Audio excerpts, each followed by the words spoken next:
try to open everybody's agenda for today's meeting. Is it open?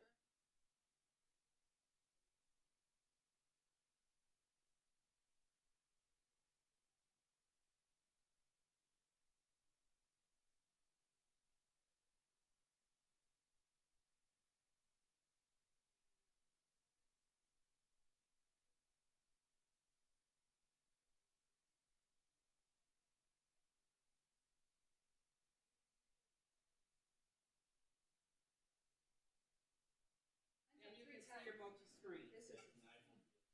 That's a kid's. My case is for Okay, so that's your multi-screen, and so if you need to look at your agenda, look at it in your packets, you can have it here before. There are some slides. If we need to.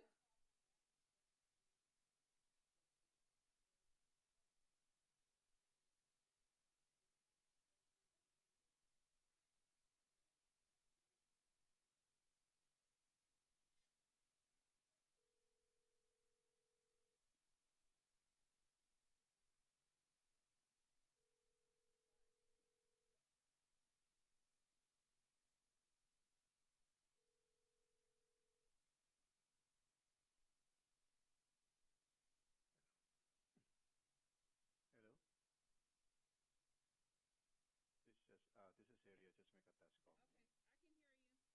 Okay, so yeah, I just want to make sure the number is good. Okay, Harry, is she gonna come?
Evening, Santa Monica, and welcome to the Tuesday, February 8th, 2022 regular meeting and special joint meeting of the Santa Monica City Council.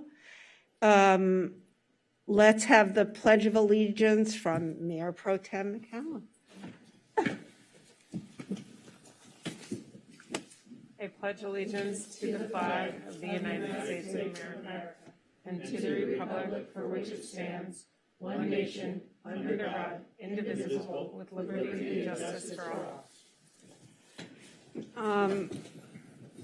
Thank you, and may we have a roll call, please? Councilmember Para, Here. Councilmember Davis. Here. Councilmember Negrete, Here. Here. Councilmember Brock, Here. Councilmember De La Torre, Here. Mayor Pro Tem McCowan, Here. and Mayor Himmelrich. Here. So let me read the number in case you want to call in on public comment. Right now, we're open for public comment on our closed session, and the number is 310-312-8173. And now, will you please call the closed session items? Yes, and we do have callers already. Okay, so for the first item, we have an existing litigation. It's with Santa Monica Bayside Owners Association versus the City of Santa Monica and the California Coastal Commission. The next, we have an anticipated litigation. It's the Oceana Hotel. Then we have conference with Real Estate Negotiator, and the property is 2828 Donald Douglas Loop North, Santa Monica. And the offices and pilot lounge premises, the hangar, aircraft main ramp, the aircraft overflow ramp, and 3100 Donald Douglas Loop North. And that is consisting of 3 12,000-gallon and 1 500-gallon underground storage tank and associated systems with equipment. The city negotiators are Stelios Makarides, Chief Operations Officer at the Airport Director, and the owner of record is the City of Santa Monica. Persons to be negotiated with is Atlantic SMO Holdings, and under negotiation is the ground lease and building lease terms. And then we have the public employee appointment, and the city title is City Attorney. And we do have callers for this. Thank you. May we have our callers, please? Our first caller is Denise Barton. Good evening. I was so happy to see that the LA Superior Court judge issued a short stay of his order to dismiss the lawsuit regarding parking structure 3, giving the Santa Monica Bayside Owners Association time to seek a further stay from the Court of Appeals before the planned demolition date of February 14, 2020. But wait, the city seemed to skip a step in the planning process by not filing a notice of demolition with the Air Quality Management District until February 5th, 2020, pushing the date of demolition until February 18th at the soonest. So it would appear that the city has a pattern of skipping steps in the administrative approval process. So have there been other projects you've approved that have skipped steps too? And didn't the city receive funding to retrofit all the parking structures after the '94 earthquake? But if it was never done to parking structure 3, was the $5 million left over in federal emergency management administrative funds supposed to be used to retrofit parking structure 3? Thank you. Thank you, Ms. Barton. Our last caller is Zena Joseph.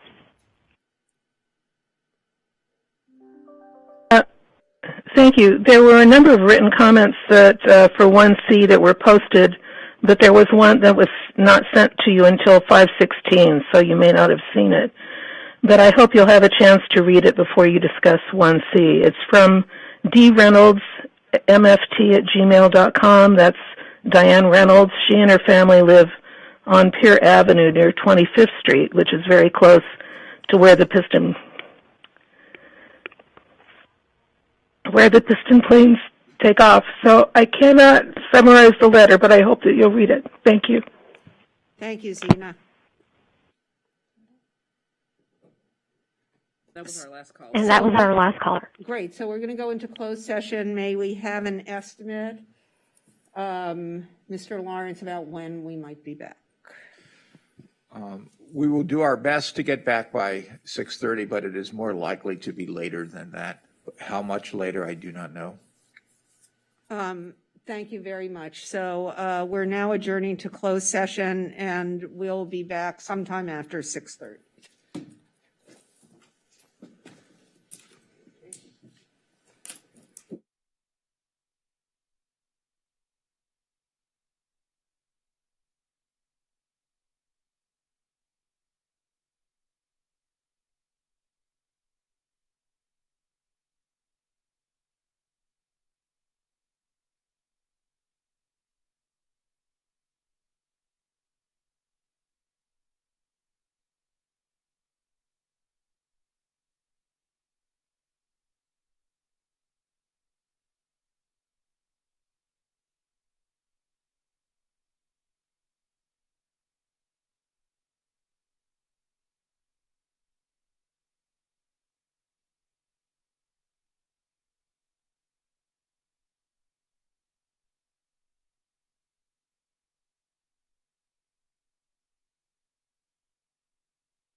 Yes, I think we should go ahead. Oh, wait, where? Can we?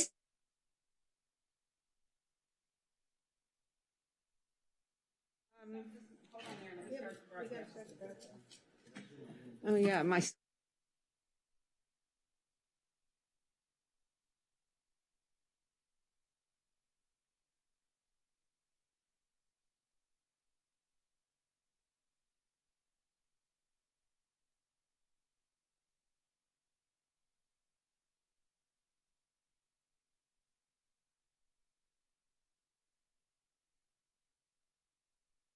Welcome back to the February 8th, 2022 meeting of the Santa Monica City Council. We've just come out of closed session.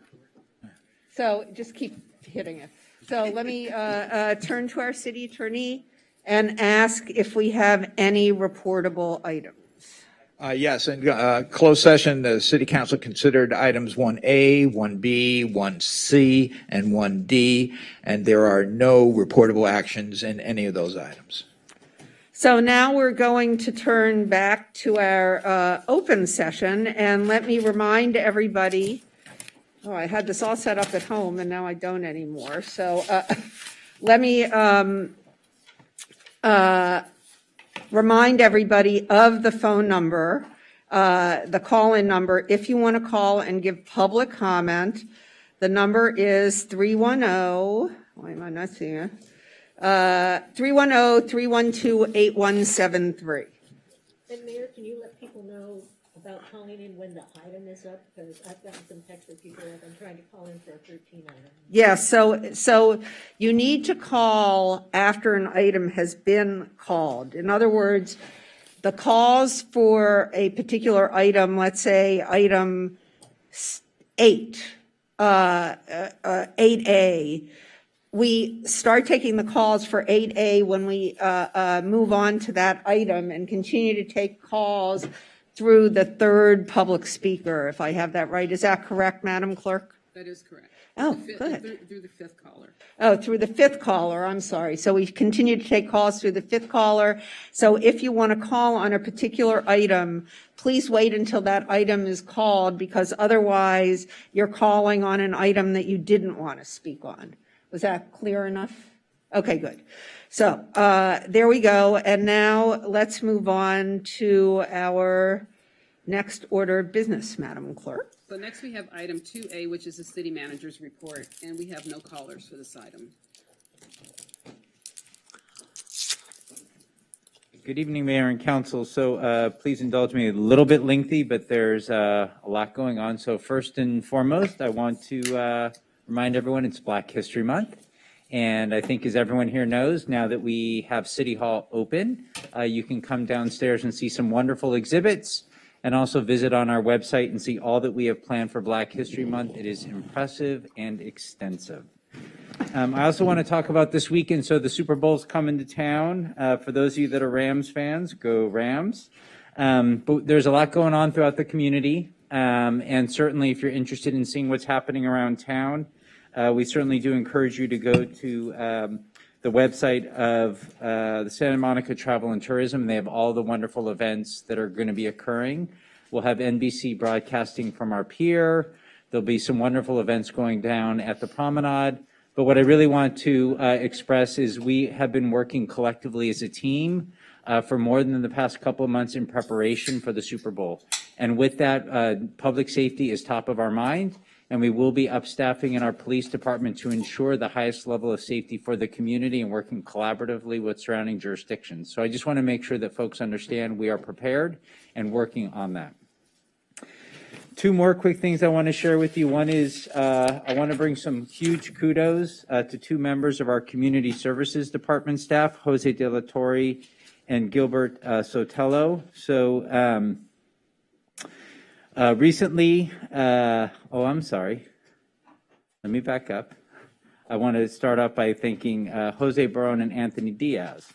So on Saturday, January 29th, they took immediate life-saving action to respond to a cardiac arrest at Memorial Park Gym.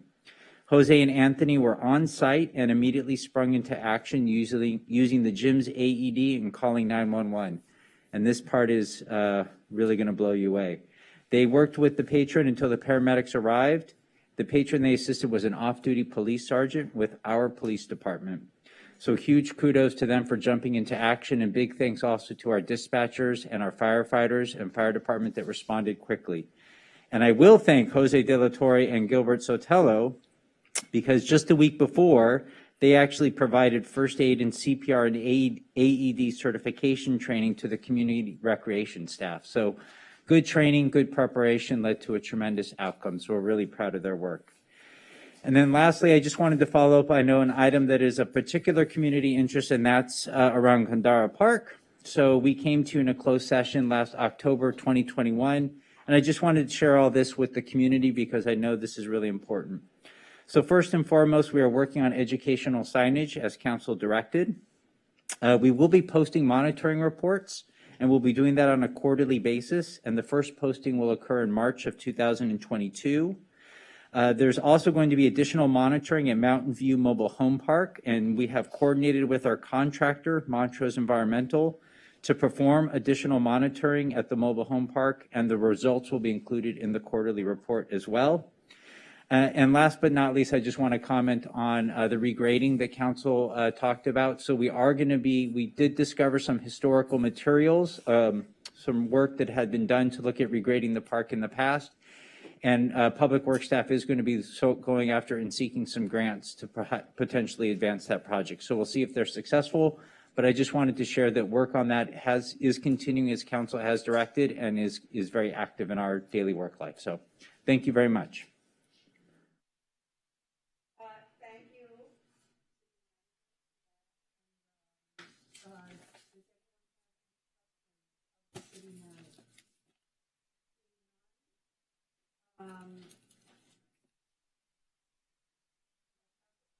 Thank you. As the clerk, I would like to ask if any council members have any travel to report on since the last meeting. Seeing none? Okay.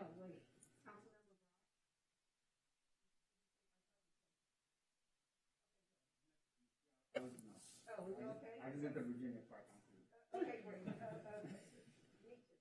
So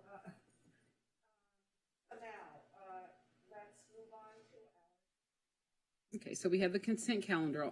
All items will be considered and approved in one motion unless removed by a council member for discussion, and we have a couple of callers. Great.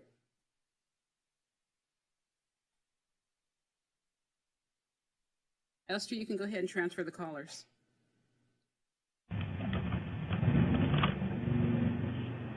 Welcome, Denise Barton. You're in the meeting and your time starts now. Good evening. One does have to wonder how out of touch you and staff are with what the state is planning with COVID-19. Or would this action of continuing teleconferencing city meetings mean that you want to continue your holding on to power and control party for as long as you can? Because that's the way this action looks.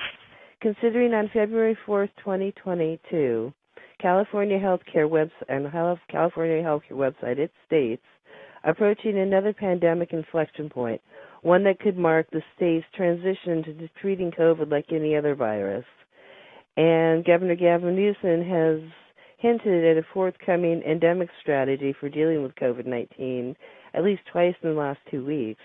In addition to California's statewide mask mandate is set to expire on February 15th.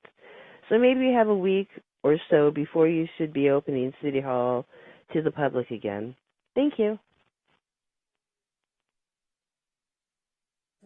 Thank you, Ms. Barton.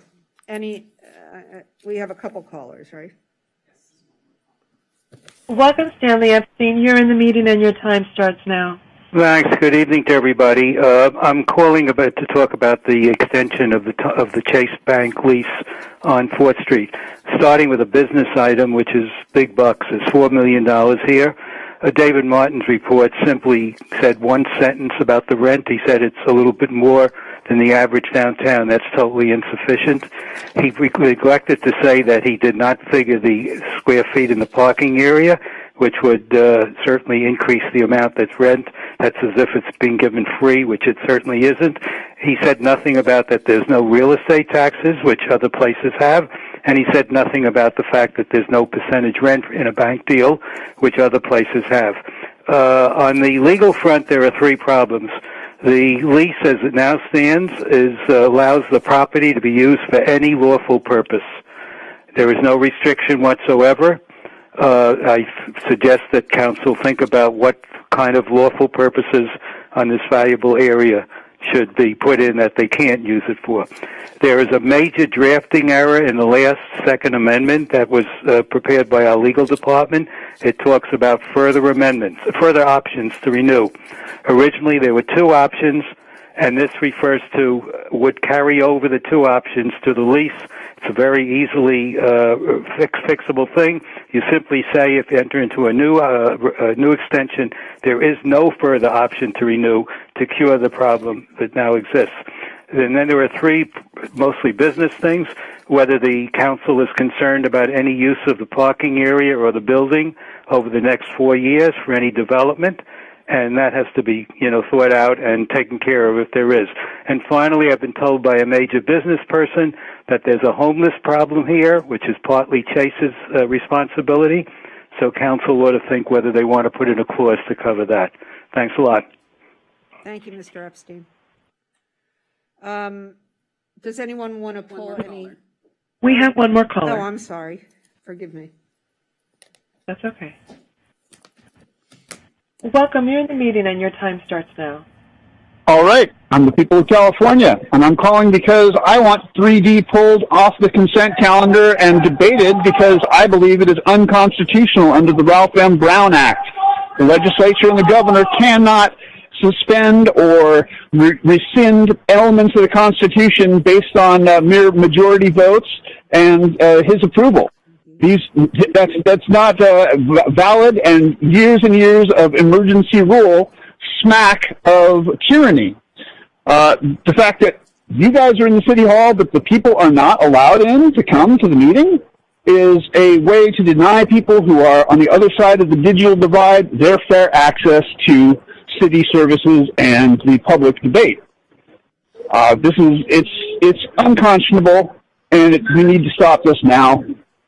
End these ridiculous, mandates that no one's allowed to see their council members. There should be a way that people can go to the city hall meetings and speak at all times. Even if you guys are on Zoom calls, even if you're not there, we should be allowed in. Sorry, what was that? What time? It's certainly been 2 minutes, yes? If it didn't go off, I don't know. But all I'm telling you is that what you're doing is unconstitutional. It smacks of a, Thank you, sir. a conspiracy. We appreciate it. Thank you. Doesn't sound like it. We know that was our last call. Okay. Does any council member want to pull any items from the consent calendar? Yeah. Thank you. 3C. I'm sorry, what was the first one? 3A and 3C. And who pulled 3A? Councilmember Para. And Mayor, we also have an agenda management for item 3E. Oh, sorry, I'm not looking at that right now. Yes. So I'm sorry, let me just say that the minutes, the 3E is pulled. So that means that we need to move the consent. No, here. So let me clarify. Item 3E are the special special meeting minutes. And so we want to move that to 8B to be heard with the budget for the special meetings. Okay, good. So let me say that again. So, and I'm sorry I missed this, but staff has requested to move item 3E on the consent calendar to be heard under the special joint meeting as item 8B and Second. Great, roll call vote. Did you get that? Moved by Davis, seconded by correct? Brock, yeah. Delatory, So this is removing 3A, 3C, and 3E, correct? Right. Okay, Councilmember De La Torre. Yes. Hold on a second, let me start the vote, sorry about that. I'm confused. A, It's C, and D is been, I'm going sorry, to you guys, be- it's been a minute since Yeah. we've been So, in. can you? Yeah. Okay. Oh, no wonder I can't push it. Okay, Right. Councilmember, I'll do it for you guys. Okay. Okay, let's go ahead and start the vote. Councilmember De La Torre. Yes. Councilmember Brock. Yes. Mayor Pro Tem McCollum. Yes. Councilmember Negrete. Yes. Councilmember Davis. Yes. Councilmember Para. Yes.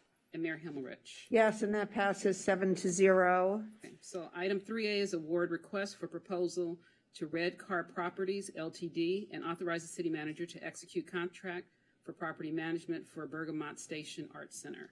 And Councilmember Para pulled that item. Do you want a staff report? I don't need to answer questions. Yeah, I don't need a staff report. I'm sure that you probably received some of the emails that we received regarding the CAM charges and the concerns that we had regarding them.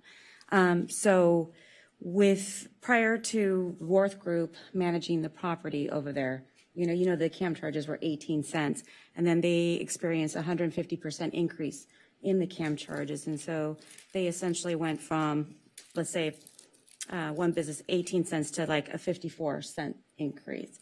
And so what I wanted to know with this new management company, who is going to be, is there an opportunity to negotiate the CAM charges? Who is going to determine what those CAM charges are? Or can you explain a little bit what's going to be happening with the CAM charges? And is there an opportunity right now for us as a city to be able to negotiate that on behalf of the tenants? Because as you know, right now the tenants are still basically trying to stay afloat. They are also, paying back the half rents in addition to their rents. And, like a perfect example of a tenant paying rent, let's see here, give you an example. So one tenant went from paying $300 a month in CAM to $1,000 in CAM charges. And so that's a lot. And so I wanted to see what, if anything, we can do since we are in the process of negotiating with a new vendor for property management on behalf of the tenants over at Bergamot. Sure. Great question. So I'm Jennifer Taylor, Economic Development Manager. And Councilmember Para, I definitely am familiar with the CAM's concerns among the tenants. Hold on, maybe. Oh. Hold on, you need a mic, and I'm not, hold on. It's just not lit. Oh, it's not lit up, that's all. You can hear me okay? Okay. And you can take your mask off behind that would help. Okay. Because you're behind all that glass. So yes, for CAM, so those are common area maintenance fees. And so basically those are the costs for servicing the common areas of the property. So that typically includes janitorial services, landscaping, which is not a lot at Bergamot, as we know, security costs, and just things to the common areas like the restrooms and that. So that's divvied up equally among all the tenants. And so, and you are correct, it has escalated in price. I think under our previous property manager, and he was actually he had the ground lease, Wayne Blank.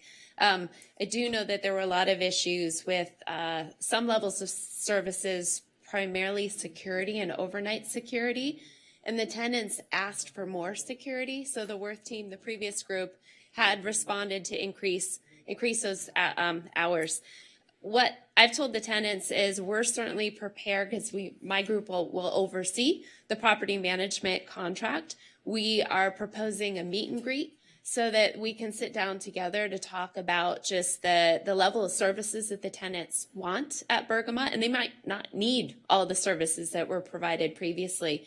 And then we can also figure out and instruct the new property manager to negotiate, competitive prices and rates. You all have set a cap on the monthly rent that can be charged, so that continues to be at a low level, and we've frozen that rent for the past 2 years and haven't increased it. We've also frozen the CAM charges, but I know we're certainly very open to working with all the tenants to just see how we can continue to look at what those costs are and look at opportunities to lower them.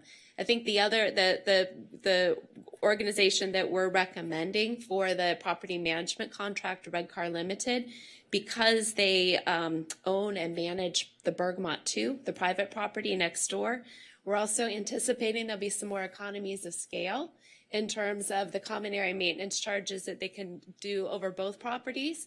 And so I think that's going to help too. But we're certainly sensitive to that, and I'm open to any other suggestions you all have of maybe what you would like us to negotiate with them. Well, and so help me understand, because I know that in the past, because I know that I had spoken to them last year, or I think either in 2020 or 2021, and then I believe I spoke to you as well about, their concerns with CAM, and my understanding was there was nothing that we could do as a city because those fees and any type of negotiation that would have to be between the tenants and Worth Group, and they weren't willing to budge at that time. And so, but what I'm hearing from you is that we do have the ability to negotiate that or to work on that. Is that correct? We can certainly work on it. The difference is this new contract will be a property management contract. Previously, it was an interim ground lease, which included property management as part of it. So I think by the city managing this professional service agreement with a property management contract, we will have more ability to kind of work with them in terms of reviewing the costs and working closely also with all the Bergamot tenants just to see what, as I said, what level of services that they feel they need, or where there are opportunities to lower some costs based on, maybe they don't need 24/7 security. Maybe they need stuff just overnight, or where we can look at where there's opportunities to continue to save money for them. Okay. And I will note too, the actual CAMS charges under the previous, under the leaseholder, under the Worth team, they were actually higher. The Worth team subsidized the CAM charges, so they were more like 70 cents a square foot. But the tenants, the pass-through was 55 cents. So it just, fees go up as part of the challenge, but we'll certainly work to see where we can make sure that they're affordable. And there was also, and the other part too, there was a little bit of a lack of transparency because and I heard from several tenants that when they were asking for a breakdown of what those fees were, what they were paying for, they didn't get it. And so I would really appreciate, that the tenants were informed of that as well. We could certainly ask for that and put that as a condition with the agreement. Mm-hmm. Absolutely. Okay. Thank you, Jennifer. So do you want to move that item? I think. Oh, I'm sorry, Councilman. Is there a way to cap the yearly CAM increases, the CPI increases, or the CAM charges, so that there's more certainty for the art establishments left at Bergamot, more certainty for all the tenants there, and we make sure that as part of the master lease agreement with Redcar, that there is a certain amount allowable per annual versus just letting it go asunder. I mean, I think the big problem before with the previous master leasee was it felt that there was a lot of uncertainty, and of course, as the pandemic hit, everything blew up. But I know in normal retail leases, there would be a CPI cap of CAM charge increases, like 3% or 2% or whatever it would be. Yes, we all know inflation right now is just ridiculous, but we have to make sure that the remaining tenants there aren't run off. And I trust Redcar. I love Redcar, but it's trust but verify. So I think as part of the lease, we should be asking for a cap on the annual CAM charges, period. We hope that they stay under that cap each year, but allowing them to raise it depending on the year, and I know everything's going up, but can we ask for that in the lease? So just to clarify, this isn't a lease. This is a property management agreement. So it's a separate than what it was before, because previous it was a lease.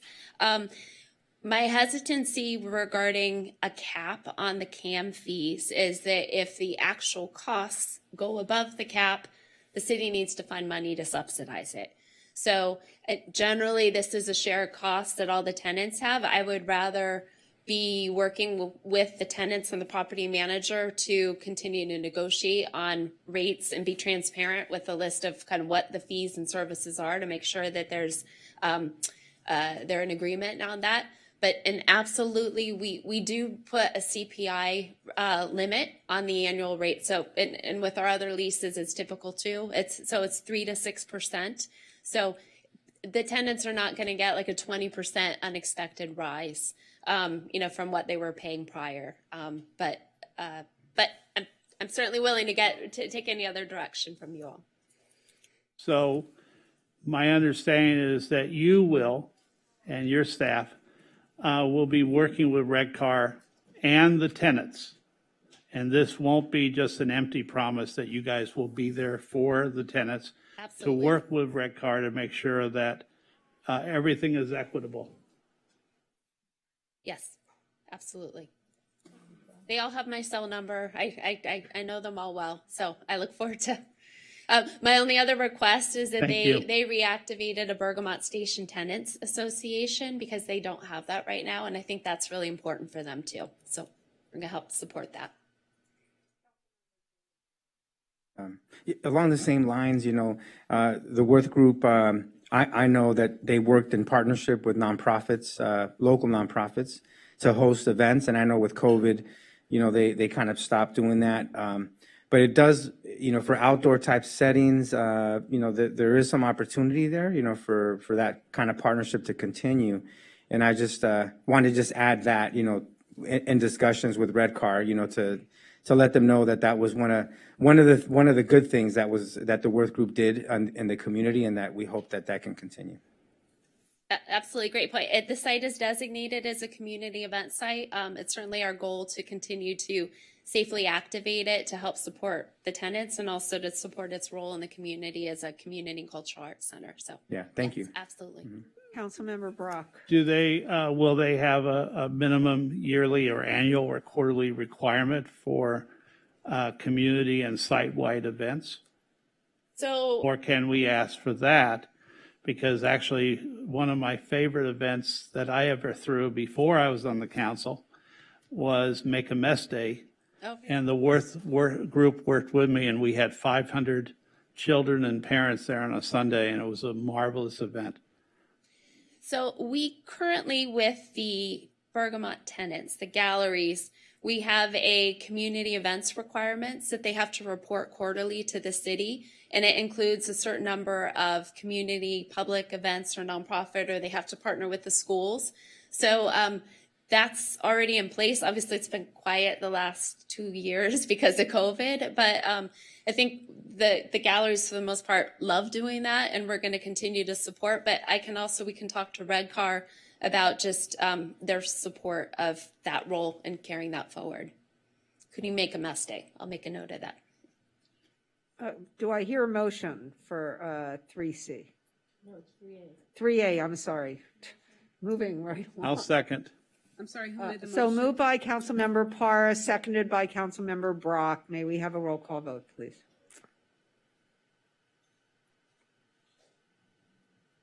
Councilmember Parra? Yes. Councilmember Davis? Yes. Councilmember Negrete? Yes. Mayor Pro Tem McCowen? Yes. Councilmember Brock? Yes. Councilmember De La Torre? Yes. And Mayor Himmelrich? Yes. So that passes 7-0. Everybody push your buttons. That would be Councilmembers Brock and De La Torre. Next, we have item 3C, which is approval of third lease modification with J.P. Morgan Chase for 1333 4th Street lease. And Councilmember Brock pulled this. Is that correct? Yes. Ms. Taylor, you're back again. Hello again. I don't need a full report. I think the gentleman who called was among several residents who asked questions about the Chase lease. I know staff sent me a relatively detailed answer earlier today. Can you just clarify any parts that the different callers and writers talked about and make sure that everything is very transparent for those residents? Sure. So thank you. This is a third lease modification.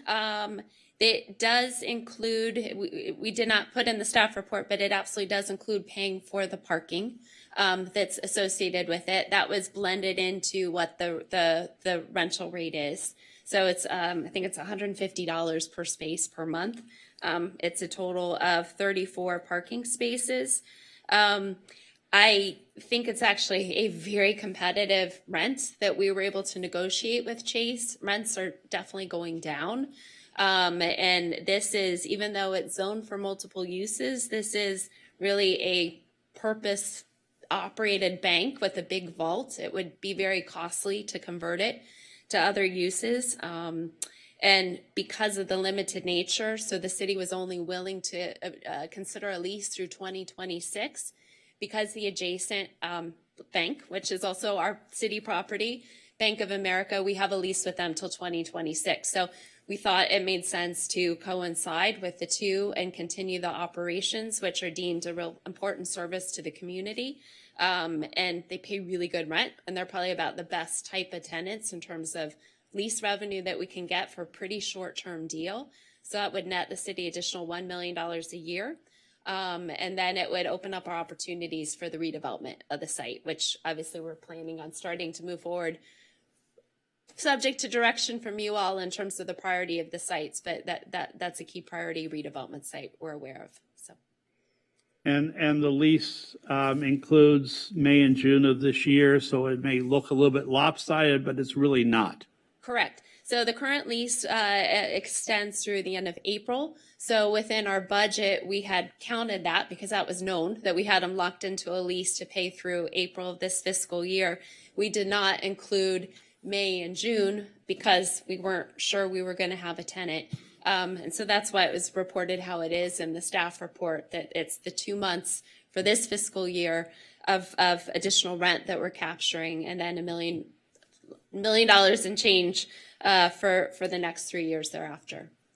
And they have no option on this property because we'll Correct. be redeveloping at the end. That's correct. Okay, so they know this is the final term. Yes. Yeah. All righty. Thank you so much. I move that we approve. Do I hear a second? Second. Moved by Brock, seconded by De La Torre. May we have a roll call vote, please?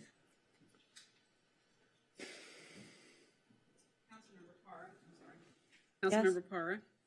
Yes. Councilmember Davis? Yes. Councilmember Negrete? Yes. Mayor Pro Tem McCowen? Yes. Councilmember Brock? Yes. Councilmember De La Torre? Yes. And Mayor Himmelrich? Yes, and that passes 7-0. And I believe that's the end of the consent calendar. That's correct. So next we're going to, this is a study session and study session on mandating proof of COVID-19 vaccination at local businesses and city facilities. Okay. And Mayor, I'd like to announce that we are opening the phone line. So if you're calling on this item, the phone number is 310-312-8173. 310-312-8173. Go ahead, Lindsay.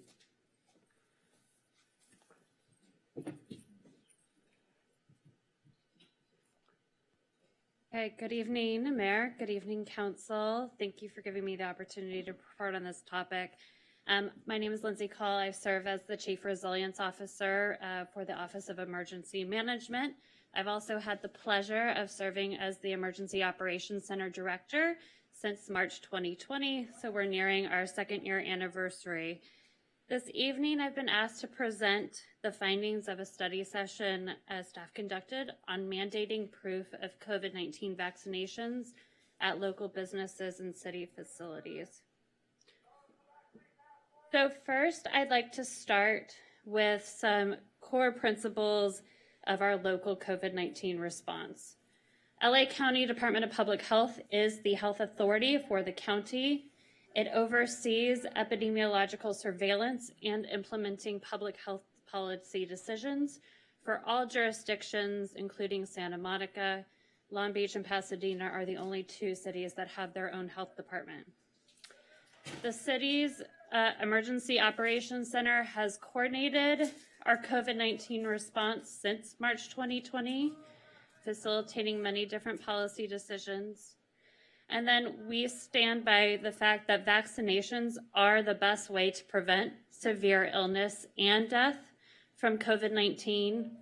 We urge every single person, our city staff members, the public, employees in Santa Monica, to get a COVID-19 vaccination and booster as soon as possible. So the next slide is our current COVID-19 scenario. The landscape has changed drastically in the last 90 days and even the past month.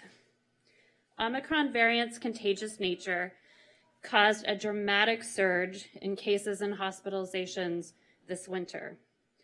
I rarely get to come to council with good news, but Ain't that the truth? I am here today with a little bit of good news that we believe the worst of Omicron is behind us, and we've been seeing dramatic declines in cases and hospitalizations each week. It's almost a 40% reduction or higher every single week. The Emergency Operations Center not only monitors cases to pivot our response activities, but we also monitor prevention measures. And the strongest prevention measure we have at this point is vaccinations. This chart shows Santa Monica's COVID-19 vaccination numbers compared to all of LA County. LA County's vaccination data does include Long Beach and Pasadena.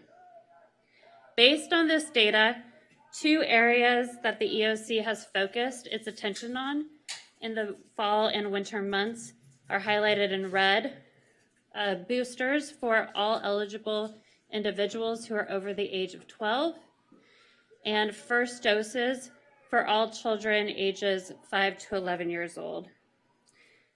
As you can see, even though we have a large amount of opportunity to increase those 2 numbers, we're doing far better than LA County's vaccination rates.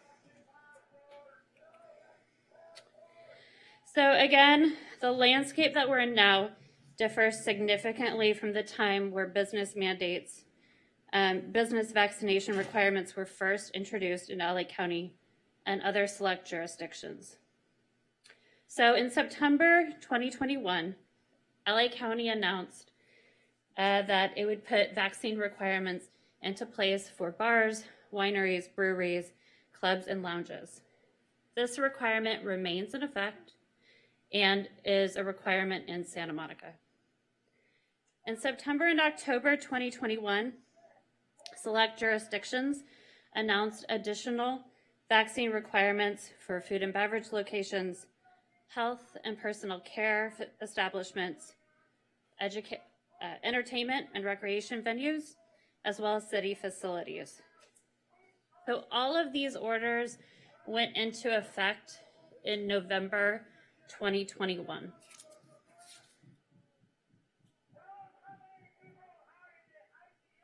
On November 26th, the big game changer occurred. Unfortunately, the World Health Organization designated a new variant named Omicron, and it was a variant of concern. In mid to late December, Omicron rapidly became the dominant variant in LA County and throughout the United States. The biggest difference between Delta variant and Omicron variant was its ability to infect and cause illness in persons who were fully vaccinated.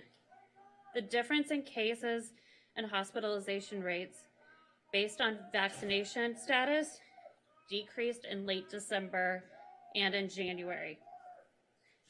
With Omicron, we have seen people people who are fully vaccinated and have a booster dose are significantly more protected than those who are unvaccinated. A study just was released by LA County, published by the CDC, saying that unvaccinated persons are 3.6 times more likely to be infected with COVID-19 than those who've received a booster, and they are 23.0 times more likely to be hospitalized than those who have received a booster.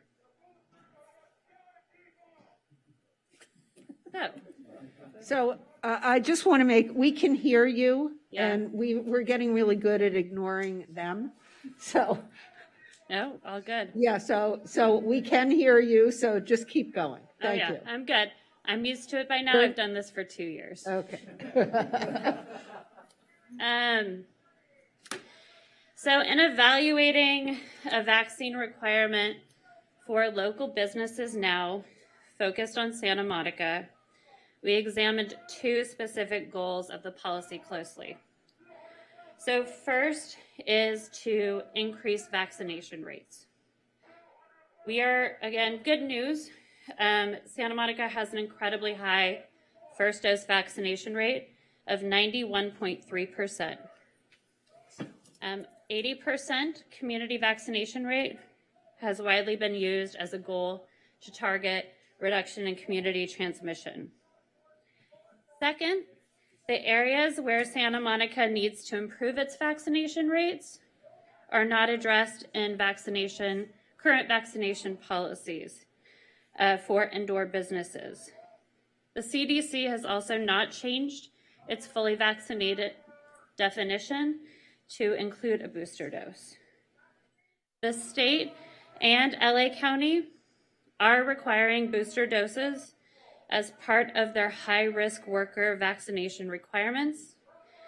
So Santa Monica staff in high-risk businesses like healthcare environments, senior residential settings, homeless shelters, and jails are all required to follow this order and require their staff to get the booster dose.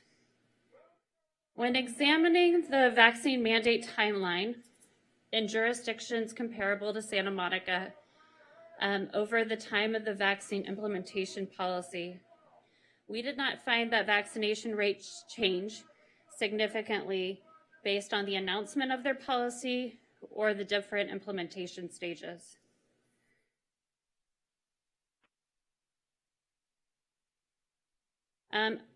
Real fast, we do understand that there are other driving forces behind vaccination rates. For example, you see the biggest incline between November and December, end of year December. That likely was due to the fear of Omicron, as well as children between the ages of 5 to 11 being able to be vaccinated. So the second core goal of a vaccine requirement is to decrease community transmission and unmanageable disease effects. In our examination of this area, we found that, again, when comparing other jurisdictions that are comparable to Santa Monica, we did not see a significant decrease in cases or hospitalizations among their residents compared to Santa Monica during the implementation of their policy. The sharp increase that you see in cases on the first graph at the top is when Omicron took effect, and shows that transmission can occur no matter how much of our population is vaccinated, especially in indoor environments where individuals are unmasked. Though vaccines absolutely prevent COVID-19 deaths, our 3 regional health departments had an opportunity to change the definition of fully vaccinated to include a booster shot. They chose not to do so in response to the Omicron surge.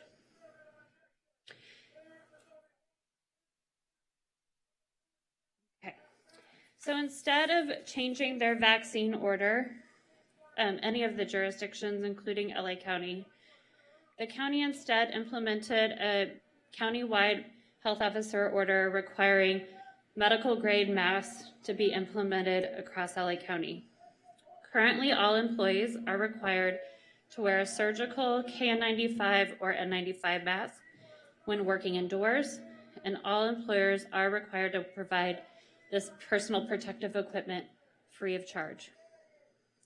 The city understands that the mask upgrade may burden small businesses lacking the funds and facing supply chain issues due to this new requirement. The city's worked with the state, a local nonprofit called PPE Unite, and the county to procure free surgical masks, KN95 masks, and N95 masks for small businesses for free for pickup to distribute to their employees. This effort's also being promoted door to door to businesses by our health ambassador teams. In addition to augmenting PPE to protect workers, the EOC has done many other things to respond to business concerns related to Omicron. First, we reactivated our business liaison, who just spoke with you, and who is here tonight to answer questions, to make sure there's a direct connection between our response team and between the business community. This position helps facilitate economic recovery meetings, our COVID-19 response newsletter for the businesses, economic recovery webpage, and social media updates. The city also understood that Omicron may have caused a decrease in customers for our local businesses. In response, we've re-implemented our curbside zone program to support safe and easy customer pickup from local businesses that allows them access to 1 metered parking space per business.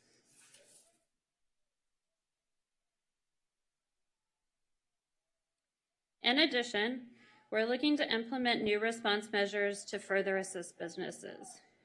We're working to host a Santa Monica Business Resources webinar to cover new support services like the newly implemented state COVID-19 sick leave and how to implement voluntary vaccination requirements for business staff or the public. We are also looking to augment our health ambassador team to continue to facilitate education and increase enforcement of the county's medical grade PPE requirement. And then we're always looking for new ways to communicate all of these resources via our website, blog, and social media updates to ensure businesses understand the support resources that are available to them. So my one piece of bad news is, unfortunately, until we achieve higher worldwide vaccination rates, there is an ongoing threat of new COVID-19 variants emerging. City staff look to reevaluate a local indoor business vaccination policy in coordination with our health authority if any of the following conditions are met. So first, if LA County expands indoor vaccination requirement to other sectors, if a future surge shows increased susceptibility to those fully vaccinated, so if the 2-dose regimen stands up stronger against a current variant or new variant, or if the definition of fully vaccinated changes to include a booster shot and Santa Monica's resident vaccination rate for that definition is lower than 80%.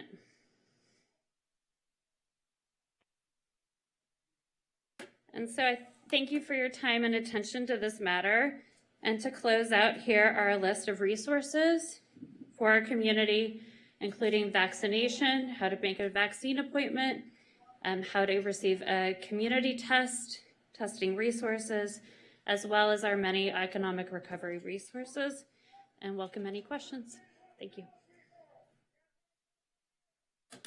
So thank you for that report. And I do want to thank you. I know that you have been here all day, every day, doing this for 2 years, right? I mean, not to mention May 2020. So let me just say thank you so much.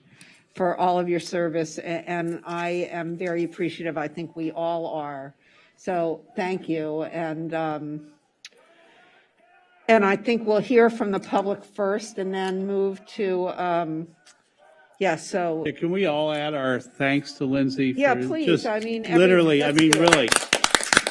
And it looks like there's, The entire city behind me, so yeah. Represent a great team. Thank you. And so let's have public comment. Thank you for that.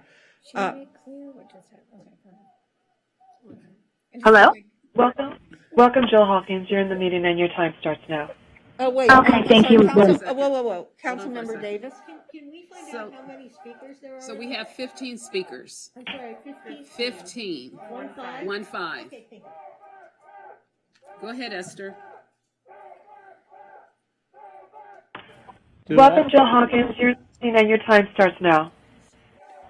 Hi, thank you very much for having me. I'm calling and want to touch on the points of medical freedom, freedom of choice, and stopping the mandates. I would first like to refer to my written public comments on page 3 and 4 and 6. I'm referencing the Senate hearings that were done in D.C. 3 weeks ago with Senator Johnson of a 5-hour hearing with the science, with doctors and scientists screaming from the rooftops that the information that's being put out is wrong. People with 700 peer-reviewed, representing 17,000 doctors and scientists. So please find that link, the 5-hour link, replace the news and watch this for your family's sake. I would also like to read about Thomas Jefferson said there is no justification for taking away individual freedoms in disguise of public health. Also, one of the signers of the Declaration of Independence, Benjamin Rush, who's an MD, unless we put medical freedom into the Constitution, the time will come when medicine will organize in an undercover dictatorship to restrict the art of healing to one class of men and deny equal privileges to others. No such laws in a republic. The Constitution of this republic should make special privileges for medical freedom as well as religious freedoms. We just must have medical freedom. Governor Newsom has dropped the mask mandate, and LA County is holding on to this. This should make everyone question, stop, and think. We must have medical freedom, freedom of choice. Everyone needs to choose products that work for them. Otherwise, we need to be breathing fresh air, be able to move around society, and not have to take a vaccine to make someone else's work. So thank you very much. Thank you, Ms. Hawkins. Mayor? Yes. Do all the callers know that we're not voting on anything this evening? This is just a study session or just an information session? I can announce it. So for all of you who are calling in now, let me make it clear, we are not voting tonight. So if you're calling to persuade us to vote one way or another way, we won't be voting at all. This is a study session, which has no vote. So, look, all of you can spend your time the way you want, but I think that in view of the fact that whatever you are speaking about or screaming outside of City Hall about, either one of those is not going to influence anything tonight because we are not voting. So I think, is there anything else you want me to add, any council member? I mean, I was just adding that what the presentation just yes, and basically said was. Well, so, and I understand that there are loudspeakers outside of City Hall saying no vax passport, no vax passport. We are not voting on that tonight. So I don't know what to say other than if you are yelling at us about these issues or speaking to us about these issues, we aren't going to be acting tonight on any of your protests or any of your rants. So thank you very much.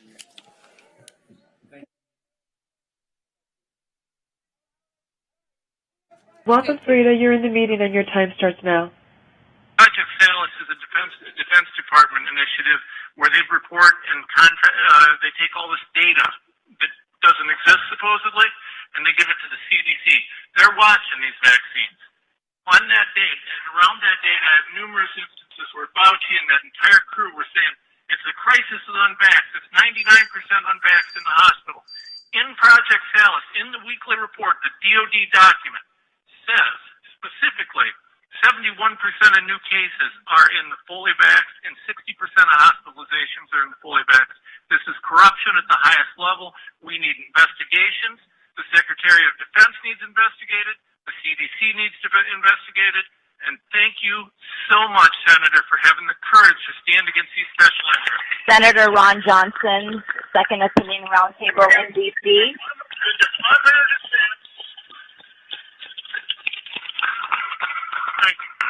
Department of Defense, the Biden administration is on notice. They must preserve these records, and this must be investigated. Okay? That's thank you so much, Senator. Thank you. So, Attorney Tom Renz. Answered something I've been hearing about for months, and quite honestly, I've told people that are reporting this to me, I don't think the public's quite ready for that yet. Okay, but you've just raised this issue.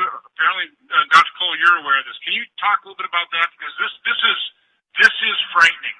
Thank you, Senator. And this is a challenge in terms of aggregating data. I saw a signal early on of certain viral conditions. Dr. Parks pointed out mechanisms. I noticed certain viruses increasing. Well, these same T cells, immune cells, keep cancers in check. So I do about 40,000 biopsies a year. I'm a busy pathologist, and I thought, gosh, I'm seeing more of this type of cancer, and this type of cancer, and this type of Your time cancer. is up. And so I've tried.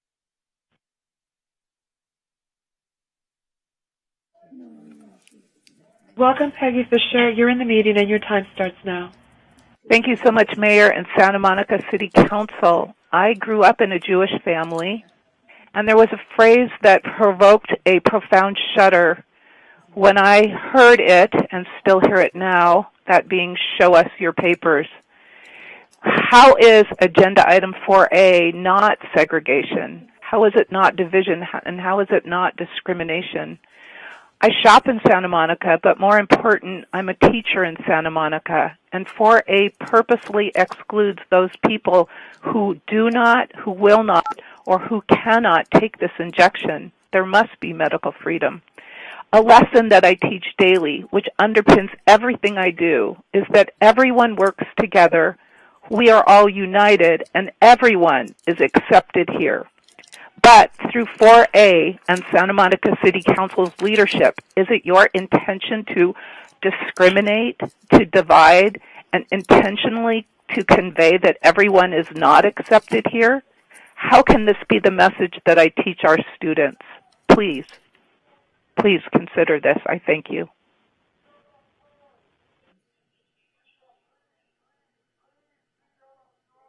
Welcome, Jerome Corson. You're in the meeting and your time starts now.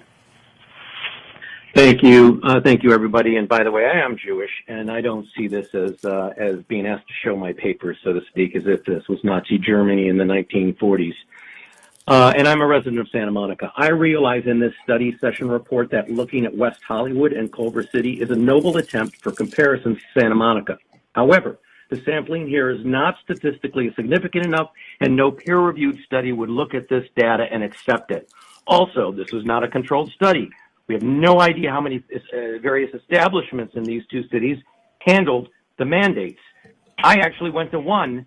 I had to go to one after the mandate was in effect in West Hollywood, and they did not ask to see proof of vaccination for me or anybody coming into the restaurant. So in looking at West Hollywood and Culver City as a comparison, that's inaccurate and is resulting in false conclusions. Secondly, we all want the pandemic to be over with. It's been almost 2 years now. Anyone who thinks it's really over after Omicron, that's not realistic, and we're going to be back in another wave some months from now. Today, 2,800 people died from COVID across the country, almost another 9/11. As to the criteria referenced in this report tonight for possible change and recommendation, it said reevaluation could occur if the fully vaccinated definition changes to include a booster shot, thereby resulting in Santa Monica's vaccination rate falling below 80%. Forgive me, but this is a bit ludicrous. Why are we depending upon what the federal government's description of fully vaccinated is as to whether that includes a booster or not? Furthermore, this doesn't take into account that we have tourists coming here who may or may not be vaccinated. Currently, if we include those who have gotten the booster, it's under 80%. It's way under 51% per your own report. So, look, I encourage you to dismiss this erroneously compiled report and for the sake of public health.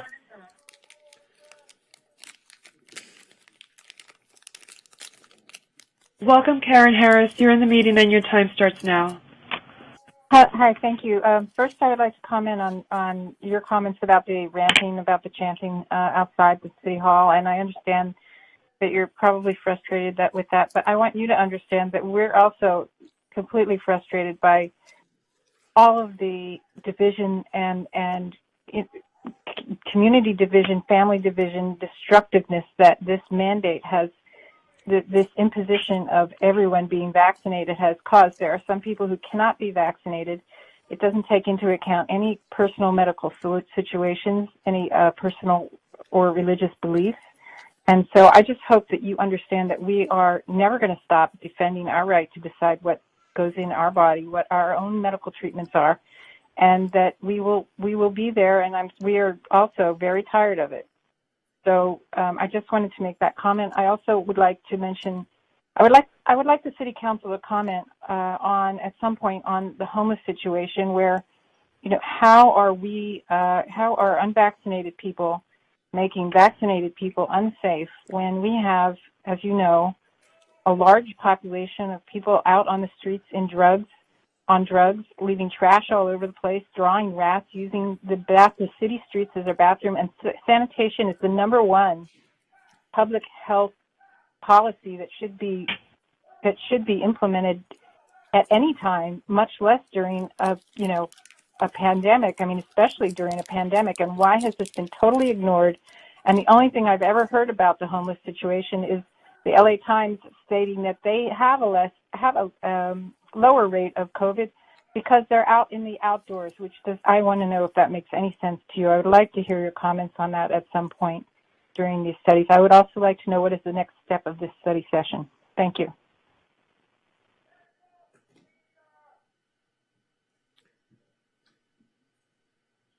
Welcome, Diane Heineck. You're in the meeting and your time starts now.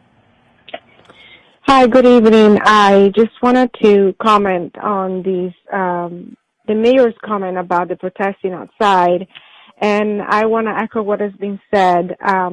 This is our way to express our opinion as residents and taxpayers, and I don't think you should be calling us, ranters when we're just trying to express our opinion, where you're not offering any chance of town hall or expressing our opinion about these mandates or these policies that you're trying to implement, even if you're not going to do it tonight.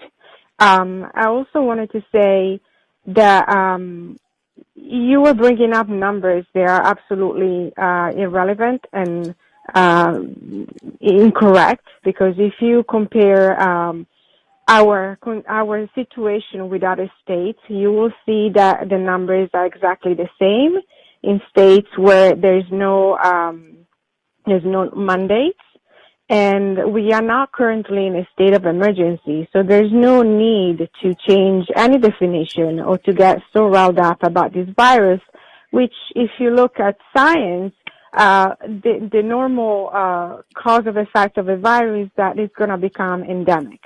And that's what's happening with Omicron. Lots of people got it despite the vaccine, and lots of people got over it. The numbers in hospital that you mentioned are not accurate. Our hospital are actually empty. I'm in hospitals all the time as a birth worker, and I don't see any crowd of people dying of COVID.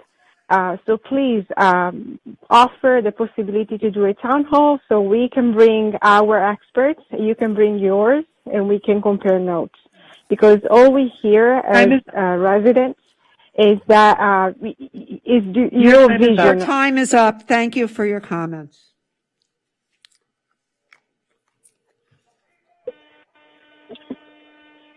Welcome, Robin Dunbar. You're in the meeting and your time starts now. Hello, can you hear me all right? Yes.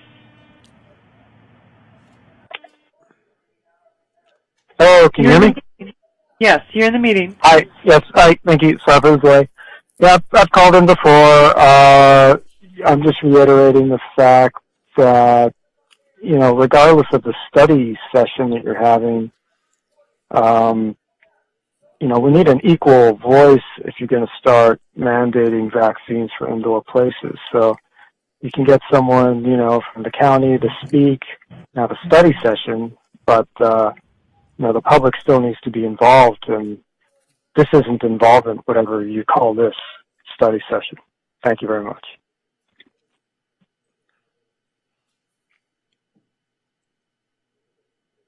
Welcome, Chevy Barrick. You're in the meeting and your time starts now. Thank you. I wanted to say that this report is very biased, and I think that there is a need, if you want to do a study, to do it the way it should be done. I'm not going to even go into it because there's so many things that needs to be really reviewed in a better way. But I would like to comment about something was said about ambassadors. I'm a resident of Santa Monica and a business owner in Santa Monica. And I keep getting many times people trying to break into my business. That results to me in a lot of money that I need to repair the door, repair the window. As a resident, every 2-3 days we have someone trying to break into our building. And not just that the landlord needs to replace locks and gates, we need to have more camera, more alerts, everybody is staying up, trying to protect ourselves. Speaking to the policemen, they go from one incident to another. While in this report I hear that you want to educate and encourage ambassadors to report on people and help to keep them with the masking and checking if there will be a vaccine passport. How about encouraging them to help us to protect the businesses and the residents? That would be amazing if you can start having more study sessions on how to protect us from this crime in the city, instead of how to force people who don't want to take this vaccine to take it, and how to force people out of businesses that are already trying to survive this crime in the city. I will really appreciate to hear about that a little bit, instead of hearing again and again how you're going to try to take from us our rights in this country. Thank you.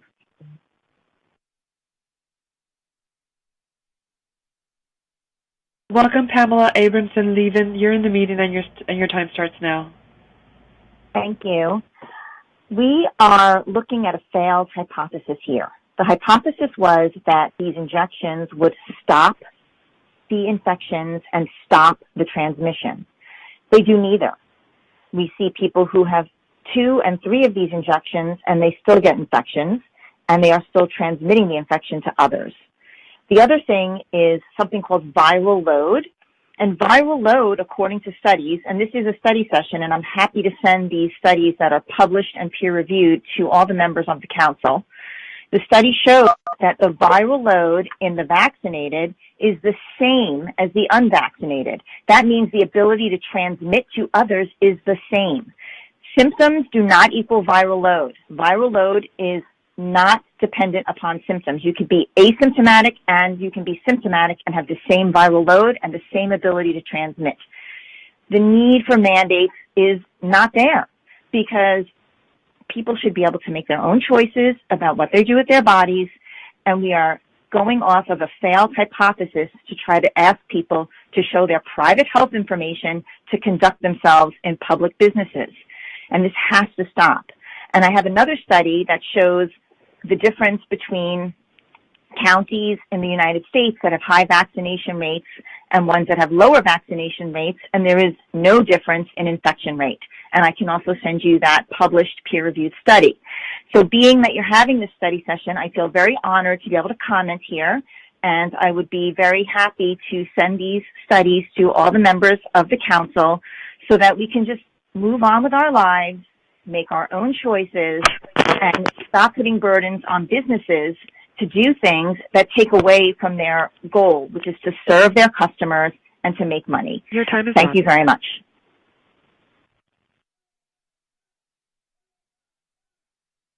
Welcome, Denise Young. You're in the meeting and your time starts now. Hi, thank you.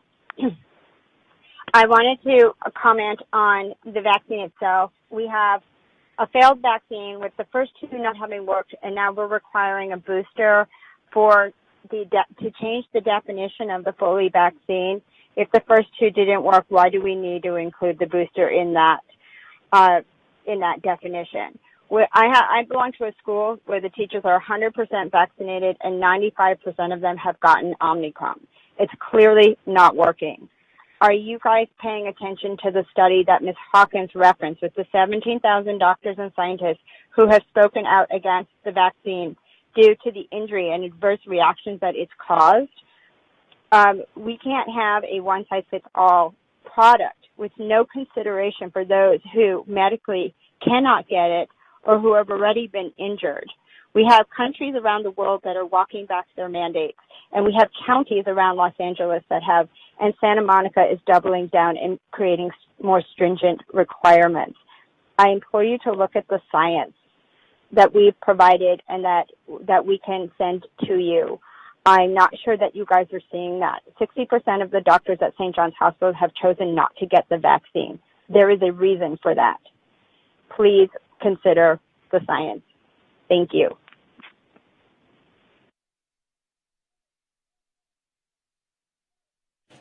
Welcome, Ann Thanawala. You're in the meeting and your time starts now. Good evening. There is no state of emergency. What we have now is a state power grab. 2 weeks ago, the CDC released a huge California-New York study on its website. The title, COVID-19 Cases and Hospitalizations by COVID-19 Vaccination Status and Previous COVID-19 Diagnosis, California, New York, May through November 2021.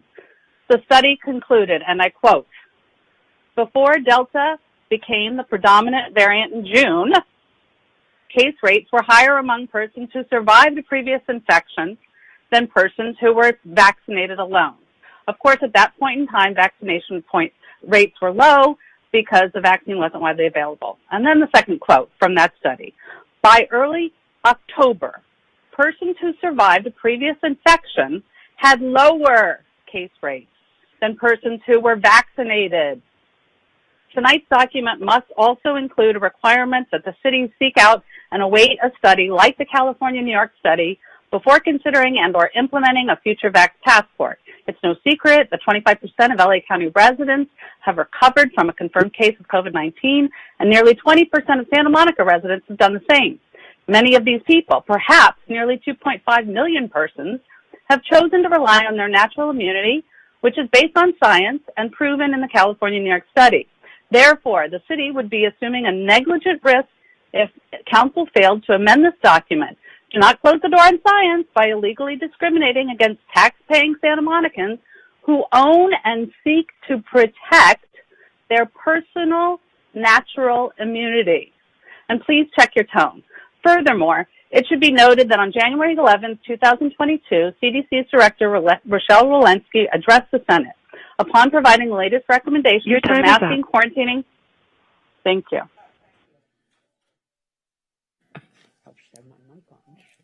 Welcome, Stephen Mueller. You're in the meeting and your time starts now.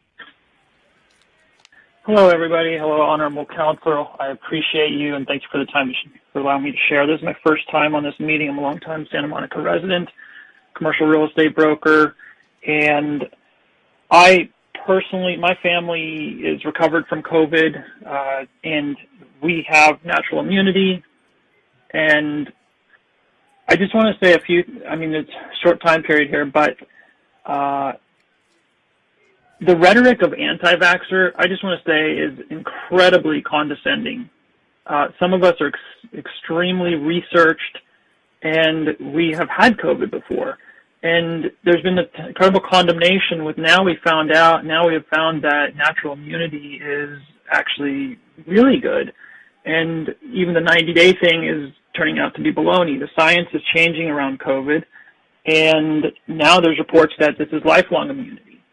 So the science is changing. I think we should all just be a little softer and respect that the science is changing, allow for mistakes. Mistakes were made. Forgive a little bit. The most boosted nation in Europe, Denmark, also has the highest surge going on. So we see that. Also, business-wise, I think there was some real mistakes stated Fantastic Sam's in Culver City just closed because of mandates, and they moved their people to the Santa Monica location.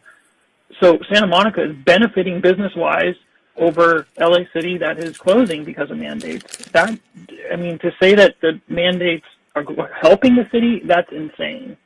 I mean, that is so counterintuitive.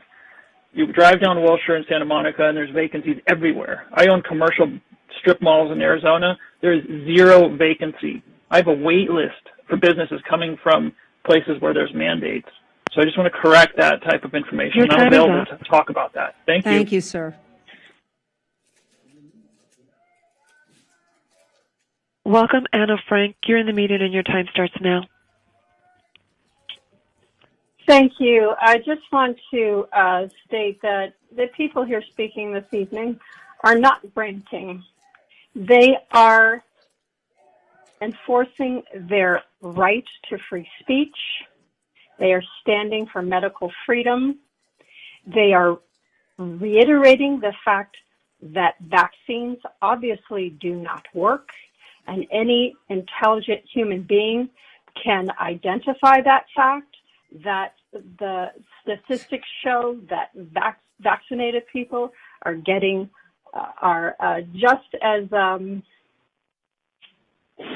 susceptible to passing it on as unvaccinated. I'm here to tell you that our Santa Monica police are spending our taxpayer money coming to arrest citizens who choose to breathe freely while shopping in Santa Monica businesses. Within 3 minutes, Santa Monica police came to do who knows what to a citizen who's shopping free of a mask when there are people who are being raped, pilfered, stolen from, abused, and the police never show up. But within 3 minutes, they show up to arrest or harass or question a citizen who is shopping mask-free. Get your priorities in order and fix this destroyed city. Thank you.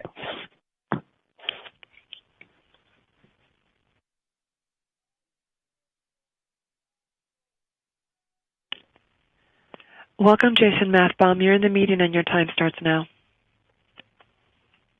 Hi, City Council. I just wanted to say a few things. First off, we've seen time and again in this pandemic that waiting and hoping that we won't have to do anything is how we get new, worse variants and outbreaks. So I really hope that all of you will strongly consider voting for this mandate once it actually is up for a vote in front of the City Council. 2, I live here, and Santa Monica is not an island. Like the other county cities in the staff report, we constantly have large numbers of people from LA County with a noted significantly lower vaccination rates moving through our city. So it really doesn't do us much good to say that the city itself is highly vaccinated. What you hear outside with the people ranting is that they want to be able to come and eat in Santa Monica because they can't eat in LA County anymore. Finally, I'm the grandson of Holocaust survivors, and just shame on every idiot who's called in comparing this to a vaccination mandate to what people went through in Nazi Germany. Thank you.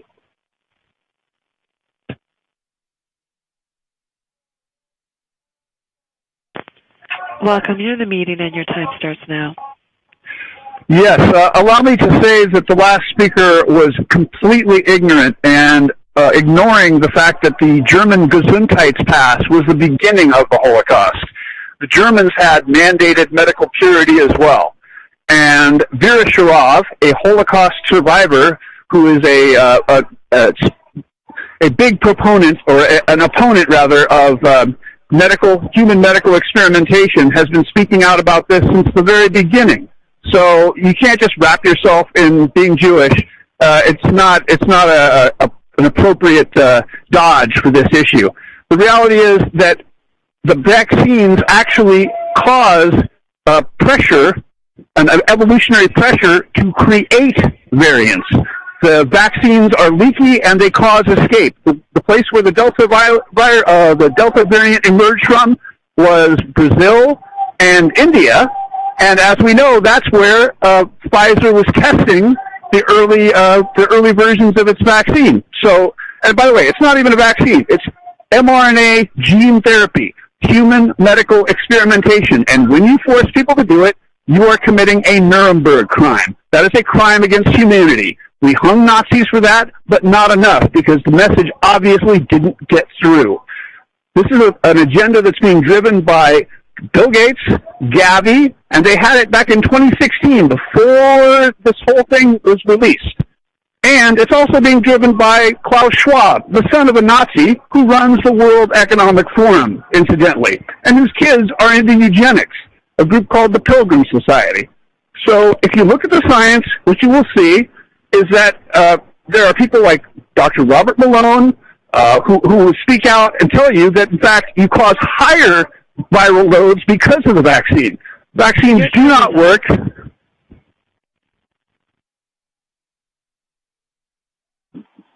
Welcome, Natalia Zernistovskaya. You're in the meeting and your time starts now. Good evening, Mayor, Mayor Pro Tem, City Council members, and City staff.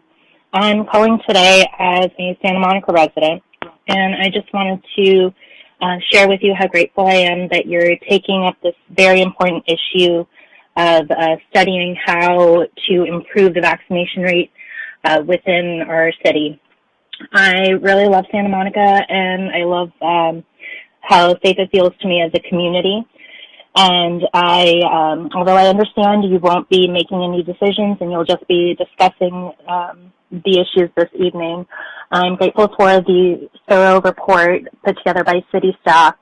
And although they do not recommend an indoor proof of vaccination requirement at this time, I do hope that you'll take into consideration that Santa Monica does have a lot of people coming here from outside of Santa Monica, and we want to share the wealth and beauty and wonderful things that Santa Monica has to offer with everyone else, and we want to keep it safe for them and for ourselves as well. So I just hope that you'll take that into consideration in your deliberations tonight. Thank you very much for your service to the city. Have a wonderful evening.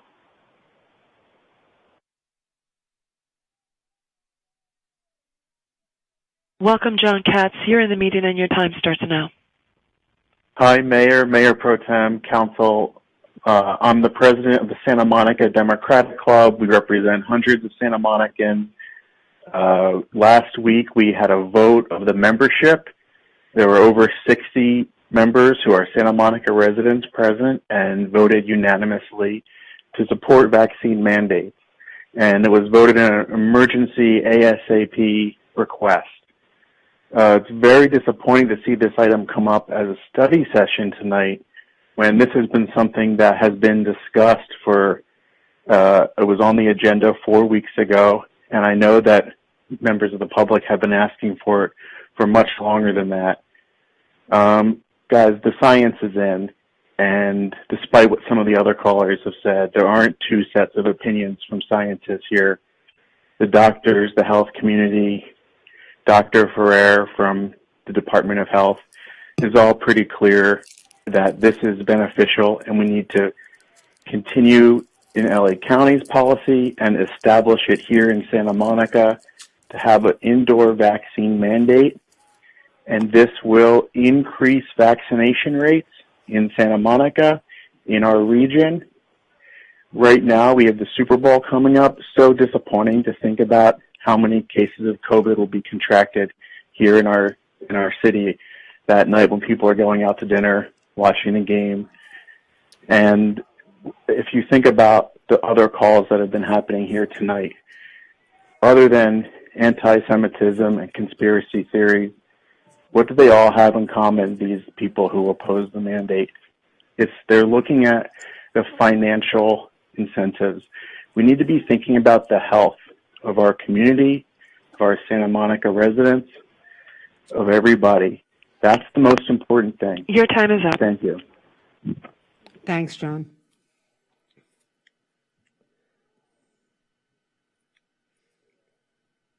Welcome, Sandra Yuban. You're in the meeting and your time starts now. Hi, good evening. When I found out that we were still talking about this vaccine passport, I was really surprised.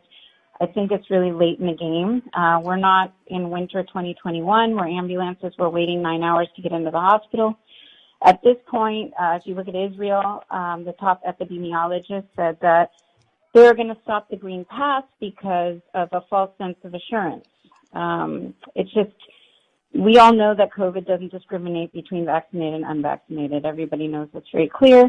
Out of 86 cruise ships, they were full of COVID, all vaccinated passengers full of COVID. Ivy League universities like Cornell University, they had about 900 breakthrough cases. So we keep seeing time and time again that it's not doing anything. We all know the only reason is just like Mike Farrar says, no vaccine, no restaurant, no vaccine, no movie theater. It's just a punishment. And what it's actually doing is punishing businesses. That's what it's doing because people, business owners are not going to really, it's no incentive for them. So I don't know what they're going to do. They're probably just going to let everybody in. It's not going to matter. But what it's doing, it's going to hurt businesses. Hotels are hurting. Santa Monica is bleeding money, and it's just a bad idea. I heard early on that Glean said that you guys weren't going to pass a vaccine passport, and so now you guys are doing it. I mean, Santa Monica has so much money that they owe with the Euler case and all kinds of things going on. I beg you to just let us heal, let us rebuild, let's come together as a community. Let's not make it you against us. Let's just come together and rebuild Santa Monica, and let's make this city great. Thank you. That was our last caller. Oh, that was our last caller? Yes. Ms. Call, I do have, and let me lead with this. So I've been following the Spanish flu, and I wish I had sent it to you. I sent to our city manager, and he may have sent it to you, but I'm guessing you already saw it, the recent article that said that we can expect another surge. So are we prepared for that? So as a local jurisdiction, I think we are prepared. We've been tried and tested. We know how to adapt both as a city government, but also our business community has just demonstrated incredible resilience in adapting and figuring out how to make their business work with the different requirements. And I think, it's kind of like everything is on repeat, right? We've survived Delta, we've survived Omicron. The next surge, we just have to learn. It's the challenging piece with all of these different variants is you're learning while you're driving, right? We are learning about the transmission, how severe it is, et cetera, as it's happening in real time, which makes it challenging, but absolutely ready.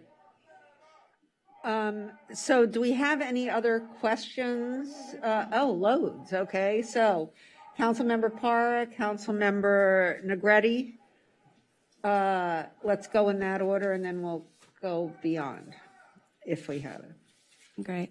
So I want to begin with echoing earlier, just thanking our emergency management team and all staff assigned to the EOC, because it's people throughout all departments and divisions in the city that have been assigned to the EOC for the last 2 years. It's an auxiliary part of your job as a city worker and disaster service worker. So I want to commend you all and thank you all for your work and your service these last 2 years. I know it hasn't been easy, and I know that I've been working my day job hand in hand with Lindsay as part of our mutual aid Area A. And so it's been exhausting, and we've been bouncing ideas and things off of one another, and she actually has been my go-to as a peer and really has been kind of our leader in Area A. in terms of what to do and what not to do. But one of the things that I really think it's important that we speak openly about, this is a public health emergency. And when it's a public health emergency, you know, we get our direction from the Department of Public Health. Why? Because they are the subject matter experts. They live, breathe, I mean, they are the technical experts in this field. This is what they plan. They have all the resources and so forth and so on. As emergency managers, they are our go-to. And so we don't just watch the news to get this information. We actually meet with them regularly to get information. And so as emergency managers, as elected officials, so forth and so on. And so we are in this need to know bubble, if you will, with them. And then we also have an opportunity to speak to them. We have liaisons as cities. Every city has a liaison into Department of Public Health if we have very specific questions. Now, there's all these callers kept calling in, talking about, you know, vaccinations and Omicron and saying that it's still very transmissible. We know that with this, but what we're not talking about here is the effects on our public health system. I know I said this last time, and this is what's really important for people to understand, that when in a public health emergency, it is our responsibility, and I said this last time, collectively to protect our public health system. And so can we talk a little bit about that and why it's so important for us to really not only take a look at infection, vaccination, but we're looking at our public health system. We're looking at, there's so many different variables that we're looking at when we're making decisions to enforce or put mandates into place. We're looking at all these things. We're not arbitrarily putting a mandate out there and making these types of decisions. It's a very important decision that we're going to bring forward. And we're looking at these for these reasons. And so can you please speak a little bit? And also, for those that don't know, Lindsay has a background. She used to be an emergency manager for a hospital. So that's why we defer to Lindsay for this information. So thank you, Lindsay. And I'm sorry, I don't mean to put you on the spot, but I think it's really important that people understand why this is really important. Yeah, so just to speak a little bit about my background. So I have a master's in public health. I worked for Department of Public Health at LA County for a while, specialized in infectious disease control, primarily bioterrorism events. And so to Councilmember Parra's point, when we are implementing decisions for emergency public health response, we are looking at not just transmission rates or cases, but the impacts that the transmission has on the community, whether it's staff absenteeism, it's hospitalizations, it's deaths, and the ability for our local morgues to be able to handle the worst cases that we see. So we look at that in totality and try to make decisions. But Councilmember Parr is also correct that we are not the public health department.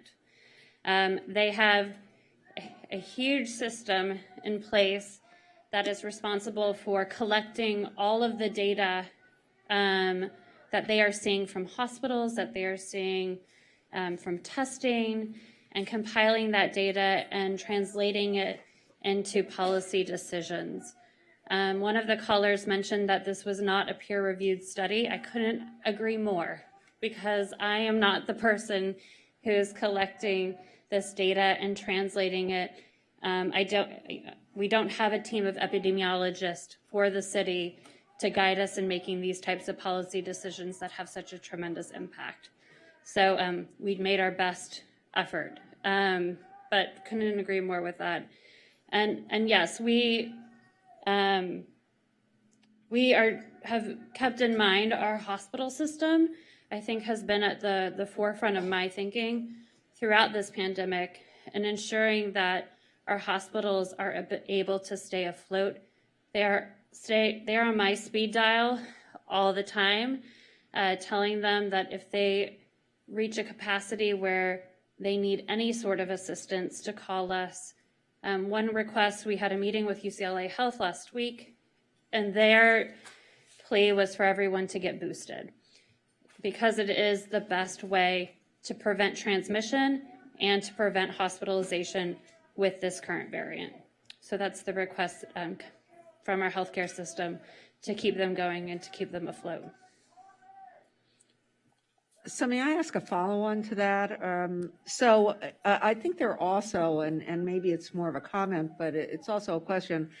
So this week, my mother is 91 years old, and they were thinking of giving her oxygen, right? But she's in Maryland, and they have a shortage of oxygen because of this, right? And so you have to make a cost-benefit analysis when you're somebody looking for it. Does she really need it? Does she not need it, right? I mean, and I just wonder how many collateral kinds of consequences of this, whether you're in a hospital or not, because what it means is my mother does not have COVID. She has COPD and some other things. But so I think there are collateral consequences. Can you talk a little about that? Absolutely. Supply chain issues. Another impact on hospitals is delay of care. Individuals who have to postpone their elective surgeries, have to postpone other treatments because staff are needed to be dedicated to COVID response. People not wanting to go seek emergency care because they're fearful of going to an emergency department because they might catch COVID. There are tremendous impacts. I just want to put out there that anyone experiencing a health emergency should go to the emergency department. We encourage that. Our hospitals are our local hospitals are very able to handle those patients. But yes, it's a domino effect. With any disaster, this is a public health disaster, and with any disaster, the effects are widespread and have very many tentacles. So, thank you, Councilmember Negrete. I just wanted to also thank you and Jennifer as well back there. I just wanted to point out on the things that you're doing for small business, because we discussed some of the struggles that those of us that have under 25 employees experience because we don't fall under what the state or the county gives. And so I appreciate that Santa Monica is taking that position, because we are big on buy local, and a lot of our local businesses who maybe were over 25 or under, and just to continue to look at that, because access to even the proper masks, testing sites, those are all things that paid sick leave that does not apply to anyone who has under 25 employees. So just to keep thinking of the small business as we go forward, because that's going to impact our economic recovery as well as the city. But thank you so much for all the time you've taken to explore all of that. Councilmember Brock, and then Mayor Pro Tem McCallum. So I am, contrary to some of the callers who called, I'm a firm believer in vaccinations. I've been getting vaccinations since I was a little kid. And I believe in the vaccinations and the booster. I'm very proud that I got my vaccination and booster as soon as I could get it. I'm proud that my mother got her vaccinations and booster as soon as she could get it, and my significant other. You've heard this before from me, but I've lost 6 friends over the almost 2 years now of COVID. One of my friends had a 6-year-old and a 7-year-old daughters. It's been tragic for so many all across the world. So I want to thank the restaurants in Santa Monica that have decided voluntarily to have their people check vaccine passports, if you want to call it that, since they're calling that outside of our doors. But I want those restaurants, I encourage them to ask for proof of vaccination. I encourage people, other restaurants in Santa Monica, to voluntarily do that, to protect their patrons, to protect their cooks, their busboys, protect their waiters. I believe that it is an imperative, and it's not only is it a public health emergency. I'm not concerned about really, bottom line is whether you get vaccinated. I'm concerned that you don't infect your neighbors. I'm concerned that your children stay healthy and that we can eventually find a way to take off these masks and smile at each other and shake each other's hands again. So, Lindsay, I know how much work you've done.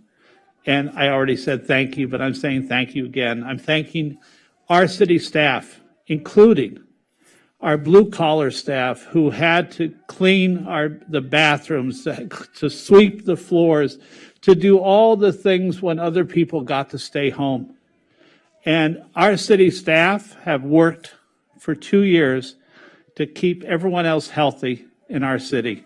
So from the bottom of my heart, I say thank you to our city staff. I say thank you to the multitudes of people in our city who have been vaccinated, who have been boosted, who may get boosted again because this may end up like the flu and we may have to do something yearly. But to everyone, please get vaccinated. Get your booster. Keep your neighbors and your friends healthy. It's not Omicron. It's still COVID, it's still Delta, and it's whatever is yet to come. Thank you. Hi. So this came up the last time it came up tonight, and it's definitely an area of concern, right? Our capacity at our hospitals and around town to be able to ensure that people do have access. And one of the questions I asked then, and what I'll just make sure we sort of address, I guess, more clearly is, are we at that point where we have a crisis situation in our public health system here in Santa Monica? Did we get, how close did we get during the peak of the Omicron surge? And do you think, had we had this type of policy in place, would it have changed or prevented that in any way? All good questions. So first, we are not at that point right now when it comes to our local hospitals and our healthcare system in Santa Monica. Hospitalizations are decreasing at about 120 cases per day. So that's a very, very good sign, and we're on the right track there. In regards to how the hospitals have coped through the Omicron surge, from what I've heard, the most difficult period was actually around Christmas into New Year's, where there's usually a flood of patients trying to use up their last of their insurance. So there's a huge amount of surgeries that happen and a demand on inpatient care. And then on top of that, there was a huge surge with not necessarily cases. I mean, there was a very large surge in hospitalizations, but staff absenteeism because staff were getting sick. And so the staff to patient care ratio is something that you have to look at carefully when looking at hospital care. Things have greatly improved with staffing numbers, with hospitalization numbers.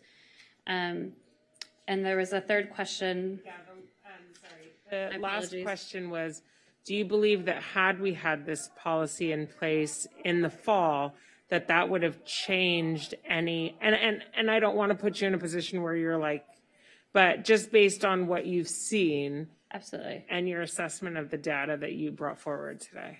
So the difference is that there are a large percentage of the hospitalizations that are reported daily are not necessarily driven by, they aren't hospitalizations caused by COVID symptoms. Anyone who's hospitalized is tested, and so there is a large percentage of hospitalizations that are, COVID is incidental, right? You could go in for an orthopedic surgery and, oops, you actually have COVID. It still requires a huge amount of resources on the hospital to protect their staff and to make sure that staff do not contract COVID from that patient. The thing with Omicron is, and some callers spoke to it, is that transmission between fully vaccinated people happens. And so if we had a higher percentage of individuals boosted in our community and in LA County, I think that could have absolutely changed the game with Omicron. However, we have very good vaccination rates in LA County and in Santa Monica, and we still had this surge because of the high transmission between fully vaccinated people. And so I don't think that a vaccine mandate like this would have necessarily prevented it. And so thank you. You sort of brought me to my next question, which is, I've always believed, and I don't want to speak for my fellow council members, but one of the reasons why I supported the vaccine mandate for our staff was because the science was there that proved that vaccines prevent death. They don't prevent getting COVID necessarily, but they can help to prevent and greatly reduce the number of people who die or are hospitalized as a result of COVID-19. And as a government and as a part of this governing body, I felt that that was important, that we protect our city staff, right? So we did that. Now we find ourselves in this situation where clearly, even with the vaccination, there may still be, hospitalizations, and it's becoming more and more clear that the booster is necessary. I'm curious what we can do to help increase the number of people that are boosted in our community so that we start to hit those same numbers that we hit with fully vaccinated and are comfortable with. How do we, and what are we doing to increase the education around and access to boosters? No, that's an excellent question. We've hosted 2 vaccination clinics, primarily targeting boosters, individuals that needed boosters, as well as 5 to 11-year-olds. Those were very, very well attended community vaccine clinics. Can always consider doing more of those. The other thing that we've been hyper-focused on, if you follow our social media accounts, is promoting the booster amongst our community, making sure that our nonprofit organizations and our community partners are advocating for their staff, for their clients to get boosted and know how to access all of the different vaccination resources available to them. So those are just some of the things that we've been engaging in. The other thing is we've also been managing the Omicron surge.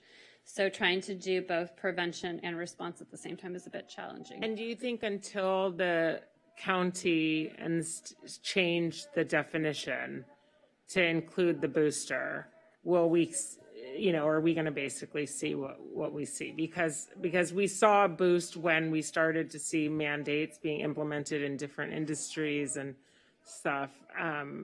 And is that some of the holdup, in your opinion? In my opinion, I don't think the county will change their definition of fully vaccinated until the CDC does. Does, right. So, government is kind of a domino effect in that regard. They have gone ahead. The state has moved forward and the county has aligned in requiring boosters for our highest risk workers. And so that is a step in that direction, and ensuring the protection of those staff members and reducing the transmission opportunities between the staff and the most vulnerable in our community, such as those who live in homeless shelters and hospitals and things like that. I do not know I wish I had a crystal ball for all of this, but I don't know if there will be a continual push to change vaccine requirements to include a booster or not. I think really it will depend what happens after Omicron. We have an incredible amount of immunity in our community at this moment because so many people unfortunately have been infected, but also have so many also have been vaccinated and have been boosted. So it's just kind of a wait and see game on what's next.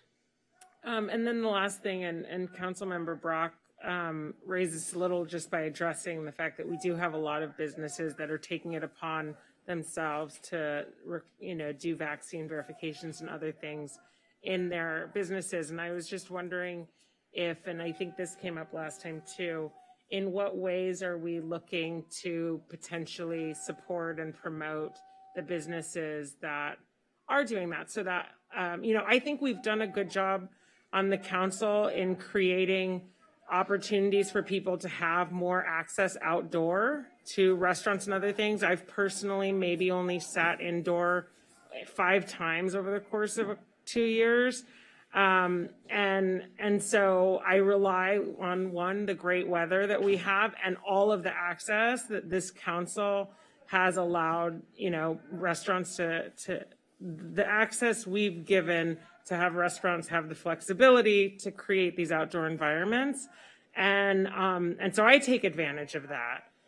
I guess I'm wondering what, if anything, we're doing to promote some of these businesses that are going above and beyond, so that more Santa Monicans can know where they might be able to go inside if they really do feel uncomfortable sitting indoors. Great question. I'll help Lindsay respond to that, working with the businesses.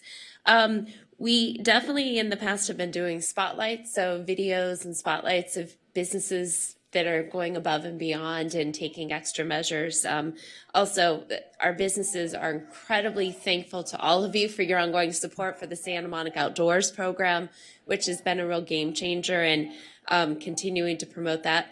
I was thinking when COVID first started, we had a open for business map that we created and worked with our GIS team to show businesses doing curbside pickup and kind of any additional services. So we could certainly look at trying to get another one of those, but including businesses telling us about, who's doing voluntary vaccination mandates, both for the customers as well as maybe internally with staff, who's offering. We're tracking curbside pickup because businesses are signing up when they're downloading the sign. And we brought this up the last time, so I do think that would be great to the extent that we can highlight that, because we have received a lot of concern, emails from concerned residents that we want to feel safe, even if we haven't necessarily created this broader mandate. And I do know, as we've talked about, there are options out there, all in a range of affordability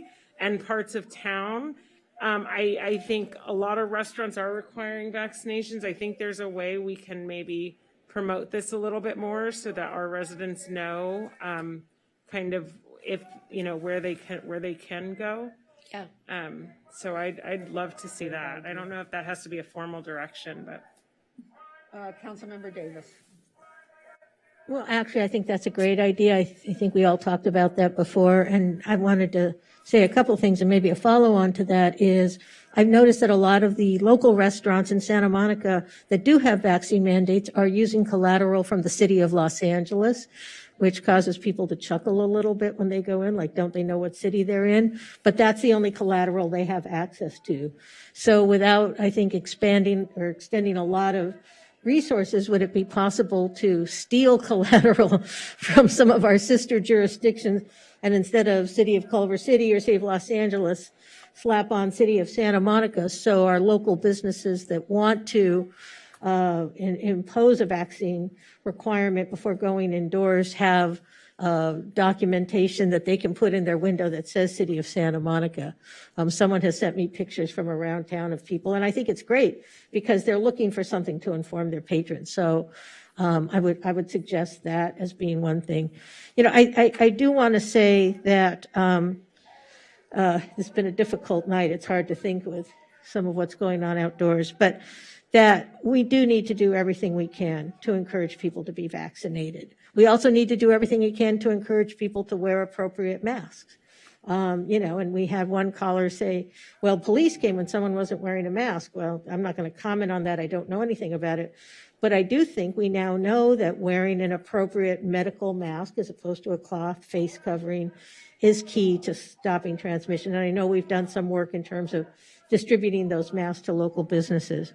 But I do think that it's also imperative that we try and find some way, and, you know, whether it is some sort of mandate to, if you want to dine indoors or work out in a gym indoors or something, to really encourage people to get vaccinated. Now, the presentation tonight, which was great, by the way, and very well researched, I thought, you know, suggested that maybe the vaccine mandate for indoor dining wasn't necessarily going to drive people to that. But there may be other things we can do to encourage people to get vaccinated. The clinics you mentioned, creating even more opportunities. You know, I read this morning that they're literally going to have a vaccine clinic at the Super Bowl. That'll be interesting.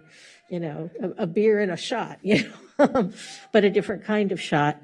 But, you know, I think that, you know, anything we can do to meet people where they are. I know the County of Los Angeles has a home vaccination program.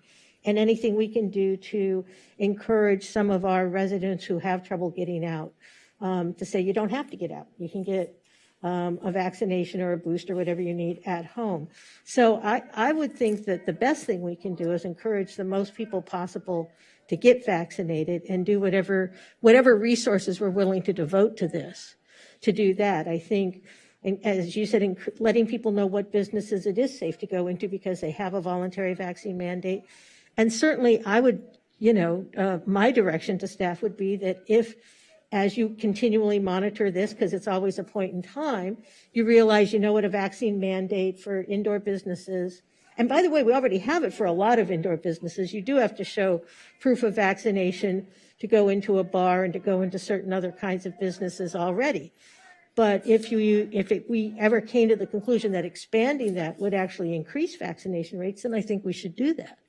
You know, so I think there are a lot of things we can do that won't be resource intensive, if you will, change some collateral, try and expand access to vaccines and boosters, and ask staff that if, as the situation, I think in your last slide on the ground suggests, that actually having a vaccine requirement to go indoors, you know, would increase vaccination rates, and I think we should do that because it seems to me that that is the key to getting this wrangled, to making sure that people are properly masked and making sure that people are vaccinated and or boosted, whatever's appropriate. And whatever we can do to encourage both of those things, I think is key. Councilmember De La Torre.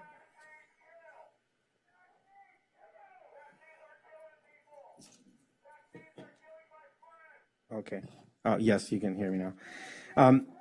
Thank you very much for all your work, and I want to just also thank staff, you know, for your diligence and helping us navigate through these very challenging times. I mean,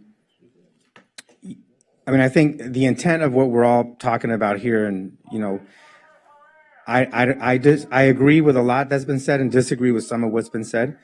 But the intent, I think, for all of us is, you know, to keep people safe, right? Save lives, keep people safe, strengthen public health during these challenging times with the pandemic affecting many of us and affecting all of us globally, right? It's not just a Santa Monica problem. With that same intent, I just want to make a few recommendations. You know, if it becomes necessary, as you know, we talked about today. You know, we're looking at the Department of Public Health, their guidance, but if we deem it necessary to enact a vaccine passport for Santa Monica in the future, I would like for us with you know, in terms of the data that we use, and I'm glad that, I mean, there was a lot of honesty in your report right here. So I really appreciate that, because I think that just shows, you know, that we want to be transparent in these matters. But it's important, I think, for us to look at the data regarding, for example, disaggregating the data that indicates the following on hospitalization, you know, and admissions, and COVID deaths.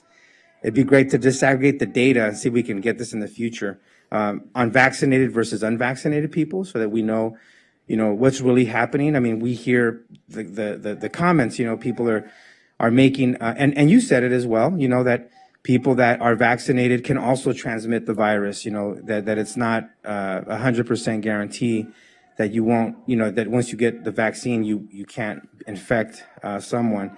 And even in your report, it said there was no evidence that showed, you know, that a vaccine passport, you know, just looking at Culver City, Santa Monica, you know, all the different jurisdictions that had pretty strict, you know, vaccine passport guidelines, that there wasn't really any significant difference, you know, and there wasn't really a lot of evidence to show that it would decrease infection rates.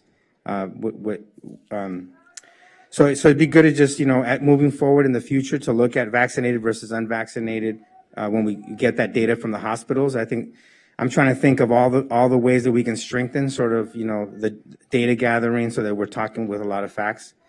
And then also like looking at those that are admitted to hospitals due to COVID or with COVID, you know, because that's also very important to have that type of data. Also in the future, I would like us to consider enacting looking at also natural immunity of people who have had COVID and lessening the impact of the virus. You know, for me, it was when I talked to some of the employees here, and they were very concerned. One in particular was very concerned because he said, I survived COVID, and it was tough. He admitted it was not easy, but he was very nervous of getting the vaccine after he had survived COVID because he had a very severe reaction to the flu shot. You know, so he's just really, really nervous. And so I think it's important for us to consider sort of natural immunity.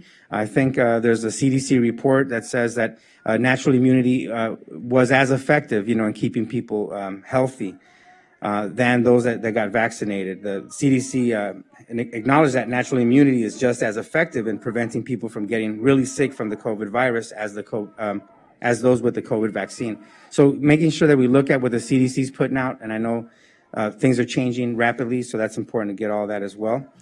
The other thing, the last point that I want to make is in the case of the definition of fully vaccinated, I propose that if this item returns due to the change in the definition, fully vaccinated to include X number of boosters, the staff must present peer-reviewed studies that confirm that requiring additional boosters will not hurt the health of Santa Monica residents. And I know you also acknowledge that, you know, this wasn't a huge scientific study, you know, but it's we should definitely try to gather as much data as we can, so we have a full understanding of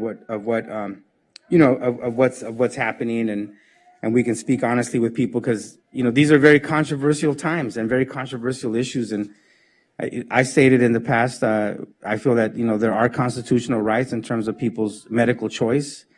Just like we celebrate the fact that some restaurants here said, hey, they chose to ensure that the vaccine, you know, was a requirement for entry. We celebrate that. And we should also, I think, in some cases, you know, where people have real concerns, you know, whether it's religious exemptions or medical exemptions, that we also allow for that type of choice for individuals to choose. And because not everyone's the same. People have, you know, different things going on in terms of their health and so forth. So I want to thank you for the work. I know this is, we're not done, you know, as our mayor stated, you know, there's talk about, you know, a new variant, you know, and so we should be prepared, and we should strengthen all our systems and find ways to keep, you know, our people safe. And I totally support that, you know, whether it's vaccines or the appropriate masks, temperature checks. I mean, there's a lot of things that we can do to keep our residents safe, and in that spirit, you know, I wanted to offer these ideas and suggestions so that we can strengthen, you know, our resolve to keep our residents safe. But thank you very much. So it looks like that's it. I just have a short thing. So I agree with much of what's been said. I think that it's clear that you have sort of two tracks going on here. I'm a big believer in the carrot and the stick. And I think that a big carrot, we know that over 90% of Santa Monica is vaccinated. And I think we should be highlighting those restaurants and those businesses that are checking vaccines. I 100% agree with it, because someone like me who's a cancer survivor and had a stem cell transplant would not be going to a restaurant that's not checking. So, and I think that 91% of the people in Santa Monica are like this. I don't know exactly how we need to give them, big kudos and how we can support them in their businesses. But I think we should support those businesses and draw positive attention to them. And I think, and I'm not saying, look, I think if it came down to it and we had another surge, it could be that we would want to make it mandatory. But I do think that what we're looking at is two tracks here, and that vaccinated people are going to want to go to restaurants where they check for vaccines, and 90% of the people in Santa Monica are vaccinated. So we really need to give big shout outs to everybody who's checking vaccines. And I think that alone could take us a long way. So that's how I feel about it. Does anyone else have anything else? I want to thank both of you so much. And I think we all want to thank everybody who's been showing up to work for the last 2 years. We are so grateful. We know we couldn't have moved forward without you. It's been a terrible time. I'm sorry for everyone's losses, but I'm really thankful that our EOC and our city management staff and everybody has worked so hard to keep us safe. So thank you. Thank you.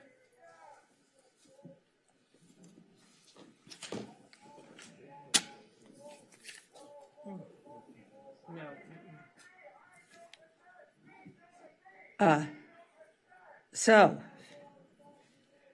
Madam Clerk. Yes. That's it. We're on to 7A.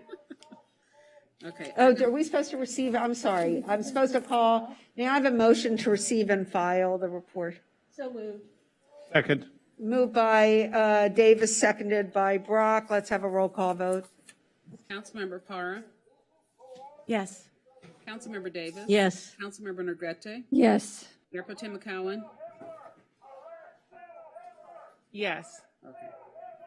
Councilmember Brock. Yes. Councilmember De La Torre. Yes. And Mayor Himmelrich. Yes. Thank you. I would like everybody to note that I'm a Jewish woman and the people outdoors are chanting, "Arrest Sue Himmler." Okay, next we're going to move on to 7A. It's the second reading and adoption of an ordinance of the City Council of the City of Santa Monica, amending Santa Monica Municipal Code Section 2.64.020 to decrease the membership of the Arts Commission from 11 to 9 members. And this is a second reading. I move that we accept that. Okay. Second. Moved by Brock, seconded by Davis. May we have a roll call vote?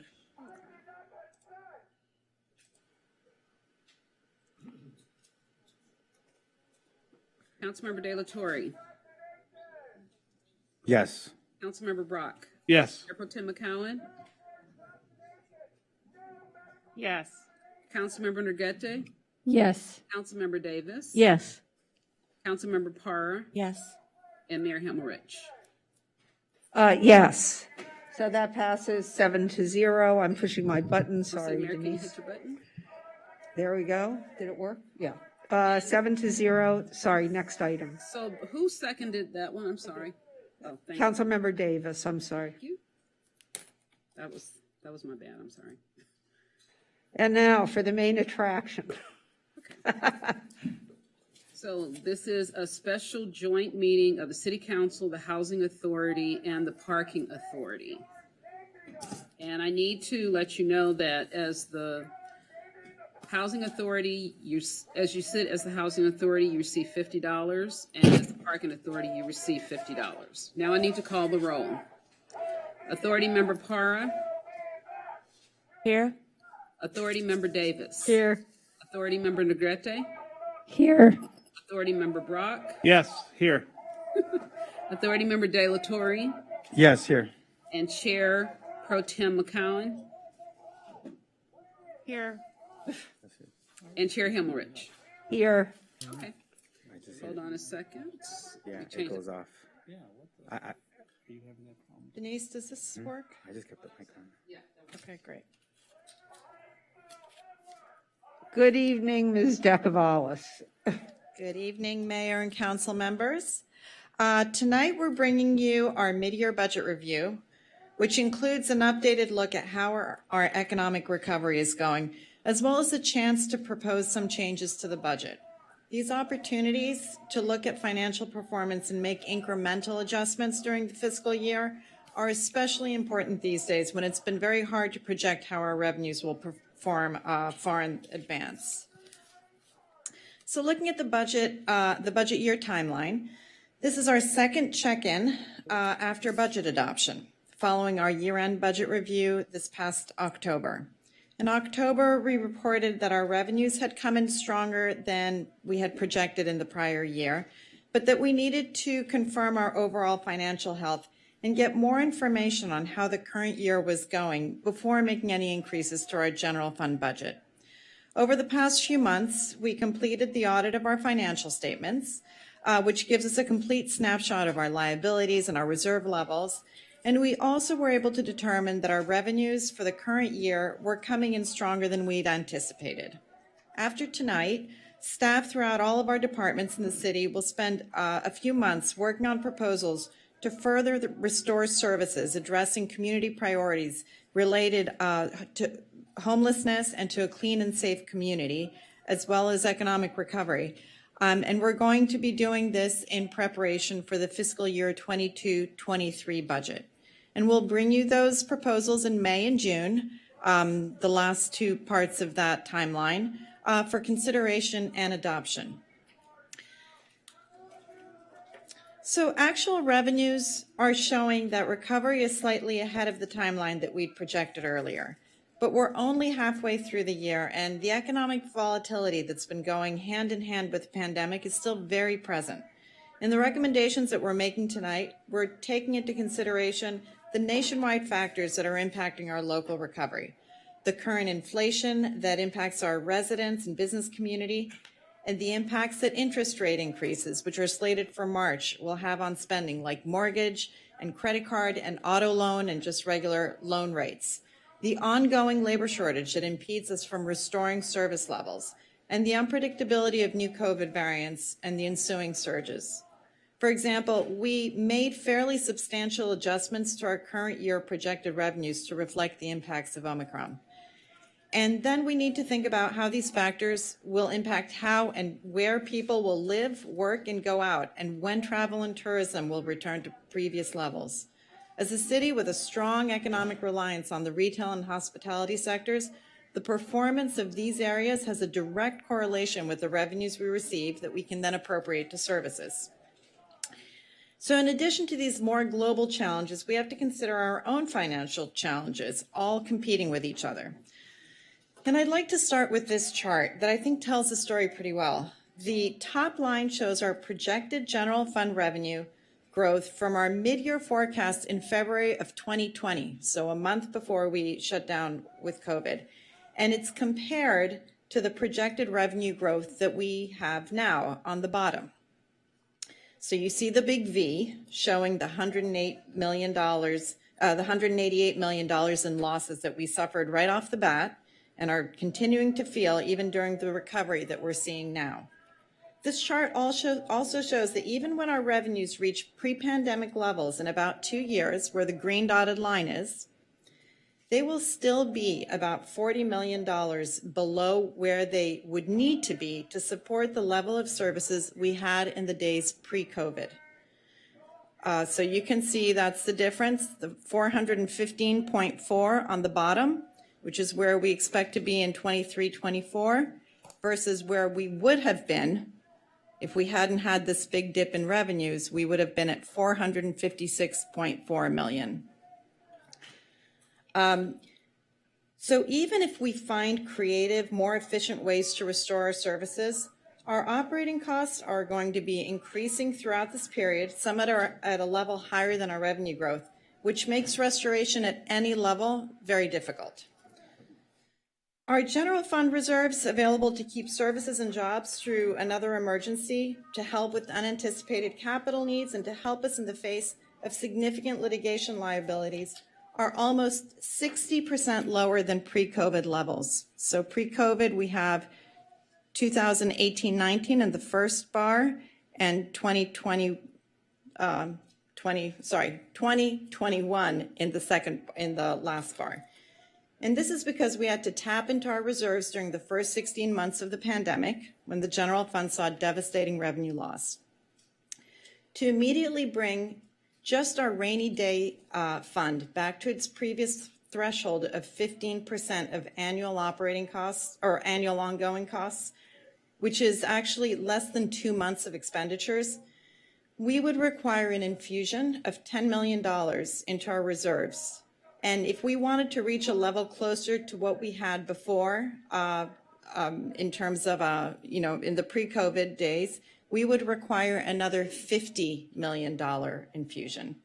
So this needs to be done over time, and it'll be competing with the demand to restore services and to rebuild our capital program, which brings us to the next slide. City services and programs are provided by people. So a chart showing our workforce numbers is the easiest way to give an idea of where we're restoring services. The ultimate number of positions that reflects full recovery is not set in stone. We're not saying that we are actually going to get back to 2,298.3 positions when we recover, but this at least gives you some context.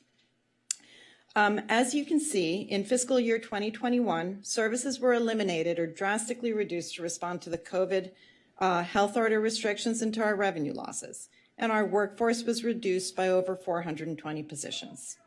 Over time, we've been able to bring back some services. To date, we've added back less than 17% of the positions eliminated. To restore services in areas such as the library, tree trimming, youth programs, among many, many other programs, both in the general fund and in other funds, we'll need to slowly increase staffing levels, but this will take time. It'll take new revenue streams and continued assessment of our community priorities. This slide, which is pretty hard to read because there's so much written on it, shows just some of the programs and services that are operating at reduced levels or that have been closed or suspended. And I'll highlight a few of them. Among the programs operating with reduced hours or serving fewer participants are the library, with only 2 branches having in-person services. And overall, it's operating at 31% of previous levels. Our Human Services Grants Program is serving 750 fewer participants. Youth programs are at 30% or less of previous levels, and our Mobility on Demand program, or MODE, is operating at 75% of previous levels. In the middle top box, the Fairview, those are the closed and suspended programs. The Fairview Library and Miles Playhouse and Camera Obscura are closed. There's no support from staff for permitted park events. On the right, under reduced frequencies, graffiti removal, alley paving, and sports field maintenance are operating at reduced frequencies. And in-person plan check, on the bottom for reduced customer services, we have in-person plan check and planning permit services are operating at 70% of previous levels and by appointment only, while code enforcement cases are experiencing delays. And then bottom right, we have planning and governance cuts, and those include several different, we have park planning that has been cut by to 67% of what it was before. We are, it's taking a long time to get through pier and beach initiatives and contracts related to some of those areas. Our DA agreement monitoring is complaint-based only. And several of our internal service departments are operating at least finance, HR, and ISD are operating at 80% of levels. And the work that we had anticipated was going to go down never quite did go down.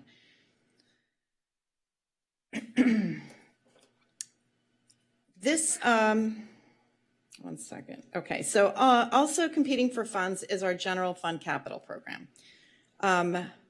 For years, the city set aside $21 million a year to fund preventative maintenance on our infrastructure, equipment replacement, new technology, and park and mobility improvements.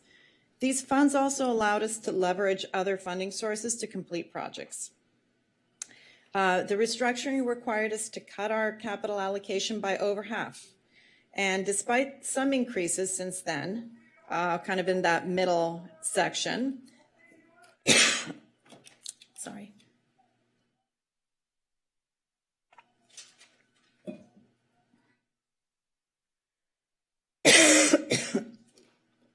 The capital program remains severely underfunded. For 2 years, we've had to suspend our computer replacement at a time when computers are vital to our operations. And our vehicle replacements have also lagged.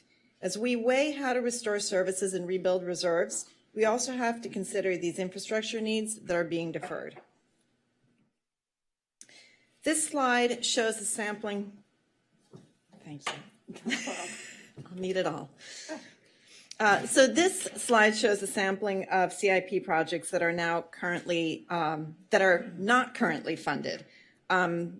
These are projects that we had on the left-hand side, are projects that we had to defund in 2020, and they continue to wait for funding, as well as other projects on the right that have a lot of community support, but that have been waiting for funding even before COVID.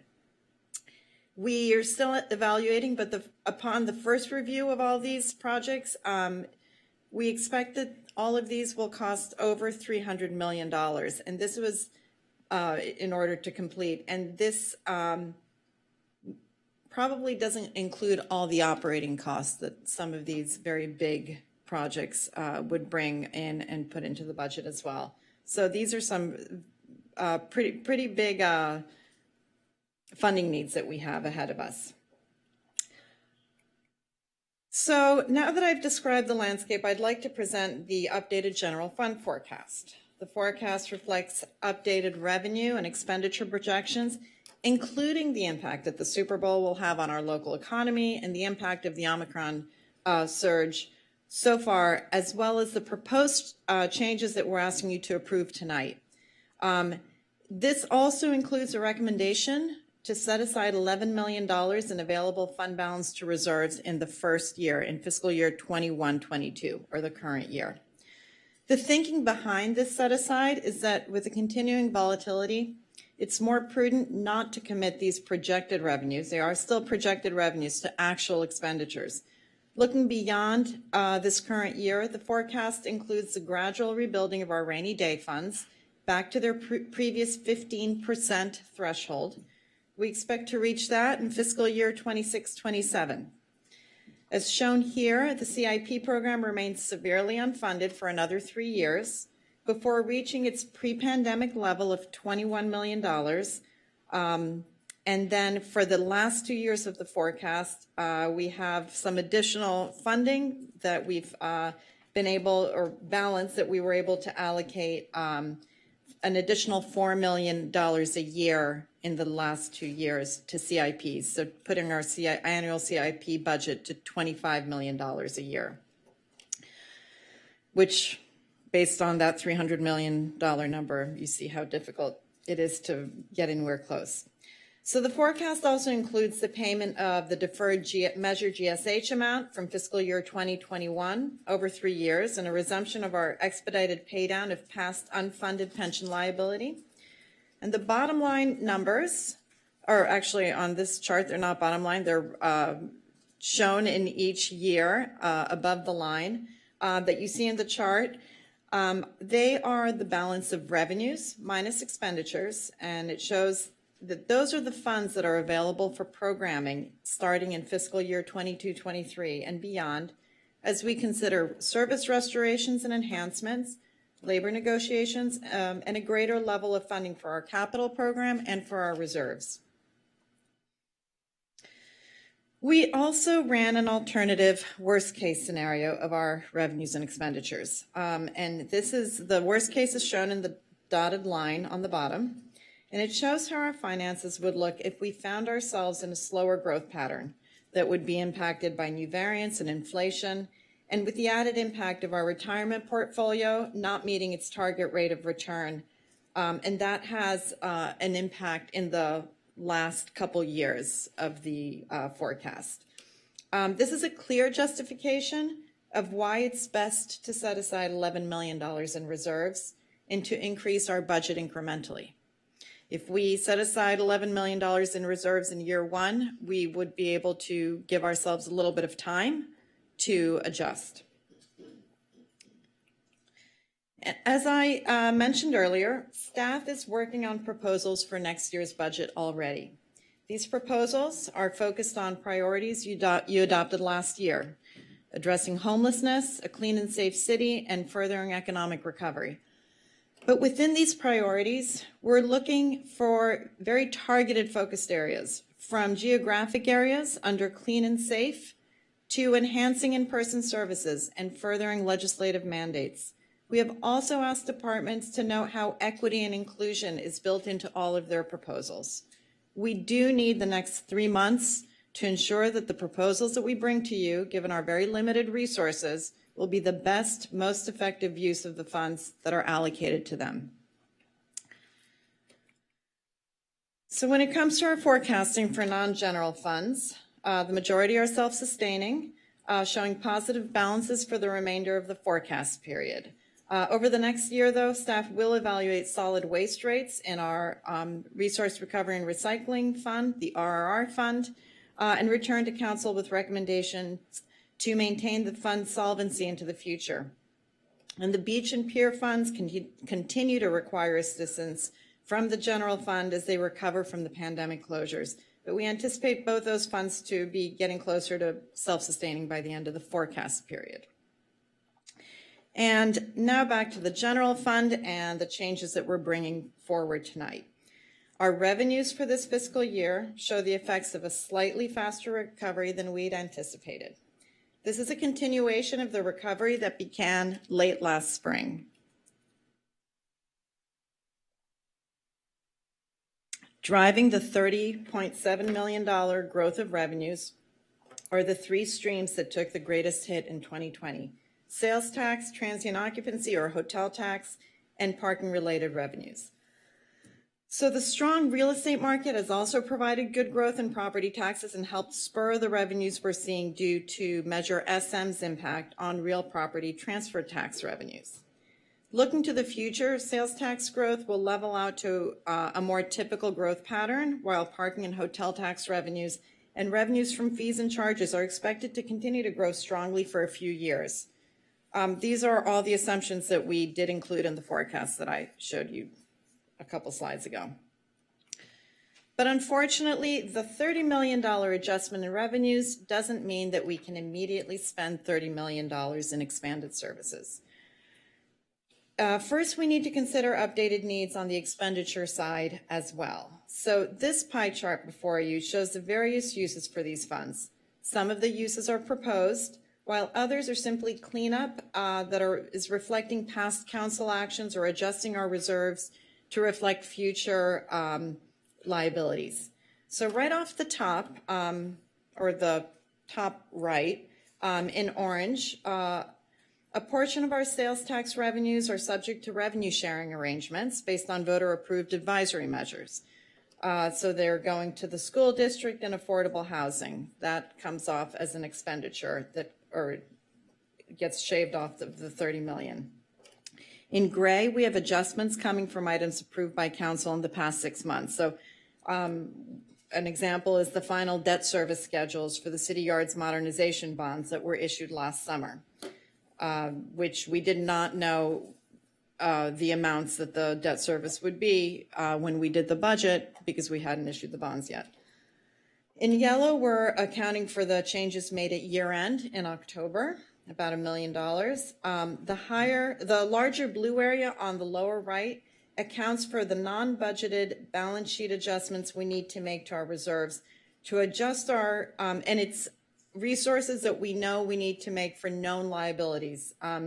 It's to adjust our rainy day fund to meet the 12.5% threshold level based on the increased budget. Anytime we increase our budget, we need to increase that 12, whatever our rainy day fund is to get to 12.5% of the increased budget. We also are funding a bump in our PERS contributions next year. we were informed about the increased amount of contributions after we adopted the biennial budget. And these are contributions that are going up because of losses that were suffered a year before in PERS. PERS, if it's a really good year, you got to wait 2 years to see the positive gain or the gain from that, and maybe see a decrease in your contribution. If it's a bad year, you wait 2 years and then you see it. And again, this came up after we adopted our budget. And what we're doing here is we would take some of this year's revenue where we have this surplus and apply it to next year's, to cover next year's cost. And that kind of smooths out how much money is available next year when you don't have as much, based on if you think about the forecast, you would have had a lot more in the first year, and then in future years it's a little smoother. So this kind of smooths it out. And we also need to set aside funds that we know we're already spending on COVID-related costs. And in this situation, FEMA will not reimburse us for funds if they're budgeted, if we budget them. They have to be unbudgeted. But we also want to make sure that we have the cushion in case we don't get reimbursed for those funds. It's a very difficult process to go through FEMA reimbursement, and we want to make sure that we cushion our other services from that. So we are setting some money aside. On the left side, the large green slice is the $11 million we're recommending to be set aside to begin the process of rebuilding our reserves. And finally, the light blue slice at the top reflects tonight's recommended adjustments to restore and enhance services. So there are about a quarter of the top right quarter of the pie, you can see has kind of some darker outlines. Those are the areas those are the changes that are coming to you tonight. Those are what's in attachment A that you're going to be hopefully approving tonight. So delving a little deeper into the recommended changes we're bringing forward tonight, this slide shows the changes in 3 categories. The first is the adjustments to restore and enhance services. These are predominantly adding positions back to the budget. There are a number of position changes that will provide direct services, such as expanding recreation programming, library adult programming and literacy services, opening the Fairview branch, and increasing our 311 team. There are also requests that address council priorities, such as enhancements to begin a more aggressive effort to embed equity in our day-to-day purchasing, and adding an equity and inclusion manager in the city manager's office. There are also several position requests to address severe administrative gaps that are not allowing us to provide services as effectively and efficiently as we could. So when we restructured our budget in 2020, we eliminated a very large number of administrative positions and directed our limited resources towards frontline and emergency work. And during the past few years, or the past 2 years, we've struggled to maintain basic operations, from customer service to paying bills to negotiating contracts to recruiting. Managers frequently have to step in and complete administrative duties, but this means that they can't make progress on their higher level work. The cuts that we've been living with in the back of a house are impacting our ability to provide services, and as we look to grow the services and programs that we're offering, we simply can't support them. We can't, let alone onboard the people, the systems, and the processes needed to provide them. So our department heads, as they come up with their requests, will give you more detail on the changes that they're proposing and the ultimate impact that those changes have on service delivery. The second category on the slide is for changes to reflect actions already taken by council, as I mentioned, that require follow-up budget adjustments. And this is a $58 million number overall in that middle square, but of that amount, almost $55 million is to transfer funds to the general liability fund to pay for a settlement of claims brought against the city. And the remaining amount is $3.4 million for a few other adjustments. The third category is to adjust payments made based on revenue sharing arrangements that I talked about earlier towards the school district and affordable housing. And outside of the general fund, revenue adjustments are made across the board to account for updated information. The largest changes are reflecting federal stimulus funding and higher than anticipated metro funding coming to the Big Blue Bus, and the receipt of the general fund transfer to the liability fund that I just mentioned. On the expenditure side, changes reflect some position increases that will be detailed by our department heads, as well as adjustments and corrections. We have some small adjustments to the CIP program, including a parks condition assessment that will be funded using Parks and Recreation Impact Fee funds. So finally, I'm going to pass the baton to the rest of the department heads and drink some water. And they'll all give you some details on their budget requests. So thank you for your patience. And we have City Council first. Susan? Thank you very much for that. Sorry. I'll start with the department slides. So in the council budget, we're seeking to add a staff assistant 3 to provide administrative support to council members, the mayor, and mayor pro tem for things like scheduling, event coordination with external partners, community groups, as well as across departments. This also has the benefit of allowing our council office and legislative affairs liaison to focus more on legislative advocacy, identifying federal and state funding opportunities, supporting intergovernmental meetings and partnerships, and continuing to support council members with policy formation and inquiries. Especially work at the federal and state levels for funding opportunities is going to become increasingly important as we come out of the pandemic and are recovering economically. Can you do this next slide? In the manager's budget, we're seeking to add 2 positions that both support work across the organization as well as throughout the community. The customer service assistant will expand the 311 team, as Gigi mentioned.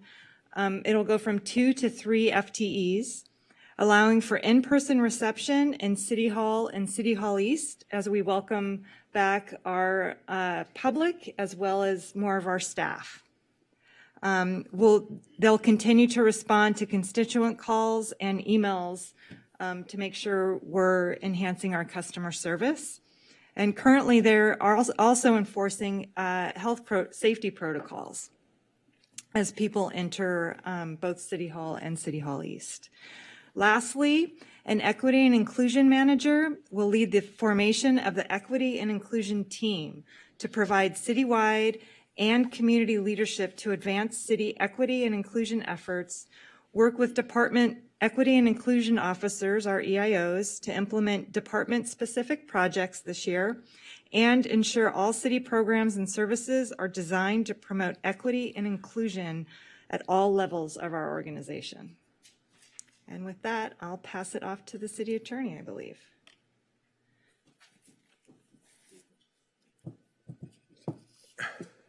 Oh, it just went on without.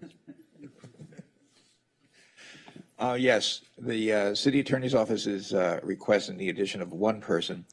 At present, there is no administrative support whatsoever for either the position of the city attorney, the assistant city attorney, and in addition, the units that do most or all of the work that services the city council and the city departments have at present only 2 support staff that work and those people have to be borrowed to do some of the work to assist the office of the city attorney and the assistant city attorney.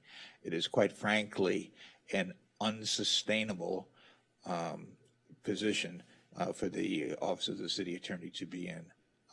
There is no support, meaning that whoever is your city attorney has to be effectively most of the time, his or her own, lack of a better word, secretary, paralegal, general office worker to arrange things. And it's quite frankly, it is a virtually impossible task for that person to be able to do those many things and to sustain the office overall. So this is a request to add one additional staff person who would assist both the office of the city attorney and that person would also be able to assist the other lawyers who handle the work that comes before the city council and assist the other various departments.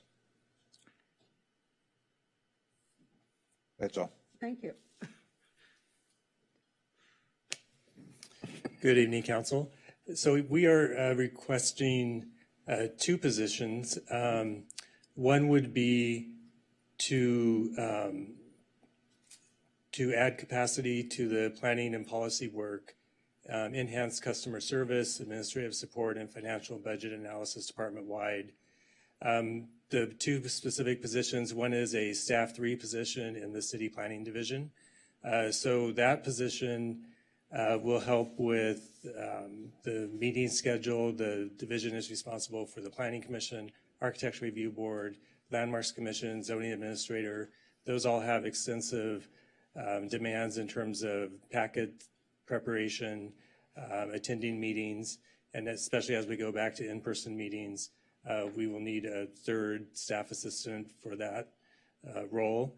As it is now with only 2 staff assistants, there's no coverage if somebody's on vacation or out. So having that third position in the city planning division is really important.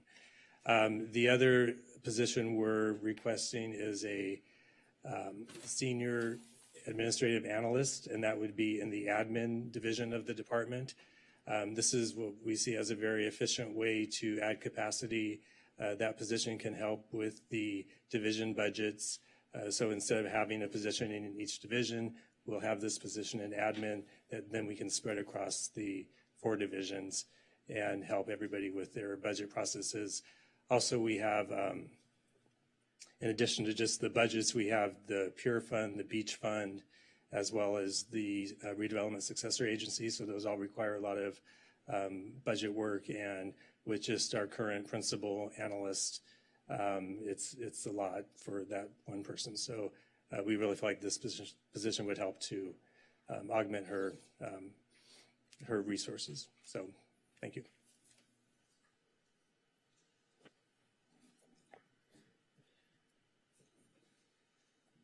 Good evening, Mayor and Council members. Andy Agel, Director of Community Services. So we've got a few recommendations. I want to start with expanding in-person services.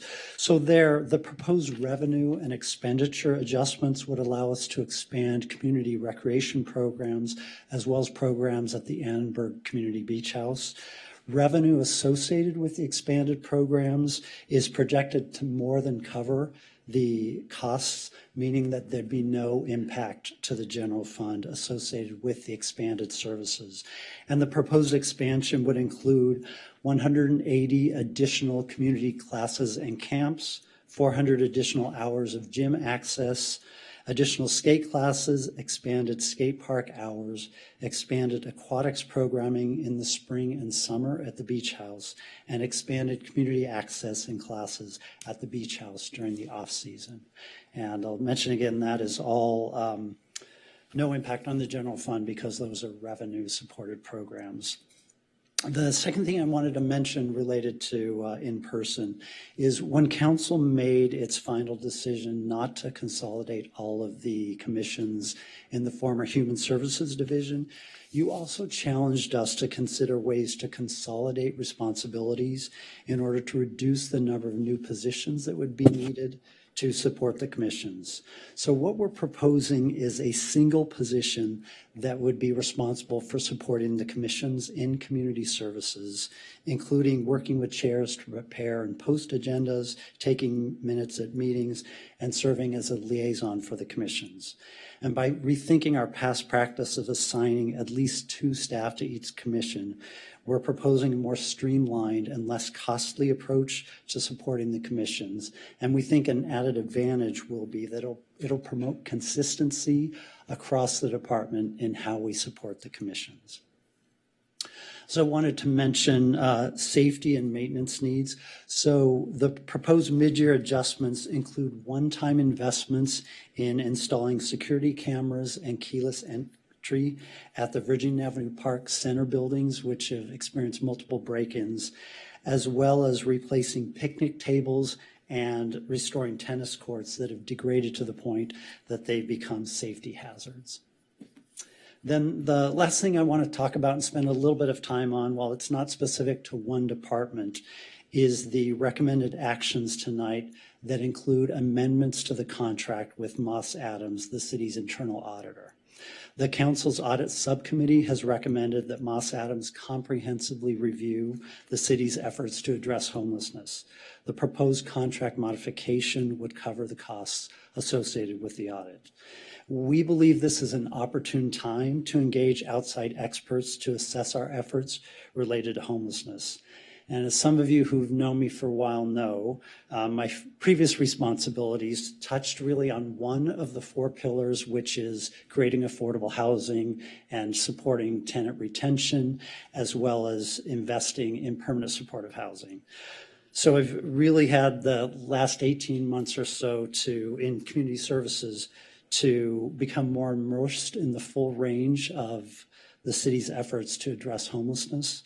And the more I've learned, the more I've realized that why communities throughout the region and really communities throughout the nation have come to study Santa Monica in order to learn more about our strategies to address homelessness. From the deep and broad array of social services to support low-income and vulnerable individuals and families, to our balanced approach of pairing social services with consistent enforcement, to our approach of supplementing county resources to address local needs. I've also discovered that addressing homelessness is incredibly complex. And after more than 18 months in this department, I am learning new things every day. And while homelessness has been an issue in Santa Monica for decades, I think many of us who live here feel like maybe things have changed due to the pandemic, that sort of the impacts of homelessness and how we experience homelessness may have changed. And while we don't have an empirical count until we complete the count this month and do the data analysis, I think many of us feel that more of the regional population that's experiencing homelessness may be in Santa Monica now, and that accompanying that are many of the impacts associated with homelessness. So with many of us grappling with this, what I call the $1 million question of where should we strategically invest additional resources, it seems that we also need to ask the question of, are we deploying our existing resources in the most effective manner? And it's really for that reason that this feels like a great time to engage Moss Adams to do this type of study. The other element is that it's been over 15 years since we last did a study of this sort. So in 2006, the Urban Institute came in and did a comprehensive evaluation of what we were doing. And after 15 years, it seems like it's a ripe time to move forward. So the effort that's proposed by Moss Adams and recommended by the audit subcommittee would take a comprehensive approach that includes a review of the city's homeless services, planning, strategy, and communications, and a comparison to best practices. It also includes a review of the roles of the city and the local, regional, and state agencies that work to address homelessness, as well as an evaluation of the various city resources and organizational structure dedicated to addressing homelessness. Since a portion of the assessment will require Moss Adams to review programs and services related to homelessness that are funded through the city's Human Services Grants Program, staff also recommends that Moss Adams conduct programmatic and fiscal monitoring of all Human Services Grants Program funded programs. This will allow for a consistent approach for monitoring across populations and program types, the result of which would be shared with the council, the audit subcommittee, and the community. And that timing is ideal as we gear up for the next RFP cycle for the Human Services Grants Program. And with that, I'm going to turn the mic over to Chief Knabe.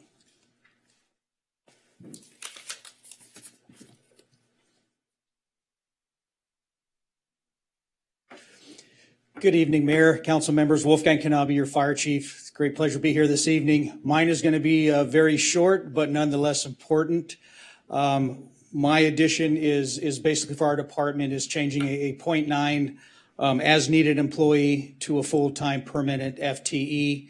This individual basically helps us to meet our federal and state mandates as it pertains to training records, training mandates, also assists with our mutual aid strike team reimbursement, which brings money into our city and our department for our wildland deployments.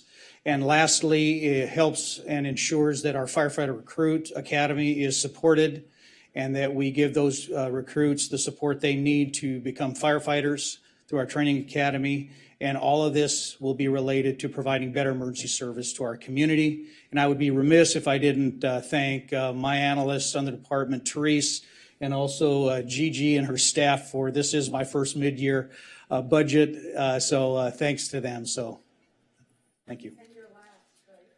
My first and my last, exactly. Unfortunately, to me, it's been great, and I'm humbled by the support I've received and the acceptance. So thank you. Well, thank you.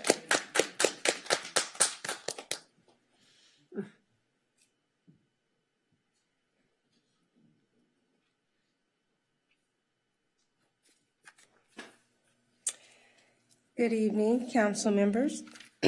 My name is Lori Gentles. As you know, I'm your HR Director, Chief People Officer, and our ask tonight is for 3 FTEs, and let me explain why we're asking for that. In HR, our core mission is to attract and retain the next generation of leaders, to reinforce a civil and equitable workplace, and to cultivate a culture of accountability, empowerment, and leadership. HR is unique in that we literally serve as the hub of the organization in terms of sourcing and supporting and training our people resources that are on the front line, providing and responding to and delivering the programs and services to our residents, community, and internal customers. Our role is critical in that when we cannot meet our internal customer personnel-related needs, particularly in a timely fashion, our departments are not able to meet their service delivery expectations. As we look to the future and the impact an increase in revenue will have on city operations, the HR department finds itself unable to meet the expanding needs of a diverse and dynamic activity of our operating departments. So the proposed positions represent the bare minimum of what is required to ensure that we have the capacity to address current and anticipated workload. These positions fall within our 2 most customer-facing divisions, and that is our Employment Services Division, which is responsible for recruiting and classification and compensation work, and our Labor and Employee Relations Division. Our ability to attract and retain employees to fill our approximately 145 vacancies is even more critical post-pandemic, as I'm sure many of you have heard about the great employee reflection and the great employee resignation. The pandemic has empowered people in a way that we've not seen before in terms of choosing to follow their personal values. According to the Bureau of Labor Statistics, 4.5 million Americans left their jobs as of November 2021. And we're seeing this firsthand, the impact that this is having on our ability to attract and retain employees. And lastly, and additionally, the legal and organizational landscape is constantly changing, requiring new and modified mandated programs, such as the recent changes to the California Family Rights Act and COVID-19 leave, as well as novel approaches to dealing with employee morale and engagement and mental and emotional health and wellness and fitness. So the proposed positions we feel will build capacity to help us address these and other issues. And with that, I will turn it over to my fellow department head.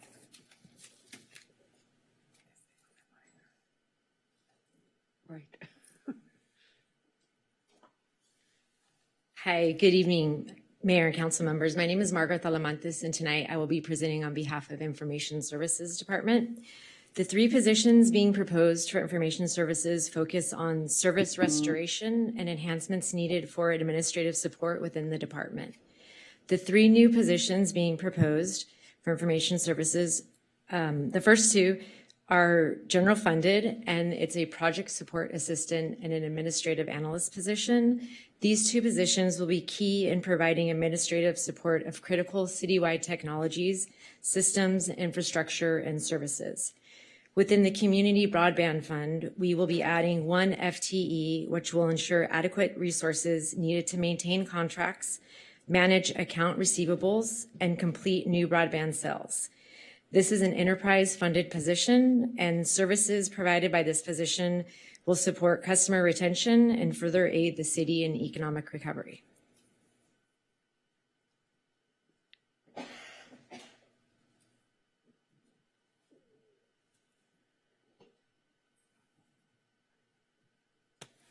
Good evening, Mayor, council members. My name is Erica Cayugan, and I am currently the interim library director. And I've worked here in the city for 16 years. Let me start by talking a little bit about libraries. Libraries are vital parts of our neighborhoods and communities. Continued restoration of library services allows our Santa Monica community to take advantage of their fundamental right to information and literacy by visiting their local libraries in person, accessing books, materials, and programs, and connecting with staff. Open libraries provide equitable and inclusive resources to many of our most vulnerable community members. Our library team, although much smaller in size, is committed to serving our community's literacy and lifelong learning needs. With 3 locations reopened, Main Library in Pico for in-person and Ocean Park Branch for self-service, and Montana soon to be reopened for in-person service in early March, we will shift our focus to the next phase. And this is where our mid-year fund request comes in. With the approval of mid-year funds, we will activate our 4th and final branch, Fairview, via self-service as a first step towards restoring service to this location. And we will enhance essential literacy services and adult programming across the system. So to accomplish this, we need 1.0 FTE permanent position, 0.4 FTE as needed position to support our operations, as well as funds for equipment, programs, and materials collections. Our goal is to first grant some level of service and access to all of our library locations and neighborhoods, and then from there, build on these minimum levels of service by restoring more staff and enhancing city system-wide programs. Thank you. And now I'll turn it over to SMPD and Captain Covarrubias. Thank you.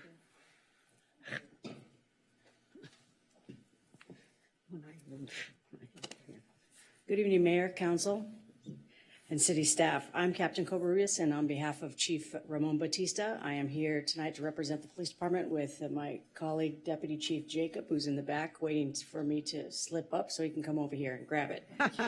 I know you had quite a night tonight, and I know it's late, so I'm going to make it quick, and I think we can all understand why we're coming to you with this. So our request is for 10 as-needed officers, 10 as-needed traffic service officers. And so the reason that we're asking for that, as like everyone else in the city during the budget restructuring of 2020, we lost a critical component to our traffic services unit. We lost traffic control officers, we lost some full-time traffic officers, we lost our citation review officer, as well as our staff assistant that was manning the front counter. And I'm sure as you all realize, parking, traffic, citations, Monday morning, we're exceptionally busy on that front counter. Everybody wants to come in and talk to us about what happened over the weekend, and understandably so. And because of our lack of staffing, we haven't been able to provide a full-time person at the counter. So we've been using people who are injured on duty and have work restrictions and able to accommodate them that way. So we've been very fortunate that way. So on top of all of the reductions that we went through in 2020, we've also seen a high turnover rate in traffic services. We've suffered a 30% reduction in our staffing.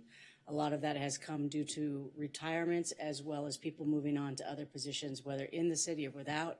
And it's as Ms. Gentles has spoke about the great resignation and people coming to terms with what they want to do for the rest of their careers and trying other things. So this is something that's unprecedented with the police department. We're normally used to career employees, and that's not what we're seeing currently. So we have to kind of acclimate and readdress how we're effectively providing services.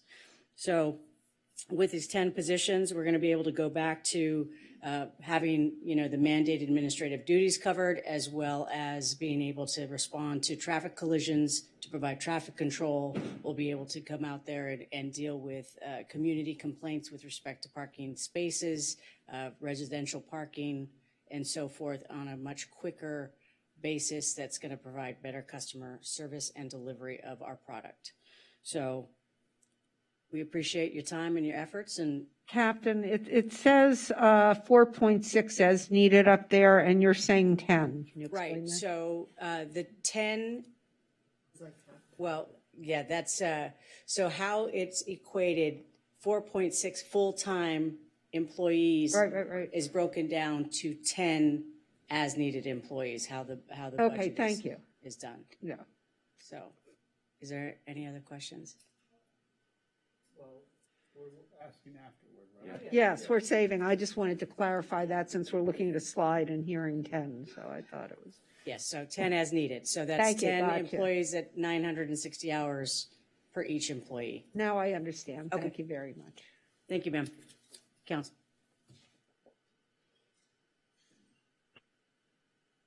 Good evening, Mayor and City Council. Rick Valtier, Public Works Director. There are two key general fund positions requested by the department. A project support assistant would allow for our project and construction managers to spend more time out on the construction sites where they need to be, ensuring quality construction and on-time delivery for projects that promote a clean and safe community, such as the park safety enhancement and the marine park safety upgrades, as well as projects that support economic recovery, such as the Virginia Avenue Park Kitchen. The same position would also free up analyst time to pursue grants and as well as administer grants if and when they're awarded. A hopeful example would be the Gandera Park Improvements project that was recently submitted for consideration under the Clean California Local Grant Program from the Department of Transportation. While certainly not a substitute for over a dozen administrative positions lost in our department, an additional administrative staff assistant would restore some administrative support across the different divisions within the departments where the workload continues to exceed staff capacity.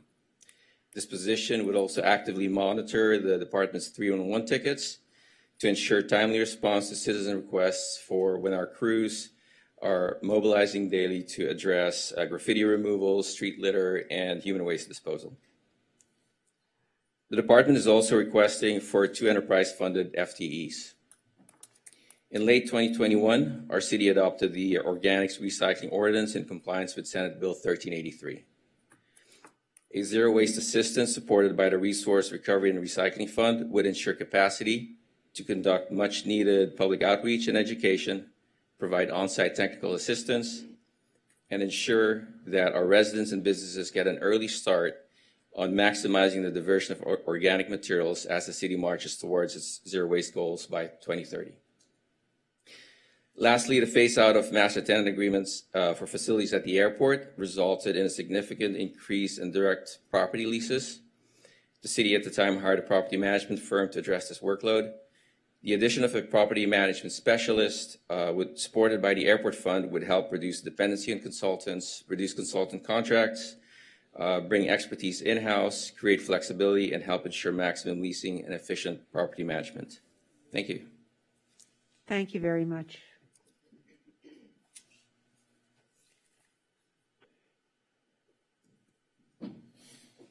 Last but not least, good evening, Mayor, Council.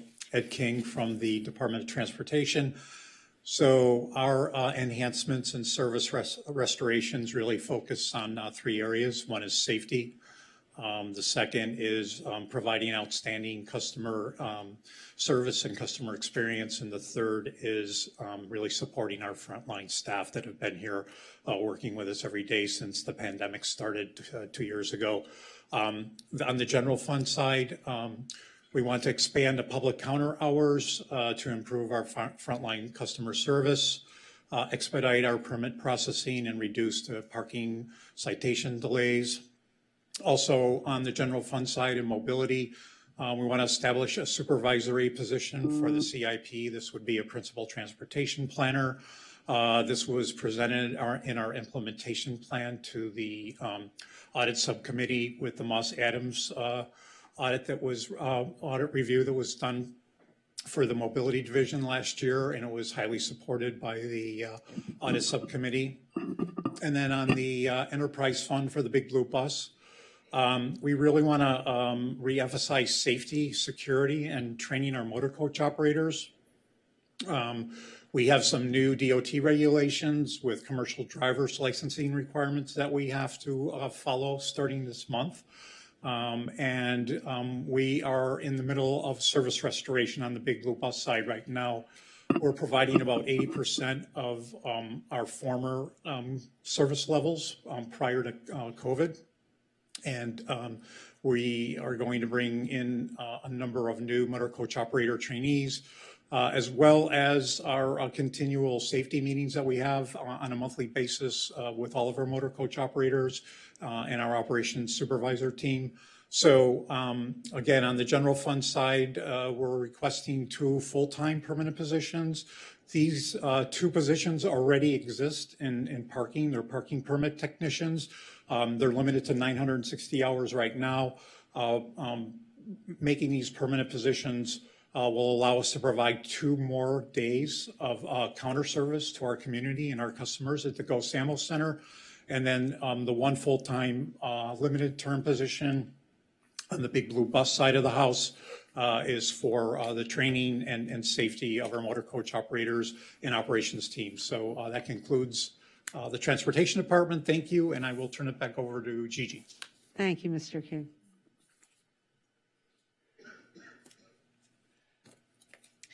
And in the Finance Department, we are asking for position changes that are helping in a few different ways. First, we are asking for 1 position and a escalation of another position in our procurement division, and that's going to help us. It's going to give us the bandwidth and the skills that we need to be able to make good on the direction that you have given us to embed equity and inclusion into our purchases. The city spends a lot of money every year purchasing goods, purchasing services, and we want to be able to look at the way that our policies and procedures, potentially even look at the ordinance and see what we need to do to make sure that we can be able to work with local, small, and underprivileged businesses to promote equitable economic growth. Another area where we are focusing on, we are adding a position and again, escalating another position, again, to increase bandwidth and skill level, is in our risk area. So we are asking for the restoration of a position in our workers' compensation program that will be monitoring, working very close on our concierge program with our injured employees to make sure that they are that we can get them to their appointments and make sure that things are open enough so that they can get things done. The more that we do that and the more that we monitor and manage this program, the faster we're going to get people back to their jobs and we can have fewer people absent. And this is especially true in our among our public safety staff. And it's going to help having more people on the streets. And also in the risk area, in our risk management area, we are looking to, again, come back to, we had many more positions before COVID, and one of the things that they were doing was looking at cost containment, and now we need to continue to go back to seeing what we can do in terms of payment recovery programs on our insurance claims and any other cost containment programs in terms of liability.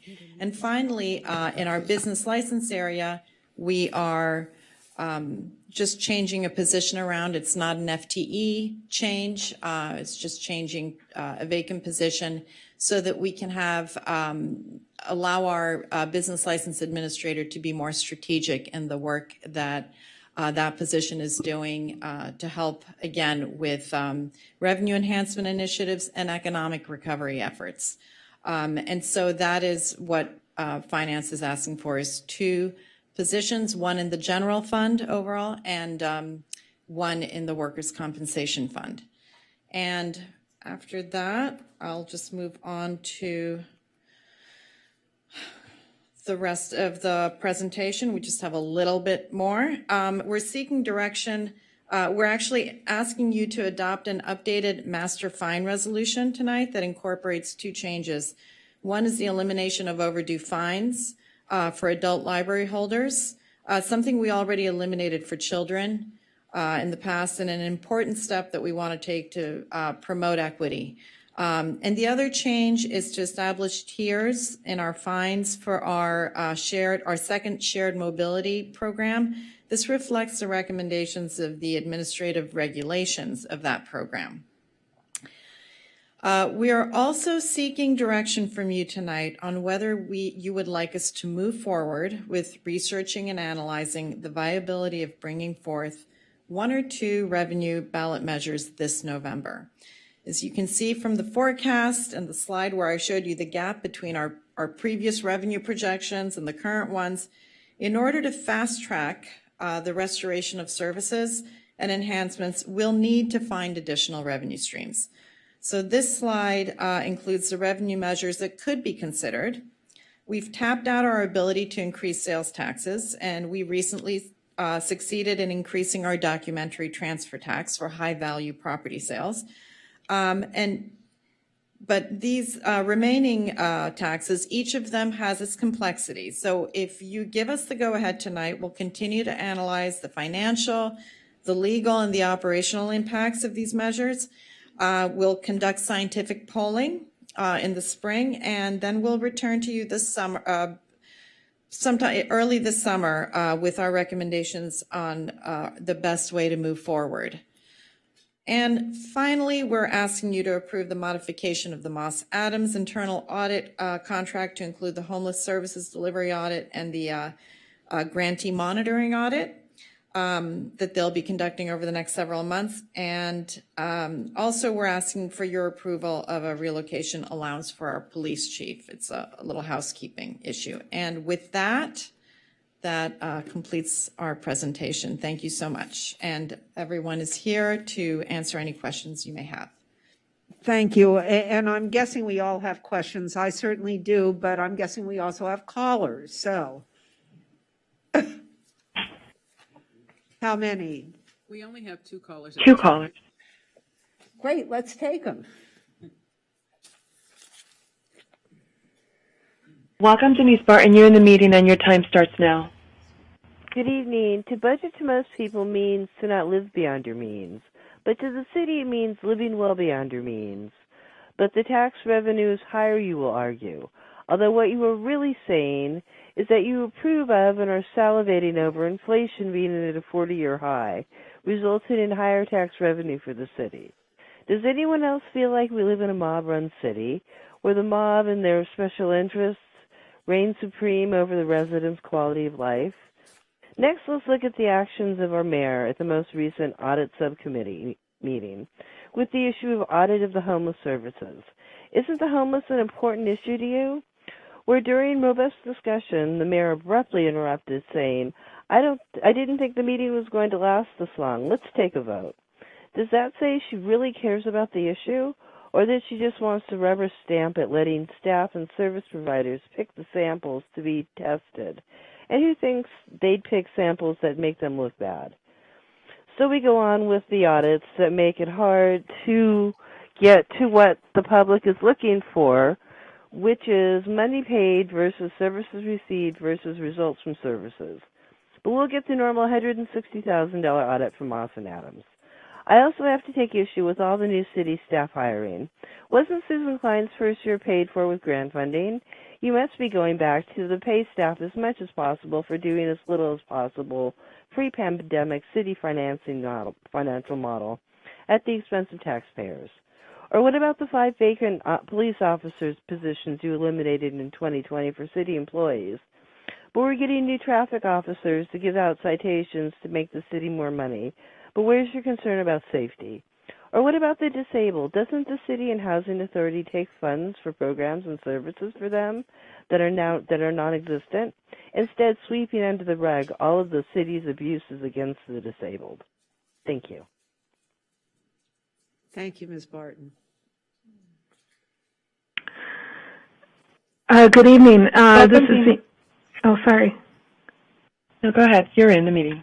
I'm sorry. This is Zena Joseph. I just wanted to speak in support of the staff recommendation to open Fairview Library for self-service. I've received a lot of communication from people in the neighborhood who miss that library and who want it to be reopened, even if it's only for self-service. And also, Gigi mentioned exploring a library parcel tax, and I would also support exploring that as a possibility. 2/3 requirement is a high hill to climb, but having public libraries is a definite benefit to people living in this city, and I think they might support it. Thank you very much. Thank you, Zena. That was our last call. Thank you. Questions? Councilmember Davis. Well, first of all, thank you to everyone for a very thorough report. It's always good to get good news on the budget, to see that we are, in fact, making progress to getting back to where we were. So I really want to help with that. So the first question I have is, and this is a topic du jour, we have a currently operating peer task force, but as I read the budget, there isn't any funding for that past a certain date. Is that correct?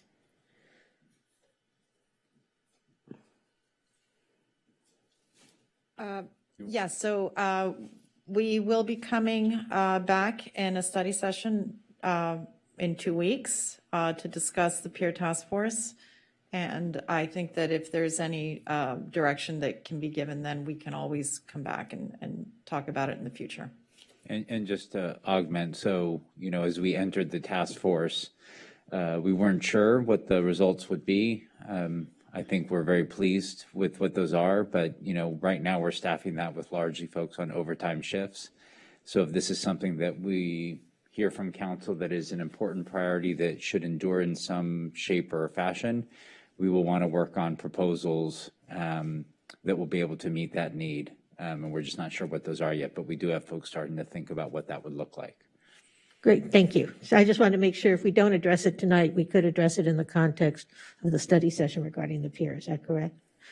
The other thing is that when we had to make the series of unfortunate events, unfortunate layoffs, we changed our retention policy extended it from 1 year to 2 years in terms of bringing staff that had to be laid off back. Can you, you don't have to go through position by position, but can you confirm, one, that we have in fact been bringing back staff that was laid off, and give us at least some idea about how that's worked out?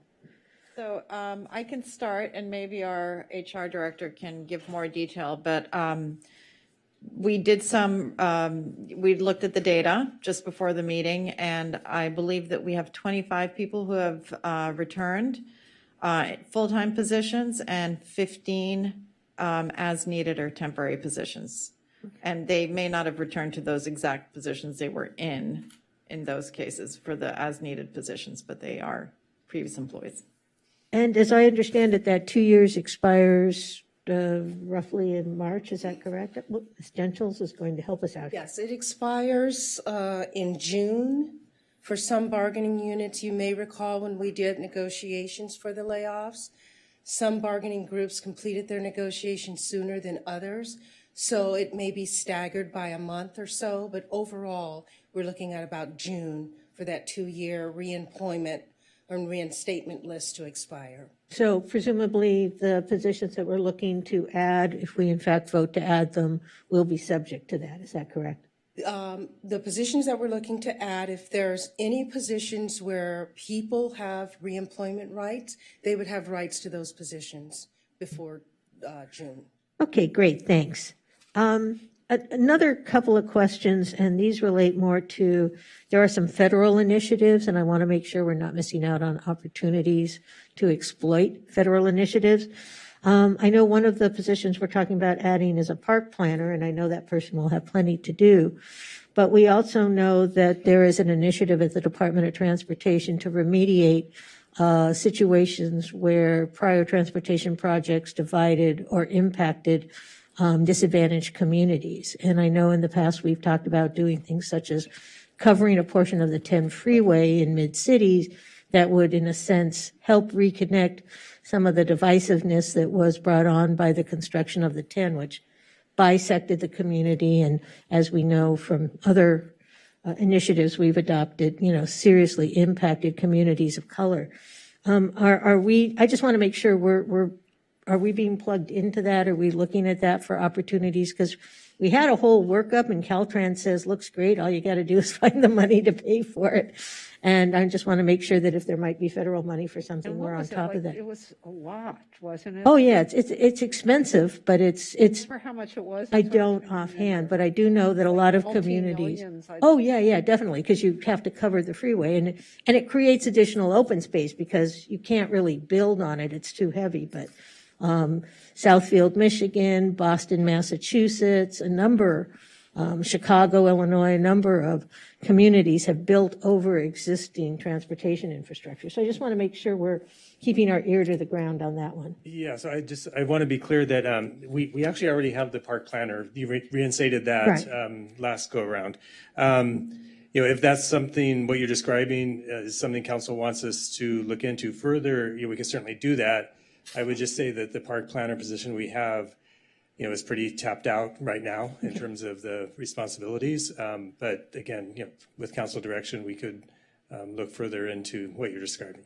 Well, and I'm not directing anything, and, Right, we can do that later, but I just want to make sure we're sort of keeping our ears to the ground for these opportunities, because these are huge chunks of money that we'll never be able to fund out of our budget, is my guess, but there may be federal money. And that leads to my second one, which is probably from Mr. King. So recently, the Department of Transportation effectively adopted Vision Zero as a federal policy.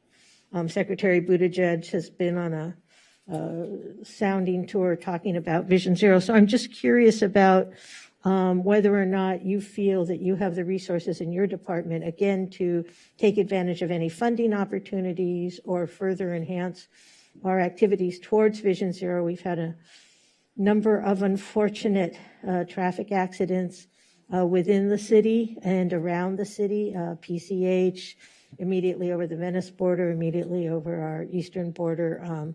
And so it seems to me, again, there may be funding out there, and I want to make sure that we have our hand out for an appropriate amount. Sure. Thank you, Councilmember Davis, for the question. Yes, we are. One of the reasons we're requesting the addition of the principal planner position in mobility is to oversee the CIP and road safety. And we will be coming to you in the exception-based budget year with an actual safety position that would report into our safety and training manager that would really be focused on the Vision Zero program for the city. Okay, great, thank you. And then my final question, and I really don't want to open a can of worms here, but it's striking. I look at the deferred CIP projects, and the one thing that never shows up there is the civic auditorium. And I'm not suggesting we delve into a big discussion about that tonight because we've had a long evening and I don't want to extend it. But I think at some point we have been through multiple RFPs. It sits there boarded up. Every day it sits there boarded up, it deteriorates even more, meaning that the cost of whatever it is we're going to do with it will grow because as it decays, it becomes harder to fix. So I'm just curious, is there something on the horizon about having a discussion about what to do with the Civic Auditorium? Because I look at all these deferred CIP projects. They're all very important. Again, this is one of those things where I don't think we're ever going to have the money in our budget to do what we have talked about doing with it. And so I think we need to maybe readjust what we're thinking about. It's a premier location within the city, a block from the beach. It's got a rich history. It's landmarked. But I just think that sort of every time I walk by it, my hair on the back of my neck goes, there it sits. And I'm just curious if we have some plan to talk about it at some point in time. And not tonight. I want to make that clear. I'm not trying to talk about it tonight. I'll comment and say immediately, there isn't anything on the specific horizon to talk about it. However, everything that you shared really does resonate with myself. When I first got here, both David and Jennifer took me on a very wonderful tour of the city, and we spent time talking about that specific property. And so it is definitely a jewel. It's got some challenges now with the development that's occurred around it, but there is definitely an opportunity to have a lot of conversation. And I'm happy to bring it back to them because there's a few different properties in the city that I think have a lot of opportunity for the city, not just that one, but other ones that we do own. And so I would like to get together with them and talk about how we could facilitate a good conversation. The other thing I wanted to come back to that I didn't get in was you've focused a lot on federal initiatives and priorities, and we're very attuned to a lot of the options that are out there. So one of the requests that Assistant City Manager Klein mentioned was by adding a position for the City Council office, the existing position we have held by Stephanie Venegas will give her more opportunity to focus more on pursuing federal opportunities on the city's behalf, and that might be partnering with departments or pursuing independent initiatives. So I just want to share that we're very attuned to that because there are a number of opportunities coming on the horizon, and we're going to be pursuing them as aggressively as we can. Great. Well, I'm glad to hear that because a lot of those monies, we want to get our fair share, and they typically involve large projects that we wouldn't otherwise be able to fund. So thank you. Those are my questions. So, Councilmember Negretti, then, oh, not you? Oh, okay, and then Councilmember Brock, Councilmember De La Torre, and you want to go? Councilmember Parra. That's our order. I'm not sure who this is directed at. Maybe it's Gigi. I'm not sure. Some of it definitely is. And this is my first time at this, so I'm asking clarifying questions. Is this taking into consideration things that have just most recently come up? I'll point out a couple things. For example, the peer task force that's happening now and the idea that ongoing, is this taking in effect? We did that already when you were. When I was in the bathroom? Oh, okay. So in 2 weeks, we're having a study session. Okay, I just want to make sure we address code, PD, assistant fire marshal, and the idea of a vending cart coordinator, which was a recent development. And then also small business liaison. Was that one of you listed 2 full-time employees and you mentioned business licensing. I wasn't sure if that would be considered that position. We don't have, I'm not familiar with the small, is it a? I don't know if that was, liaison? if Jennifer's still here, if she left. Susan, you? Let me jump in. So right now, Councilmember, there is not a small business liaison as a part of where we are right now. To sort of echo some of where we're headed in terms of budget instructions. So there's some very specific areas where staff are developing proposals around. We're focusing very much on homelessness. We're focusing very much on crime and public safety. Another area is economic recovery. And so all of our department heads have provided a lot of proposals addressing all these areas. And one of the areas we're looking at is economic development and thinking about a position that could serve a couple different purposes. And one of those would to serve that small business liaison role. So that's something we're working on and refining right now. It's something to think about is as we brought up the vending cart coordinator, maybe that person is also the small business liaison because that would be a small business. I'm sorry I missed the first part while I was in the restroom. That was fast. Thank you. Well, oh, sorry, Phil, sorry.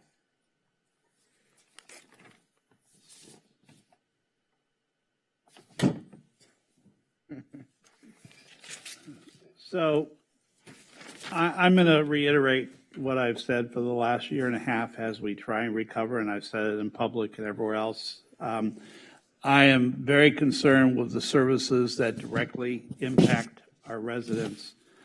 And I've talked to a lot of the shop stewards and people down at the city yards. I know we need more help down there. I know our police department needs more help. And I know, yes, we've lost positions, but I'll ask a couple of questions of people. So the city, I guess, should I ask each department or just make general questions and comments? What's easier? Sue? Well, you can do it however you want. Okay. I mean, if it's All a right. direct. So I'll just make comments that are questions as well. I noted the city attorney's office asking for one more position, but I'd rather hold off on that particular assistant until a new city attorney is in office. I believe for right now, we should stay at net zero for any adds to that department. And if there is an FTE that would be added, I would much prefer that be added to be a community service officer or a public safety officer or something that would impact our residents on the streets right now. Another graffiti painter, things like that. Those are the things that I think residents want to see right now. Residents are very concerned about public safety, about services that impact them on our streets. And I know that a lot of our, I guess, for lack of a better word, our blue-collar departments that really are out fixing streets, fixing potholes, doing all the things that all of our residents have pride in our sidewalks and our streets and all of our services. They need to see that help. So I regret, but I would not support a city attorney position right now. Some of the other departments, Community Services Department, thrilled. Community Development Department, essential additions, I'm fine. Fire Department, absolutely, it's a very small addition. But, and I want to thank Interim Chief Kanabe for his service to the city because he's been just fantastic. HR Department. I have a concern, and I'll relate this back to what I said a second ago, for positions that directly impact our residents. We could look at 3 FTEs for our Human Relations Department, Human Services Department in July or in June for the next part of the budget adjustments. But for right now, again, if I have 3 positions and I can add them somewhere to help people on the street, I've got a police department that I know could use public safety officers. And I know there'll be more adjustments and requests coming from them. But anything that we can give our people on the street right now, I think is essential. So I don't understand if the and maybe our director of that department could answer a couple of questions. Why the increase now? And how do these 3 people, Lori, encourage employee retention versus what we've been doing during the pandemic? So as I said, I'd be willing to explore this in June, but I do have questions because I think somewhere along the line, I went down the rabbit hole and didn't really maybe understand fully your request. Sure. So the increase now is, as I started off my presentation, I said that human resources is really the hub of the organization in terms of the funneling of the people. As other departments grow, I don't care what department it is, wherever we add, it's going to have an exponential impact on the department. During the restructuring, we took a 20% cut. It's a very small department, one of the smallest departments, so one person, we feel it more, there's a bigger impact. So we took a 20% cut in positions and a 40% cut in supervisory capacity and ability.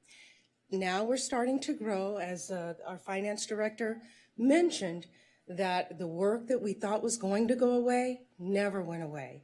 As a matter of fact, there's more work to do with mandated policies, new legislation, all of these different things that we did not expect and anticipate to do, and we're short-staffed and we're not able to do it.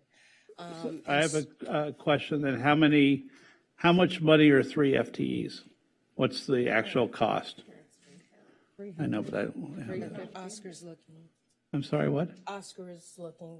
I don't have that. Approximately. While we're Is it like waiting- 300,000 a year or something, or more? 469,000. While they're looking at the numbers, there's a couple things. There's a couple things I just want to add to augment what Lori shared. So, and this is really about thinking about where we are as an organization and a community, where we're headed. So one of the things that I learned in the last recession was when we held back in filling our HR department function as we were trying to accelerate services, we found ourselves in this pickle where there was a demand to add services, but we didn't have the administrative support to keep up. So what ended up happening was there was a big gap in terms of what was approved budgetarily and what we could actually do. So I know the request is very difficult in the context of so many other things we need to do. But what this does is it puts us in a really wonderful position that as we bring forward some more service approaches to you in May and June, it will allow us organizationally to be ready, because these recruitments can get underway to actually accelerate and hire the people to do the work. So that's just one thing I just want to share. The other thing is, as I've seen with COVID, the number of new pieces of policies and regulations that the Human Resources Department has had to digest and implement. So when the state says, hey, we need you to implement a new leave policy going back to January 1st of this past year for employees, the HR department has to keep track of all these employees and their comings and goings and these leaves. And so it's very detailed and technical work, and there's just only so many people to manage it. In the context of major labor negotiations starting this year, major labor negotiations starting next year, in the context of building a new workforce, an expanding workforce, wanting to do training. So I just offer that as other things to think about in terms of managing a complex organization. May I add what one? What was the cost? Was it 469? Is that what I Yes, think? 469 fully loaded for 3 positions. Okay. Salary and benefits. And so then could I ask, could we use, is that for recruiters basically, or is that just for, is that for administrative staff within? So it's for our 2 customer-facing divisions, which includes labor and employee relations, which is very busy, as well as employment services, which is recruiting. It's the recruitment work, it's the onboarding work, it's the benefits work, it's the compensation work, it's the classification work. Did I hear you correctly, Lori, that we have 125 vacant positions? 145. 145. We have to fill them. It fluctuates at any This given is the time. department that fills them. I understand that, but we could ask for outside recruiters then to help or not? No. And the reason people. No, I'm asking a question, and I don't know, so I'm asking if that was a way to, for the next 4 months, at least. So I'm looking at it in a different way, I think. I'm looking at, we're opening a library only for self-serve in Ocean Park. The residents in Sunset Park and Ocean Park want that library open for more than self-serve. If I have a choice, with all respect to your department, Lori, if I have a choice right now between FTEs going to our Human Resources Department or FTEs that could be on the ground opening that library to more hours, to a couple of days a week where it's step in, that's where I would like that to go. So I think the reason I'm asking is to try and get a relation of what would benefit the most residents. I understand that you're impacted and you need more staff to make sure that we get our hires back up. But at the same time, I'm looking at again, as I said originally, street on the ground help and services. So if we have to make that analysis, my analysis is going to be what's going to help our residents directly. But thank you. It helps to have that explanation, and I know we have to do it. I'm just questioning, is that something that we have to do today? Phil, this And is then- discussion and questions. I know. right? So are you ready So I have for a couple, I discussion? have like three or four more, and then I'm done. So the next thing, thank you, Lori. I'm trying to discuss with you, Phil, and you're saying, Oh. let me just go through my list, but I want to discuss the last point with you. She's saying it is discussion and questions sort of blended together. So if you don't mind. I understand, I got it now. Okay, so I was trying to get through this list so I'd be done. well, you have a list, right? So you can go back to it, but I want to talk about this as you bring it up because with 145 vacancies plus a few additions, right? I think that that somebody's got to do the work to fill the vacancies, get the additional employees, right? I mean, so the librarians for Fairview, for instance, which is going to require another FTE, comes through HR, right? The people who are driving the trash trucks who are shorthanded, Big Blue Bus who's shorthanded, all these people who've quit who have to be replaced, right? All the vacancies are new hires that will come through HR. So how are we going to help the people who are actually the people on the streets doing the work to get some relief from the burden of work they have if we don't have somebody to hire the people who are going to fill in and help them? Well, but that would be presuming we have nobody in the department who onboards staff. So I didn't hear. HR handles. No, but you understand, I guess the part I'm saying is, are we saying we have nobody in that department except Lori, and she's responsible for hiring the 145 staff plus the turnover, plus all the clerical work, plus everything else? We have 4 people in the Division of Recruitment. Okay. We have 145 vacancies. We have 43 recruitments going on right now, 23 in the pipeline that have been requested, and we've got 32 positions being requested during this process. So it's a lot. 4 people can't handle that. They do that along with the classification and compensation work, which is highly, highly analytical. It takes a lot of time and a lot of skill. So you actually have a very small department. Very small department, which is. I haven't had a tour of 20% your now. department, so I didn't know that. Yes. So I'm hearing that. Thank you. And let me just say, historically, the department was run as a one-person show. And so basically, you're looking at somebody who's was plugged in with not a lot of support back in the day before Lori came. So. What I'm saying, Okay. anyway, so I think that you have more discussion on this. Yeah, so. No, Councilmember Are Negrete. are you moving on? I just want to echoing as somebody who hires people, just the process that it takes. And even with the police department, we talk about background checks and how that We slowed hired more things down. people to do the background Right. checks already. So similar to that, I think this would be like the Right. same process. My And getting point quality is, candidates requires, so I understand what So- you're saying. Is there a law that says we cannot use outside recruiters on a commission basis right now to help bring people in? So let's ask the professionals. So the cost to bring in an outside recruiter to do the volume that we have it's first of all, they don't know the organization, but it costs anywhere from $25,000 to a percentage of the annual salary of the individual. So when we start talking about a couple hundred recruitments, So it would outweigh the cost of 3 FTEs? it would make sense. Okay, And someone would need to I understand that then. manage that process. Okay, thank you very much for explaining that to me. I appreciate it. So sometime I need a tour of your department. It'll take And to sit down with you. There you go. Well, I didn't say it had to be a long tour. She's pointing out how understaffed it is. Thank you, Lori. Okay. Hey.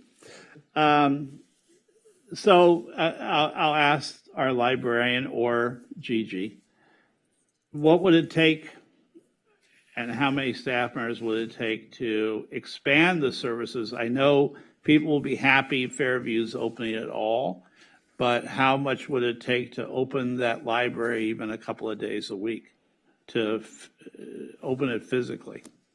For children's services, for instance, on Saturdays, and maybe an adult reading afternoon or something, to at least get a little bit more. Because I know I've heard a lot of people who are disgruntled about our Carnegie Library and the lack of the self-serve option. So we are working on that, and what our plan is, like we did with Ocean Park as the first step, what we're going to do in the next 3 to 6 months is further activate Ocean Park and have some hours that are in person, whether that's through programming or with staffing. And we're doing the same thing, first opening up Fairview, and then in the coming budget, we will be asking for money to further staff Fairview as well. And we're analyzing with the team as well as with, budget and finance on what is possible. But in order to, open in-person service, it certainly takes more than that self-service module. And so it will take a few people in order to open it in service. So what we want to do is we want to make sure that we're staging and phasing it so that our staff capacity can handle it. And also we're working with the city on both how are we going to onboard people with HR, how are we going to make sure that we've got the money and time to do it. You tied into Lori very nicely there at the end. I like that. So just anecdotally, how is the Carnegie Library self-service module working? When you say Carnegie, you mean Ocean Park? Ocean Park Ocean Library. Park Main Street branch. It's actually working pretty well. We had fits and starts with the technology. Last month we served over 300 people. That's in 2 days a week. We've got about 400 almost like 490 people that have signed up to that service since it's a specialized sign up, and over 900 items checked out in January. So it continues to grow. People are accessing it more and learning more And they're about starting to become acclimated to it then. Yes. Fantastic. I have a couple of last things. Police, the traffic control officers, thumbs up, and I know that the city manager has informed me that the chief will be coming back with other proposals, but I want to reiterate, from what I've seen, we need more community service officers to help take reports and take care of those options to keep your men and women on the streets. And I believe strongly we need more public safety officers, more PSOs. In our parks and on our streets. They're a good adjunct with a uniform to your officers. So I don't know if there's anything else we can do to help you right now, but I want to reiterate that I am at least keenly conscious of the fact, and I'm sure everyone else is as well, that you need more personnel. And the community service, just those officers, for instance, help take the reports. They will reduce the time that residents have to wait for someone to come to their house or apartment and take a report of something unfortunate that we wish had not happened on our streets in Santa Monica. Is there another request you need now, or are you guys good right now, Captain? Well, council member, I assure you that we do appreciate that support. And I think for now, this is what we're going to ask for. And then we'll be working with finance. The chief will be coming back to the table and asking for things that are going to impact those issues that you did talk about. Okay. Thank you, Captain. Yes, sir. And lastly, I saw on that last slide you put up, not that slide, the slide just before that, Gigi, where you asked for potential new taxes and fees and a bond issue. Was it a bond issue or for the library? No bonds, it's all taxes. Parcel tax. Parcel tax. Yes. Right. So I had a question on the TOT. What is the average in our neighboring cities in Beverly Hills? Is 14% pretty high? 14%, I mean, I think that there are a couple cities around that are at 15%. We also have the Tourism Marketing District that passes through the city and goes back to SMTT. So it does make the cost of what someone who stays at the hotel, it does go up a little bit beyond the 14%. So at some point, even though we know that our hotels have high occupancy and also high hotel rates, is there a point that we would start losing occupancy because of the overall cost of a hotel room? Yeah, but we don't believe we're there yet. But this is very early. And so this is, I don't really, we haven't done the analysis yet. We haven't, looked at what's going on, but that's something that, because we know that some people are at 15% and we're at 14, it's worth looking at. And my last question, again, I know these questions are premature, but on parking fees, again, what's the average for most cities in Los Angeles, Orange County area? Is 10% an average, or are we toward the top of the scale? I think that we are pretty, close to where everybody else is. The thing about the parking fee is that you can see that a 1% increase, which is, it's not that much. It doesn't bring it. And going out with a tax is not a small thing to do. It takes a lot of effort. Right. So if we're going to be going out for a tax and asking our voters to think about it, then we want to make sure that it actually is valuable. Yeah, and obviously look at with inflation where it is, with just unprecedented inflation and recovering from COVID, I don't want to burden our homeowners and our renters with even more municipal burdens as well. So that would be my concern. And I'm done. Sorry it takes so long. So let me just do so is the TOT in Anaheim, is it 15 or 17? Well, that's Disney. I can't answer that. I'd have to double check real quick. I don't have but all my back. it's my understanding that some cities are up to 17. It could be. I don't know that it's 17, and I'm sorry. I should have that information. I don't. No, don't worry about it. But my question is, if we do TOT. No, I'm looking at the sign. I'm sorry. I see you. Do we need to, is that a 2/3 or is that a 50? A TOT is 50 plus 1. Great. That's the what general I wanted. tax. Yeah, thank you. 15% in Anaheim. 15. I looked, but then I saw 17 too, but I thought somebody was 17. Anyway, thank you. There may be one that is. I mean, That'd be because that's of what we Disneyland. did with- Yeah. No, thank you. Yes. Who's now, are you, it's Lana? No, I was next. Oh, good. Okay. Christine, thank you. So all my questions have been answered, and my last question, oh, wait, Oscar hasn't gone. I'm sorry. It's okay, you can go. Well, no, all mine were answered, and my last question was the one that Phil just asked. But just to, just to finish, when you do the analysis of the different potential tax measures, your findings, when you come back, will you let us know what all our neighboring cities are charging so that we can have kind of like the full picture? Yes. Okay. That was.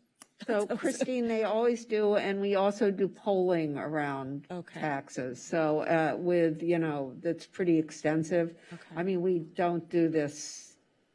I've never seen it lightly. before, so. And I'm telling. Yeah, thank you. No, it's important for you to know that we do see what other cities are, and the polling is is pretty extensive. So we'll have a good idea before if it's how marginal it is. And then I had one last question. One of the emails that we got, and I'm not sure if it's appropriate to talk about this now or maybe later, but one of the emails that we received was from the neighborhood groups regarding the mailers, wanting us to maybe touch base with some of the other neighborhood groups about proportional funding.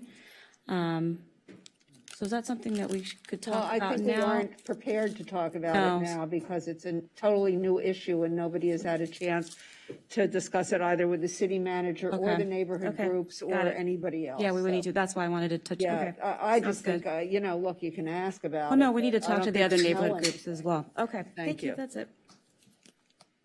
No, Oscar's next. Go Yes. ahead. Just sort of like, first of all, thank you. Thanks for all the department heads and all the staff that put all this information together. And I understand that all of you probably fought it all out before you come to us and say, hey, look, this is what we, our final recommendations. And that's a good process. And then we come here and we weigh in and hopefully we, if we don't get any changes, we at least put some stuff on the list of, for future budget discussions. So I appreciate this process. First and foremost, I want to say that, we, in terms of how we frame what we're talking about, we keep talking a little bit about, these are pre-COVID staffing patterns and budget and the idea is we want to get back, to where we were. I want to say that I think it's important for us to sit, to reflect a little bit on where we were and then really, see where we might want to go. What are some new priorities? What are some efficiencies? For example, in the city attorney's office, I support what Councilmember Brock's bringing up because there'll be some change. And our interim city attorney did make a comment that he wants to see any incoming city attorney to have, the staff support to succeed.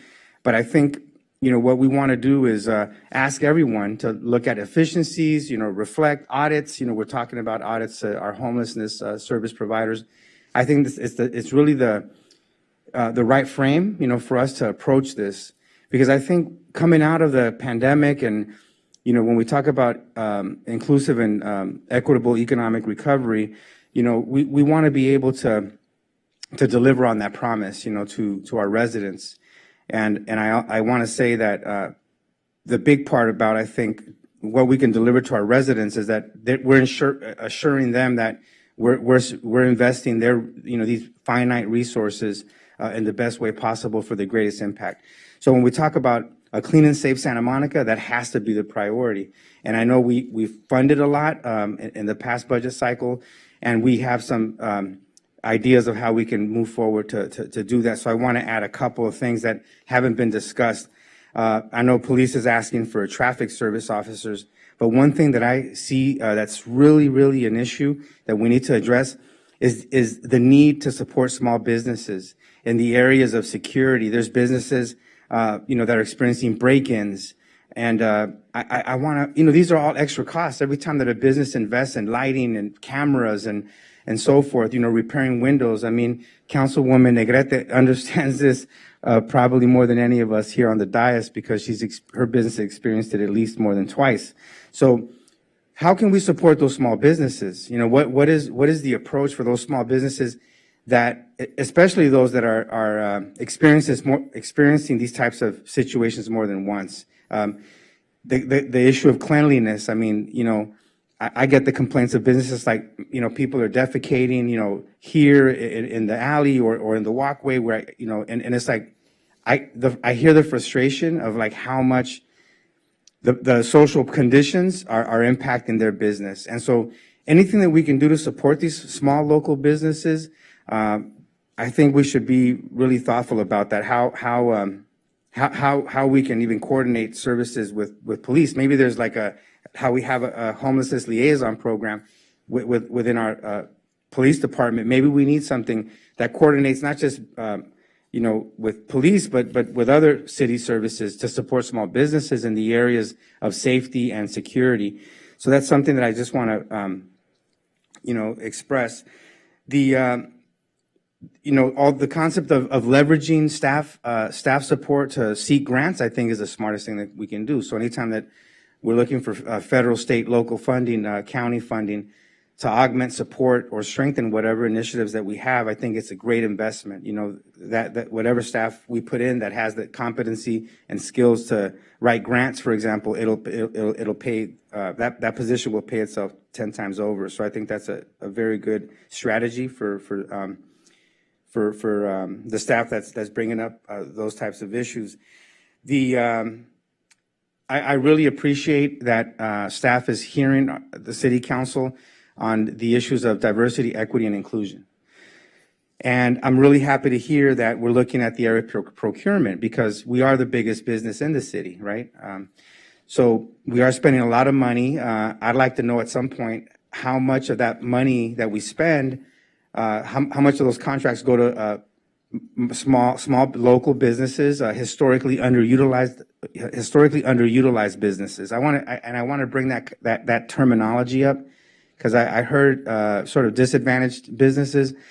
I want to say historically underutilized businesses. So we used to call it minority women-owned businesses, and I think if we say historically underutilized businesses, it's more inclusive.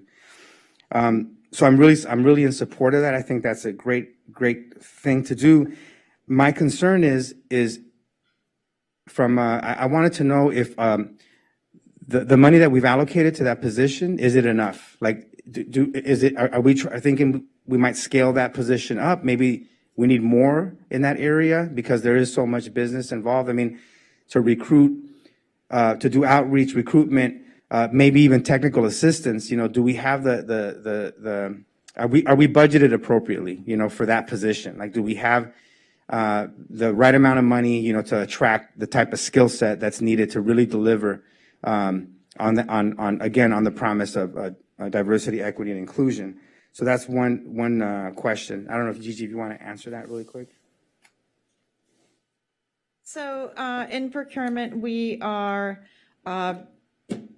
asking for a principal buyer who will come in and be supervising our existing senior buyers, which is going to allow our procurement manager to do some of the more strategic work. So we believe that we're going to be going out and recruiting for the principal buyer, and we're going to see what we get. We have gone through a classification study, and if the results are not, if we're not attracting the right talent, we will take a look at it again. We have two teams now in procurement. One is for people to get through the routine work with this principal buyer, and then we have a team that is focused on training and also doing these types of working on the inclusive. Well, everything is going to be inclusive, but working on developing the program and doing the outreach. And that position, that's where we have a little bit of an increase in a position, and I believe that the level is correct in that area. Okay. So really what it's doing is it's allowing our procurement manager to be able to get out of the daily work and be able to help move the division along. Well, I think it's such an important initiative, and so I'm glad that you're open to monitoring, Yes. how we do in terms of recruiting for that position. If it doesn't pan out, I know that members of this city council support, what we're doing in that area of work. So we look forward, to those conversations. Along the same lines of equitable, inclusive economic recovery, I want to support what Councilwoman Negrete raised regarding a vending cart coordinator position. And I know we don't have that now, but it's something we should put, on the list because there are some real opportunities, for us to have a robust street vending program. I know that we had to do what we had to do, on the Santa Monica Pier for, clean and safe, pier experience for all. But it does raise, the question of how we can bring in permitted vendors, and really support them, because when we look at the issue of homelessness, for example, or even like crime, it's like when you look at and you compare that to the people that are vending, I mean, these people are hardworking people. They're not here to steal. They're not here, to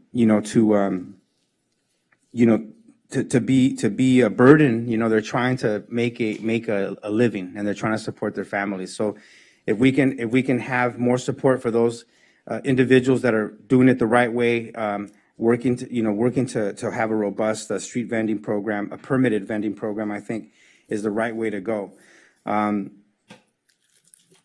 In general, anything that we can do to support our seniors, youth, individuals with disabilities in the city of Santa Monica is something that I think we should always be thoughtful about.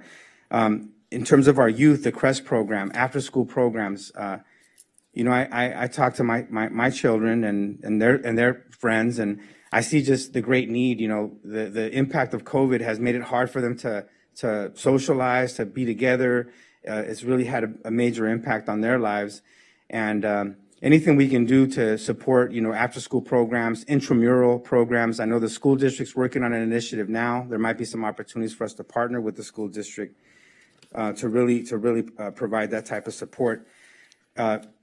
Micro grant programs, I know it's not on the list. I think that was something that we probably cut back on. There was a small micro grant program. I'd like to see that come back for young entrepreneurs. There's going to be some opportunities, with the Virginia Avenue Park Kitchen. Community Corporation of Santa Monica is also opening up a marketplace, on 19th and Pico. So there'll be some real opportunities, for entrepreneurship. But young people, especially young people with great ideas, they need technical assistance. They don't know how to develop a business plan, for example, and anything we can do to have micro grants and also technical assistance to support these young entrepreneurs in our community. I think it goes a long way to reducing crime in our community, to giving hope, opportunity, reducing homelessness, because self-sufficiency, I think, is really the solution to a lot of the problems that we face. Last thing that I wanted to bring up is, I'm not really in a position to question anything that anyone's brought forward in terms of what you need, because you're the professionals that we entrust, to lead your departments. And so I'm not going to question too much of that, except in the one area, because there's going to be some transitions and I want to see some efficiencies in that. I guess I'll stop there because everything else, I know we don't want to go too long, but thank you very much and appreciate the opportunity to share my thoughts.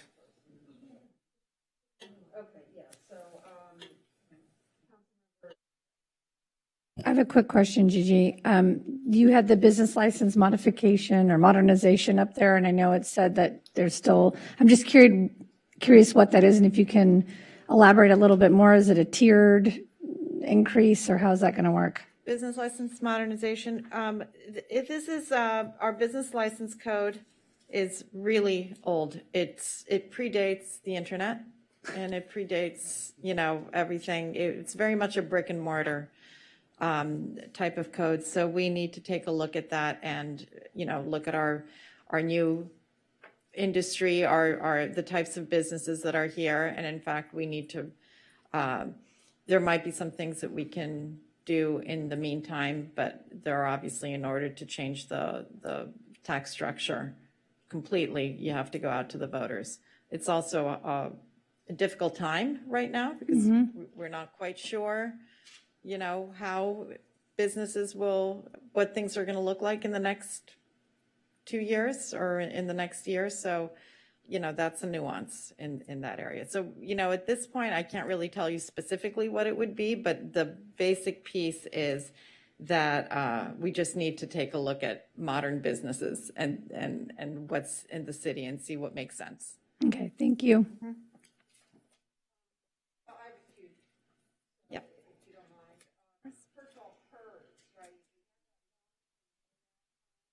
Yes.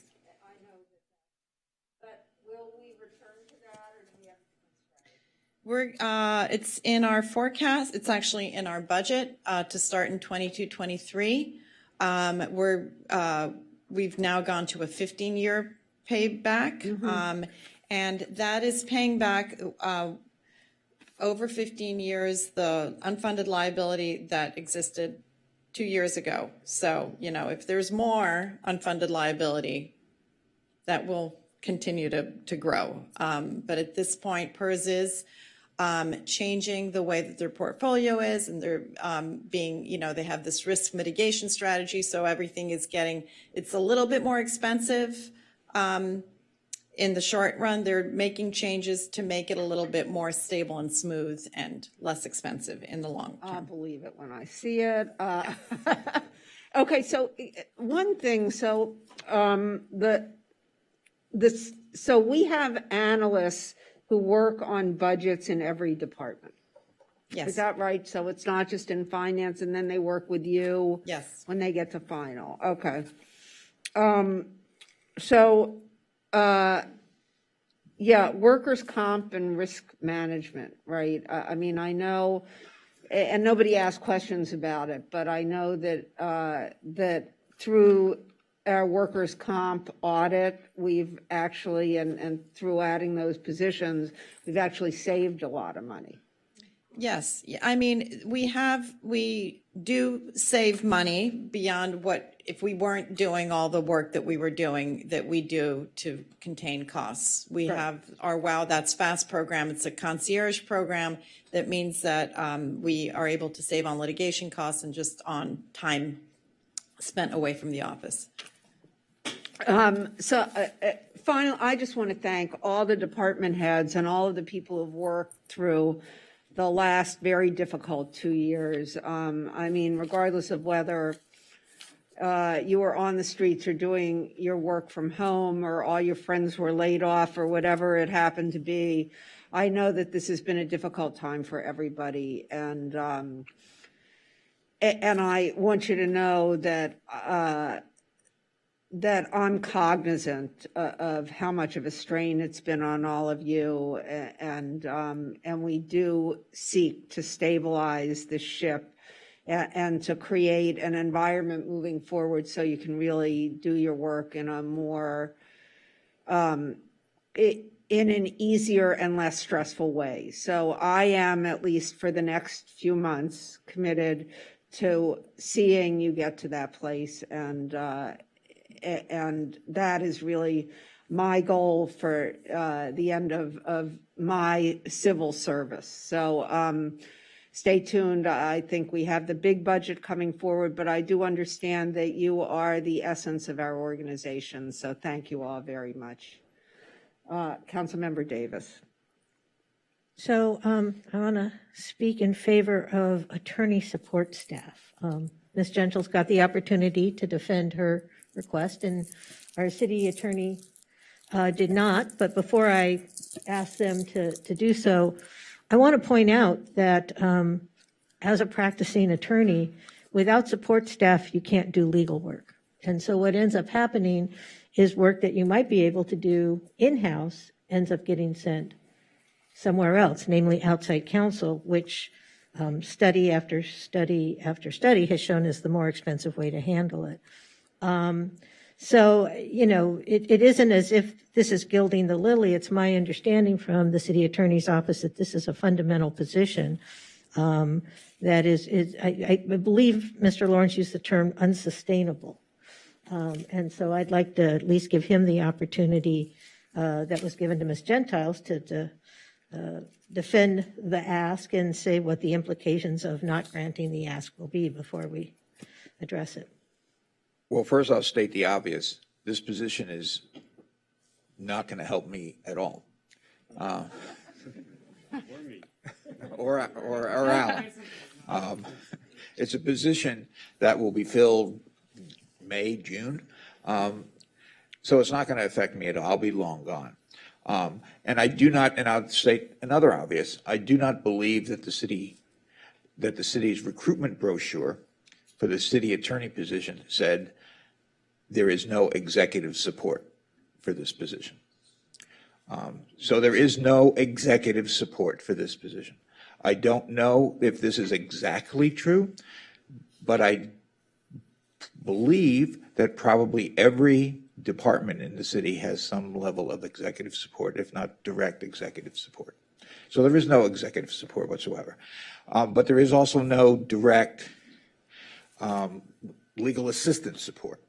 So that there is no, well, I used the term before, secretarial type support. There is nobody who checks to keep track of incoming projects, things that need to be signed and addressed that day. Everything of that nature comes directly to the city attorney. I have to, well, I don't want anybody to feel sorry for me, but in addition to doing whatever else I'm doing, I have to check to see the list of everything that everybody is saying, this has to be done by today, And so I don't have somebody saying, Joe, by the way, these things have to be done. So I have to be checking the computer or whatever to make sure of the list of things that I have to keep track of that particular day. So there is none of that support.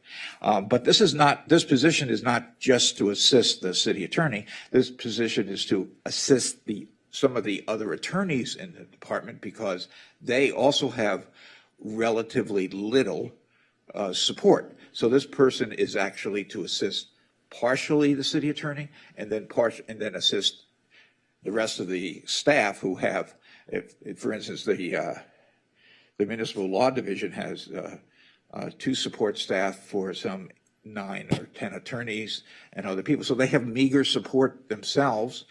So this is to essentially get your work done, to make sure that it's being efficiently done and monitored. It's to make sure that the other departments' work is being done and efficiently monitored, so that things are run more smoothly. And as I said, this position will not affect me 1 second, because I will be long gone, and I will continue to function in the way that I have been functioning. But the next person who comes in the door is going to assume that they have a level of support that is literally not there, and I believe they probably never had to deal with in the bulk of their professional lives. So may I, and let me just say that, look, as a lawyer, there are things that happen in a law practice that you can't even, I mean, for instance, when you file papers in court, you have to sequentially number every page, including exhibits. We don't want our lawyers doing that. They're too valuable for their legal skills to be numbering documents up to 600 or 700. Similarly, everything has to be docketed every time a response is due. The calendaring is very complicated. There are just a lot of details in the law that require legal assistance unless you want your lawyers. And I have to say, I work for a nonprofit and we do all this work, and it probably takes a third to a half of my time to do the work that they're talking about, that could be done by somebody who's much lower paid and actually can do it better than people like us can. Well, and if I recall, this came up in our biennial budget, and one of the issues was that when the cuts were made, I think after George became the city attorney's office did not staff sort of this level. That was one of the ways they absorbed sort of the cut, is we will, and that was George's decision at the time to take on some of that responsibility, knowing the department, knowing the demands, and knowing his personal capacity, that he made this choice to save the city some funds by doing these things. But it was never intended that this was going to be something that we thought a city attorney should sustain.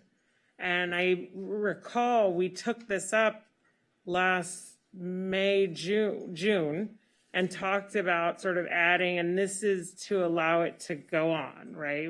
I think we added like half of or no, can you, go ahead. Tell me exactly. I don't think that we had added anything. This has just been. Oh, did we end up because it came up as a concern, this same sort of, that we needed support staff. And I thought we had added. No, we didn't. Added it, In and then fact, we didn't. There was a And so threat here to we are. cut it further. Okay, and so we talked specifically about in our next city attorney search that we would make sure to provide this so that they'd be able to start with a baseline that was kind of appropriate. And so I totally share the concern that like we're bringing on a new person and they should be able to make these staffing decisions to some extent. But if we don't approve their ability to have this now, we're kind of setting them up to fail in some sense, especially someone who, potentially is new to the organization. And so, I mean, that's at least why I feel like this is a good recommendation. But I'm open to hear more. Bill? So, so what you're saying is that the attorney's office should have executive support, just like the city council wishes they had executive support. And well, not really, but my question would be, how many personnel are in the city attorney's office?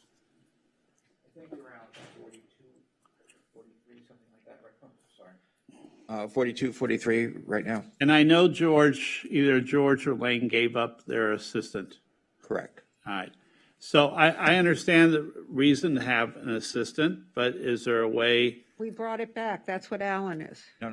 No, that's different. Executive. He's a Executive chief type of of staff. executive That's a different position. I'm sorry, I thought that's what. All right. What I'm concerned is that the department is a large department. I know we have a lot of work, legal work in the city. I think we all wish we had less.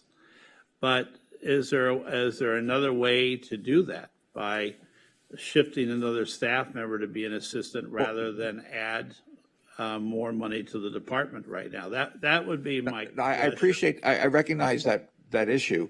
There is no administrative type staff person there is no free staff person. We say, well, you don't need to do that and you do this now. There is no extra body that we can move around that way. As other departments said, the office lost 15-ish% of its employees and part of the budget cuts as well. The city's legal work did. I was not here in the spring of 2020, but I can guarantee you nonetheless, the city's legal work as a whole, if anything, increased. That's been true in the general legal market, that the legal work actually increased during the pandemic. It didn't decrease. So that, as with other city departments, the workload went up, the bodies went down. And so, there just isn't any extra, and as Alan kind of said, this is not precisely true, but it's almost as though the position of the city attorney is almost acting like a sole practitioner with no support at all, except the position then borrows from what everybody else in the office has in order to get the work done. If I could just emphasize that, I was a sole proprietor. I had I do my document control when I work by myself. I have to do all my filing. I have to make sure all my scheduling is done. That's hours every day. There's malpractice. I'm still a sole proprietor. There's no assistant. There's nobody doing that in our office. And your next city attorney is going to expect that they can rely on someone who can actually look at the hundreds of contracts that come in all the time and make sure they're ready for signature. Joe has to do that now. And I have to tell you, the incoming is so intense in that office. I've been here, this is my third time. And it's intense. And so you're going to do a favor to your next city attorney, not us, because this position won't be filled. There will be an expectation that there will be executive support. Yes, there will. And as I told when I said I was making this request, that I would make this request of you, I'll tell you the exact phrasing that I used. I said, this is my gift to the next person, because it's not going to help me at all.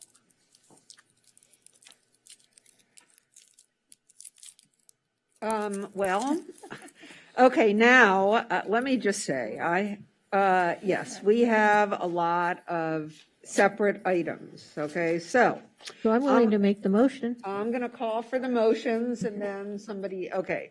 So first I'm going to call for a motion for the City Council, Housing Authority, and Parking Authority to appropriate fiscal year 2021-22 mid-year revenue and expenditure budget adjustments and approve corresponding adjustments to the fiscal year 2022-23 budget plan, i.e. adopt attachment A. So moved. Second. Okay, moved by McCowan, seconded by Negretti. May we have a roll call vote? Yes. Councilmember De La Torre, Yes. Councilmember Brock. Yes. I'm sorry, let me start over, I'm sorry. Council Authority Member De La Torre. Yes, with all the Council- authority. Council Authority Member Brock. With little authority, yes. Mayor Chair Pro Tem McCowan. Yes. Council Authority Member Negrete. Yes. Council Authority Member Davis. Yes. Council Authority Member Para. Yes. And Mayor Chair Himmelrich. Yes, so that passes, and I need to push my button, 7-0. Now I'm going to call for a motion to receive the fiscal year 2021 through 2022 through fiscal year 2027 to 28 5-year financial forecast and direct staff to set aside $11 million in unprogrammed revenue to assigned general fund reserves. So moved. Moved by Negretti, seconded by Davis. May we have a roll call vote?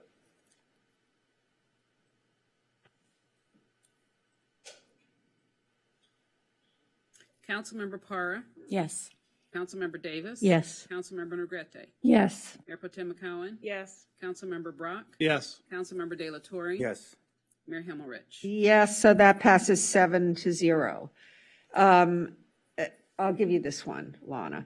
Call for a motion to adopt a resolution of the City Council, right? A resolution of the City Council of Santa Monica establishing new classifications and adopting salary rates for various positions. That would be attachment B, and approve the position and classification changes, attachment C.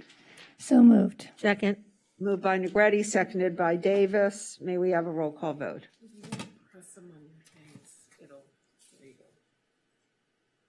Oh, there. She did it for us. Councilmember De La Torre. Yes. Getting the system. down. Councilmember Brock. Yes. Mayor Pro Tem McCowan. Yes. Councilmember Negrete. Yes. Councilmember Davis. Yes. Councilmember Para. Yes. And Mayor Himmelrich. Yes, so that passes 7-0. And Oscar, please push your button.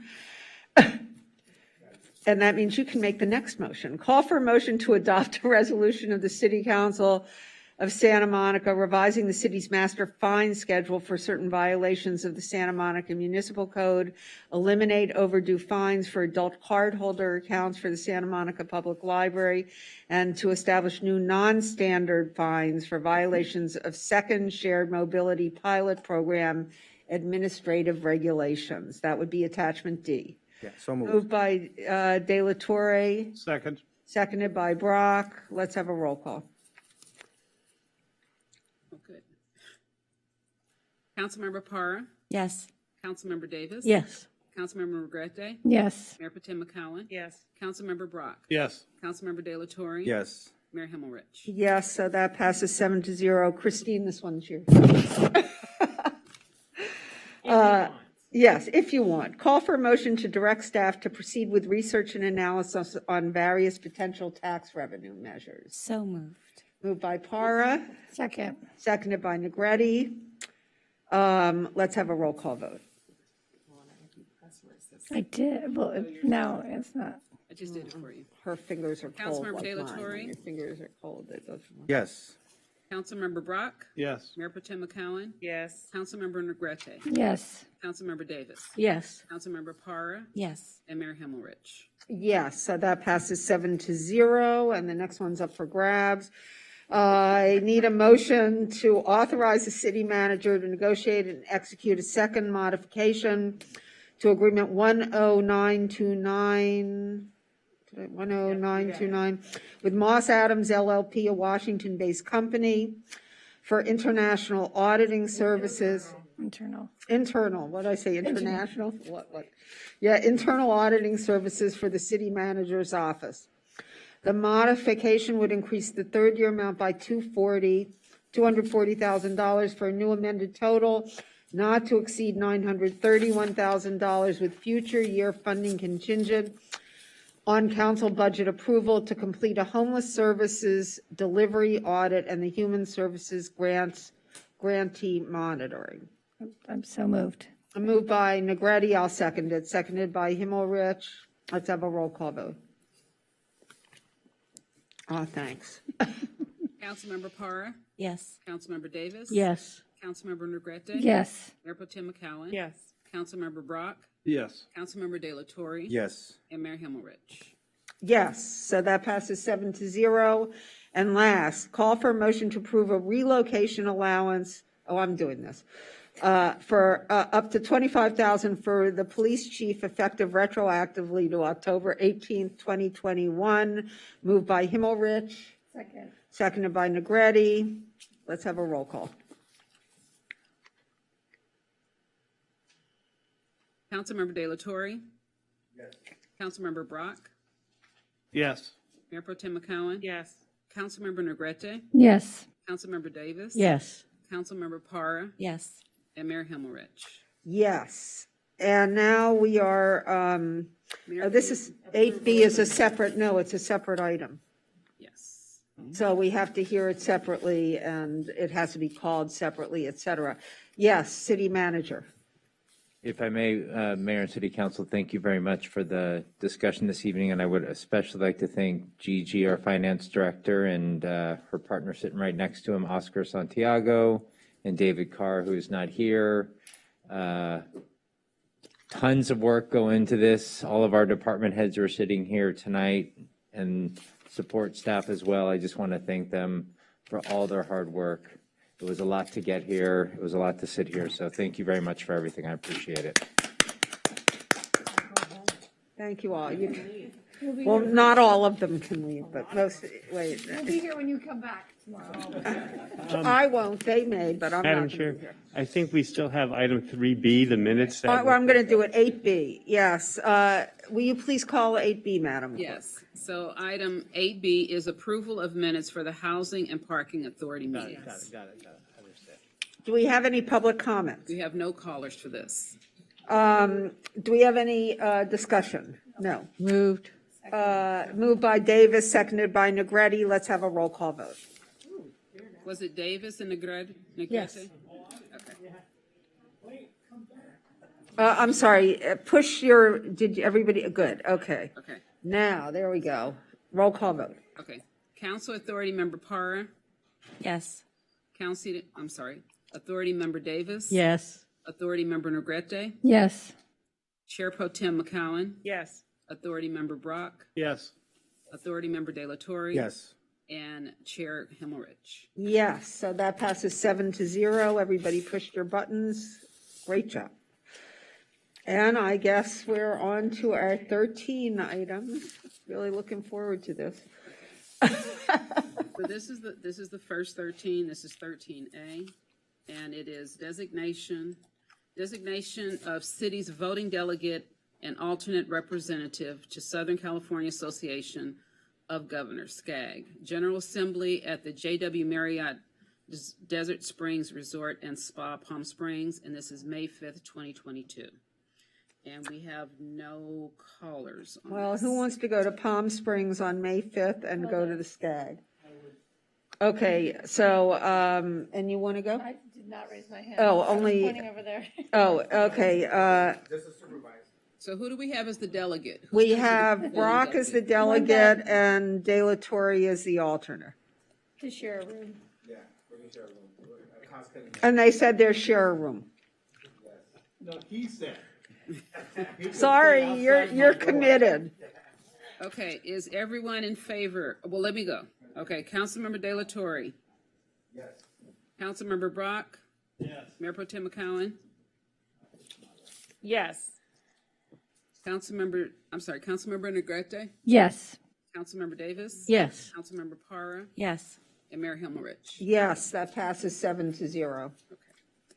And I Okay. apologize because I didn't think that was Mayor Pro Tem McCowen. Okay, so next we have 13B, it's request of Mayor Pro Tem McCowen that the city manager provide the city council as part of the fiscal year 2022-23 exception-based budget, information related to the implementation of a paid parental leave policy for city staff that could take effect in fiscal year 2022-23.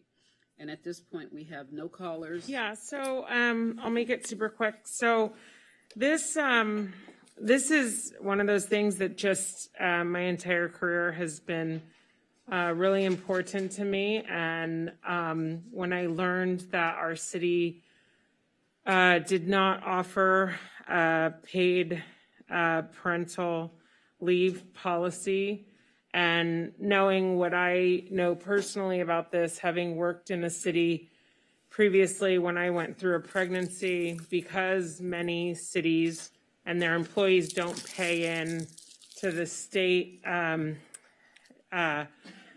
coffers in the same way, because we have separate programs. When the state implemented a paid family leave policy, that doesn't apply to our staff. So they don't qualify for that policy, even though we have it now at the state level. A similar thing happened when I was in the federal government, and the federal government didn't offer paid leave of any kind. And so I worked on this at the Executive Office of the President. The White House implemented it initially, and then it became federal policy for federal agencies. When I was at the city of LA, the same thing happened. I was pregnant. It wasn't a policy that I was able to enjoy, but it was something that a lot of parents and others decided to fight for, and it got introduced in the city of Los Angeles. And I was sad to see that we didn't have something similar here. When we talk about staff retention and things during this sort of, employment resignation that we're seeing, I just think that it's important that we have modern policies in place, and this isn't one that I believe should be left to labor negotiations. I do believe to some extent this should be afforded to all employees in the same way that it's afforded to all other employees in other sectors in the state of California. So I think we have to do something, whether or not it's a paid family leave or a paid parental leave. I think that, I look forward to information coming back to us with what the options are, the number of weeks, whether we have a policy that allows for initially, I remember when the White House did it, it was you could advance leave until they got to the point that the federal government was able to implement it. So in some agencies, they were able to do advance leave by executive order until they got to it. So there are ways. And so I just hope that this has council's support and that staff can come back to us with some options in the next budget. Great. Let's take a roll call vote. Yes. So similarly, worked for city, and first pregnancy, I was civil service, and I had leave paid. Second pregnancy, I was management. Didn't realize that under management, I didn't have paid leave, and so for 3 months, I had no pay. And it really affected me because I still had to pay for childcare for a first child, and now I had 3 months of no pay. And so I wholeheartedly support this effort. So thank you for bringing it up. No, and so Councilmember Davis and I probably, when I had my maternity leaves, you got 6 weeks. Did you get 6 or 4? Was it paid? Actually, no. Yeah, you did. I got 3 months. There you go. Well, For a very generous company. you must have. Well, guess what? I didn't, and it wasn't really a leave because guess what? I worked all through it anyway. It was. Well, and it just is. And every time, look, this is something that should be part of our workplace here, and I appreciate you bringing it forward. Yeah. So my kids are 4 and 6, and I never had a paid leave. And with one, I went back to work after 4 weeks. With one, I went back to work after 5 weeks. I pay the consequences of that now. In one instance, when I changed a job, I had to repay in cash the leave that had been advanced. These are our yes, this is what happens, and No, it these is. are It's a not terrible. these are not modern policies. So No. I agree, so I made a motion. Oh, good. Motion by Negrete, We have no callers on this item. Second. seconded by De La Torre. Let's take a roll call vote.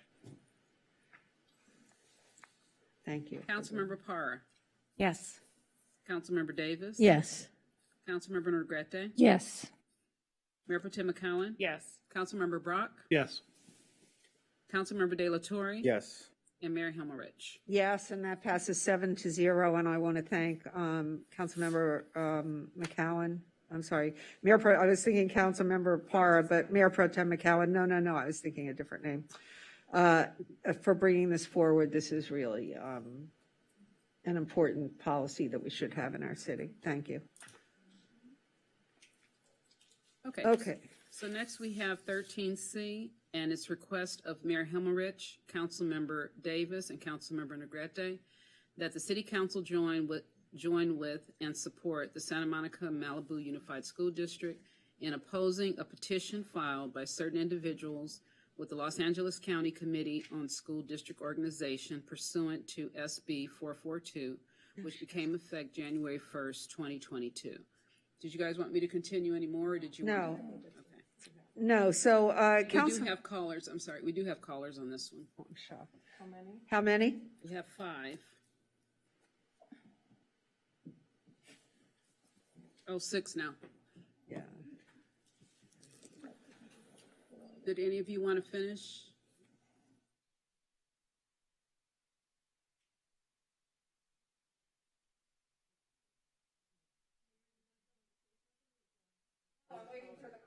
Oh, okay. Esther, can you bring the callers in, please?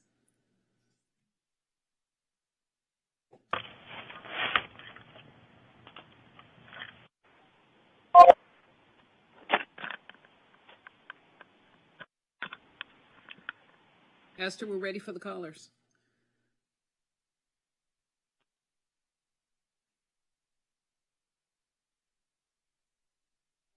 So do you want us to introduce it first? Yeah, go ahead. What? Yes, please. Okay, good. Councilmember Davis. Well, I think the item it's long and self-explanatory. I want to make it clear that the idea here is for the city council to be supporting the Santa Monica Malibu Unified School District in opposing this petition. The school district obviously would be taking the lead, but because SB 442 does implicate the city's charter and without a vote of the people would mandate a change to the city's charter, and without appearing to have any justification for ignoring the city's charter, it seems appropriate for the city to be involved in defending its charter, whether that be in a court of law or before the county commission or however else the issue may be raised. So the idea here is to, because this implicates the city charter, defend the city's charter, but to, be in support of the school district. As I commented to someone, we are on the bus, but we're not driving the bus. We're maybe putting a little bit of fuel in the bus, but the idea here is to support the school district's efforts in this regard.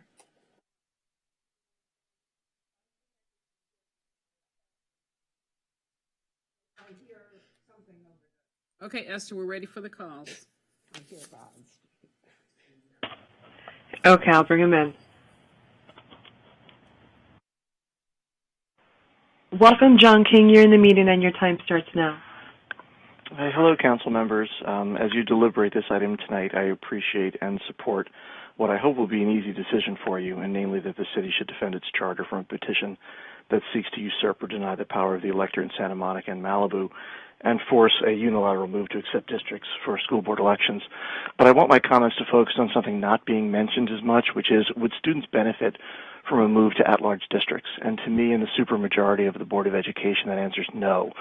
Education doesn't exist in silos. At-promise students do not live in clearly defined districts with distinctly drawn boundaries.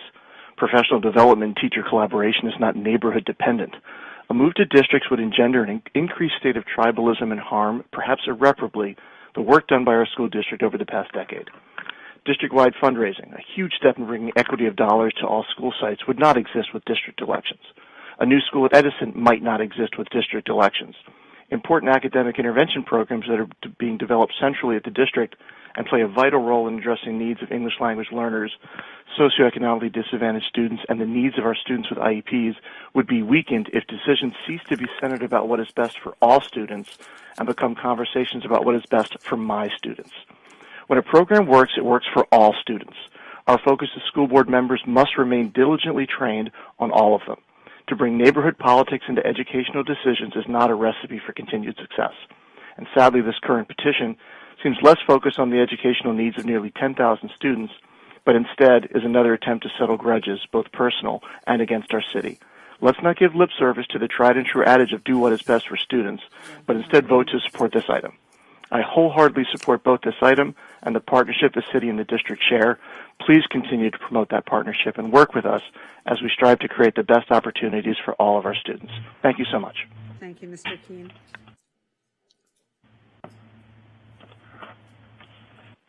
Welcome, Joe Patel. You're in the meeting and your time starts now. Good morning, council members. My name is Joe Patel. I am the co-chair of the Community for Excellent Public Schools SB 442 subcommittee and co-counsel for SEPS on this issue. I am a longtime resident of Sunset Parks with kids in our public schools for the past 16 years. On behalf of SEPS, I strongly support the request to join and support our local school board in opposition to the petition filed with the LA County Committee on School District Organization.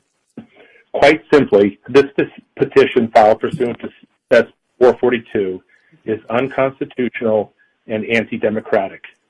Article 9, Section 16 of our California Constitution gives charter cities, including Santa Monica, the authority to determine the manner in which members of its education boards are elected without state interference.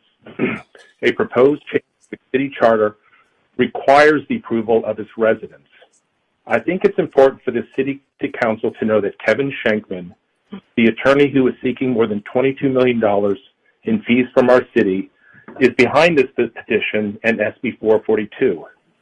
Less than a week ago, Mr. Shankman publicly boasted that he was, quote, heavily involved in drafting of this unconstitutional legislation. I'm sure he was. I urge the City Council to support your school board in its opposition to this petition. It is the people of Santa Monica's charter. As elected members of this city, I believe that you have an obligation to your constituents to ensure that their voices are heard at the ballot box and not sidestepped by this disingenuous petition. Thank you. Thank you, Mr. Pertil. Welcome, Patty Braun. You're in the meeting and your time starts now. Good evening, Mayor Himmelrich, Mayor Pro Tem McCowan, and esteemed council members. I know it's late. I'm speaking tonight in defense of our current system of at-large elections for the Board of Education. As a former educator, as a mother of 2 SMMUSC graduates, as a parent leader in our district for the past 25 years, and as a volunteer who coordinates a program to feed food insecure students throughout Santa Monica and Malibu, I know well what is at stake for our schools and our students. And I think it best to have every school board member focus on the needs of all our school children, collaborating for the common good. Carving up SMMUSC in this way will surely encourage narrow-minded thinking in our elected board members rather than shared vision and collective decision-making for our currently excellent public schools. Siloed board members would be in danger of being swayed by the special interests of the loudest voices in the small precincts they would represent. Wouldn't there be discord and stalled progress? And isn't it so much better to have more smart folks working together for all our children? At-large elections have served our joined communities remarkably well thus far and have resulted in racial and socioeconomic diversity in our elected leaders, as well as representation from all areas within SMMUSC boundary lines. And it should be noted that our school board has had representation from Malibu in 34 of the last 40 years. There's no need to fix what isn't broken here. I urge you to defend your city charter, which provides for at-large elections. This petition will irresponsibly divide our communities, and neighborhood politics will distract from the important work to be done at the expense of our most vulnerable population. our children. I urge you to support this item and to support our school district in opposing this petition. Thank you so much. Thank you, Ms. Braun.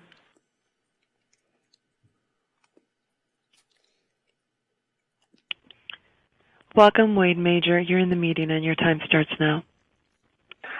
I'm a Malibu resident, and in light of the earlier discussion about the impact on city finances by the pandemic, which were described at one point as catastrophic, and what I believe I heard was a return to health for the general fund no sooner than 2026, it strikes me that this would be unconscionable to send the city's precious resources off on an escapade like taking sides with SMMUSD against a redistricting petition. And that doesn't even touch on the growing problems of prostitution, homelessness, public drug use, and crime, which I see written up in the local news every week, nor Councilmember Negrette's acknowledged conflict of interest, which would surely invite unwelcome attention from the SCPC. Santa Monica is not SMMUSD is not a Santa Monica City entity, even if it is organized on the Santa Monica City Charter. The second M stands for Malibu, and we have no say in your city charter. As I wrote you an email, the mere fact that the organization of the district and the election of the board are dictated by the charter is entirely the problem. If this were the Santa Monica Unified School District, that wouldn't be an issue, and you'd be free to link your school district to your city charter, the Hermosa Beach City Charter, the lunch menu at the Chart House, or the Mayflower Compact. But as long as we're the Santa Monica Malibu Unified School District, there's another co-equal municipality involved. Imagine the roles were reversed and that Malibu had 10 times Santa Monica's population and controlled the board and the city charter organizing it. If Malibu voters decided to say the SMMUSD board will be comprised of 3 surfers from the Zuma, 2 Latigo mountain bikers, a wild coyote, and Sean Penn, would you be okay with that? Malibu is not Santa Monica's pet. We're not your colony. We're not your piggy bank. We're an independent city with the same rights and privileges and authorities as every other municipality, including Santa Monica. You can't claim to advocate for equity while defending the deliberate political disenfranchisement of an entire community as well as vast portions of your own community. It's rank hypocrisy, and if I can see it, Laco will too. And if SMMUSD Council David Soldani feels he needs more support in his corner, he's free to call on Lori Lieberman's husband, Chris Harding.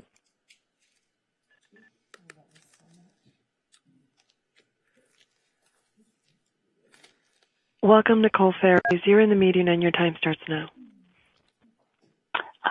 Good evening, good morning, I guess, Mayor Himmelrich, Mayor Pro Tem McGowan, and esteemed members of the council. I'm here to urge you to vote yes on item 13C, the petition put forth to require district elections for SMMUSD School Board is extremely problematic for our community for the following reasons. These few reasons, there are many more, but these are my reasons. It's undemocratic. Changing the election structure via district maps, not created through a public process without the vote of the people to amend the city charter, is undemocratic. Petitioners would have been better off going through the ballot initiative process. That would have involved our voters. Implementation of the map presented would not lead to increased minority representation on the school board. Our at-large voting, as has already been stated, has done that job very well. There's no violation of the California Voting Rights Act in SMMUSD elections. And going to districts would most likely lead to less diversity in the future, as no major minority district can be formed based on the demographics of the two cities. Which leads to my next point, which is it's divisive. The district elections could encourage future board members to narrow their focus on their geographic area instead of all of the children in the entire district. The district elections would also lead to a reversal in the equity that district-wide fundraising has provided, leaving our low-income Title I schools receive fewer funds. Thank you. Thank you. Thank you very much.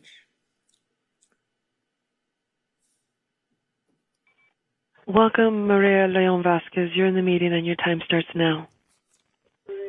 Good morning, Santa Monica City Council. I am speaking tonight as president of the school board. Most members of our school board believe that as a policy matter, at-large elections have served our students and our community well. We are a small enough district that those who run the school board can, and with rare exception, run to serve all students in the district, regardless of their home schools, whether they live north or south of the city, or their socioeconomic status. I have been on the board for 21 years, and along with my board colleagues for all those years, have approached issues in our schools from a community-wide perspective and in an inclusive manner. At-large elections are provided for in the city charter, and I believe it is our duty to work together to stand up for the city charter. At-large elections in the Santa Monica Malibu Unified School District have provided the most racial and ethnic diversity of all the elected government bodies, even with the respective Malibu representation. The school district and the city have been great partners in providing for our youth, and for that I thank you. We would appreciate the city's support as we propose what we believe is an unlawful and anti-democratic petition that serves no purpose other than to further divide our community and city.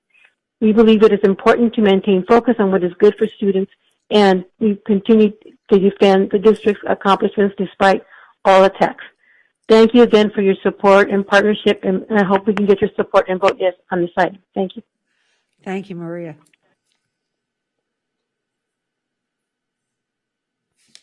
Welcome, Ann Thanawala. You're in the meeting and your time starts now. Hi, good morning, everyone. I took a look at this map, and I looked really hard at it because I am a district parent, and I've been very involved. In fact, I ran for the school board a couple of years ago.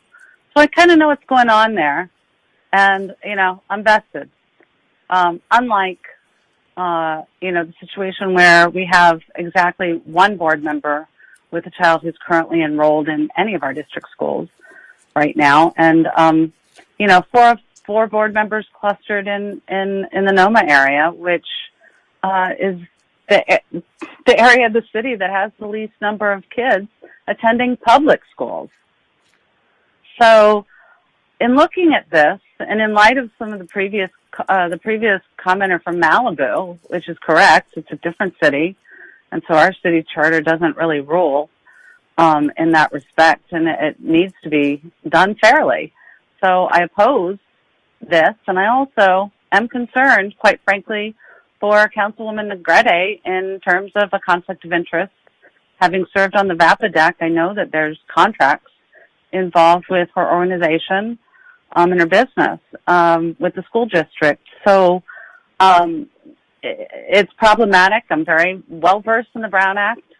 Also, I'm concerned about that on this issue. I know Councilwoman Davis is bringing that up on the next item, but I'm very concerned about this particular item and what kind of Brown Act violation may have occurred here already. It's not looking good, folks. So I would highly suggest that you not get into any more litigation and you oppose this. Thank you. Thank you, Ms. Thanawala. Do you want to address this now? Will you hold the next caller for a moment so Councilmember Negrete can... So I want to address the allegations that there's a conflict of interest. Prior to coming on city council was the very first thing that I asked because I did not want this to come up. And so I researched it before I even considered coming on city council. But furthermore, besides dealing with our city attorney, I reached out to the FPPC just to dot my I's and cross my T's, and in fact received, went back and forth to make sure it was crystal clear, and received confirmation that I do not have a conflict of interest. And I'd like to just elaborate a little bit more. We are not a governing body over the school district. We do not elect the board. And there is no financial impact on my business with the school district. We do not give the school any funds that impact how I receive money through musical instrument purchases that comes through government funding, completely separate through a VAPA coordinator arrangement. So that has nothing, there's a facilities agreement that we have with the school district, but we are not giving them any monies that then in turn creates something that I would gain from. So there's no money given to the city. There's no voting of any members on the school board that then impacts my business. So I just want to be very clear with everybody so that they have their facts straight. And, if they're concerned, I did go through the FPPC just to make sure. Thank you, Councilmember Negrete. And so let's go back to the callers now, please. Welcome, Jill Hawkins. You're in the meeting and your time starts now. Okay, thank you so much. I strongly oppose our city using public dollars to fight this legal districting process. We need representation from all the different areas, just like, you know, everyone's been fighting for in different jobs. We need to represent all the neighborhoods and not just the same old group of people working together. And it does not look good if Santa Monica supports this. Let other people, let SMMUC fight their own battles, and Santa Monica City should not be getting involved. Thank you. Thank you, Ms. Hawkins.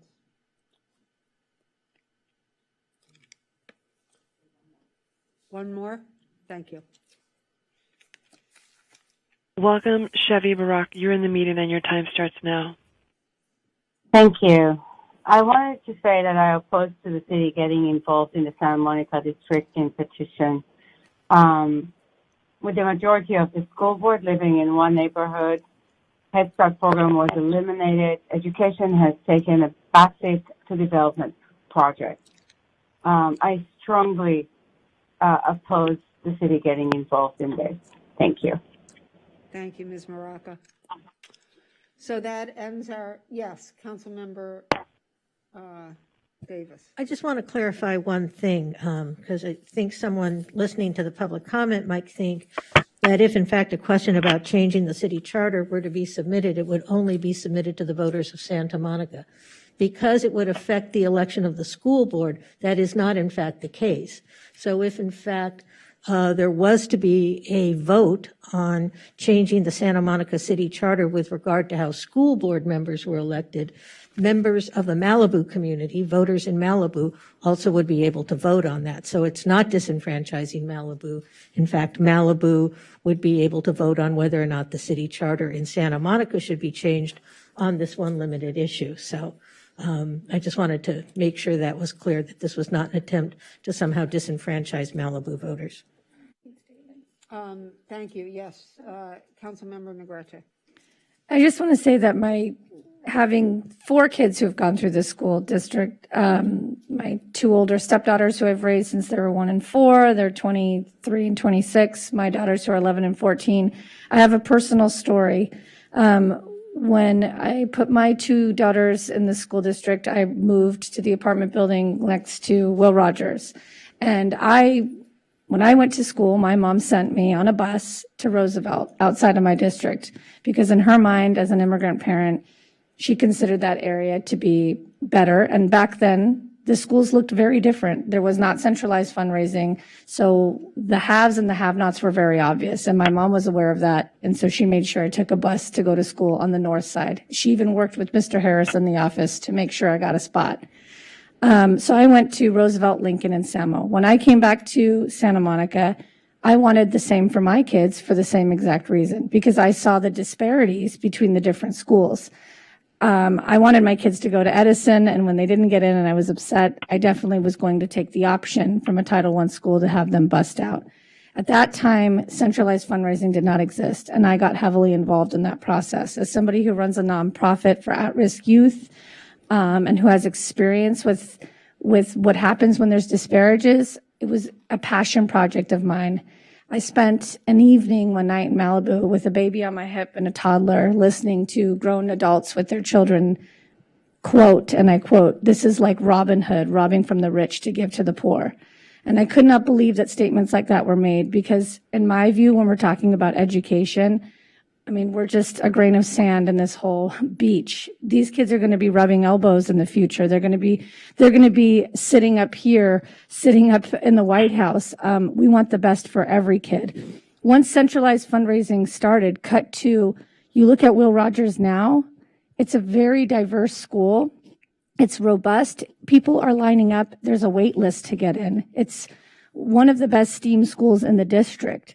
So my point being that centralized fundraising created the opportunity for every school to experience all the different added activities, having all the aids and the support that it needed at every school. You now didn't see the difference driving across town to the north side, right? The kids that go to school at Will Rogers have the same things that the kids have at Roosevelt. This separating is going to create such a divide. And I feel like as adults, what are we doing? We're supposed to be teaching our children to come together and work as a unity, as a unified group. And we as grown-ups are creating every opportunity to divide that. So as far as education's concerned and teaching our kids by leading by example, I don't understand this at all. I think callers already pointed out the diversity that's on the board now would possibly go away. The way I looked at the maps, there's an African American gentleman who would not be on there, and a Latina woman who would not be on there. Over the years, as I've known the board, and if we go back historically, there has been lots of diversity on the board. So I don't think that this is going to create anything but the opposite. It's actually going to divide us, and it's going to create disparities, which we already got accomplished with centralized fundraising. And my fear is that what's going to happen is the haves and have-nots, we're going to see that come up again, because our communities, while our schools are doing centralized fundraising, our communities are still very different, right? Neighborhoods north of Montana might have look very different than those that are not north of Montana. And so this process is going to definitely impact that. And that's my biggest fear. That's why I'm passionate about it. And that's why I'm here tonight supporting this item. Is that a motion? Oh, and I'm making a motion to move this. So moved by Negretti, seconded by Davis. Anybody else? Councilmember De La Torre.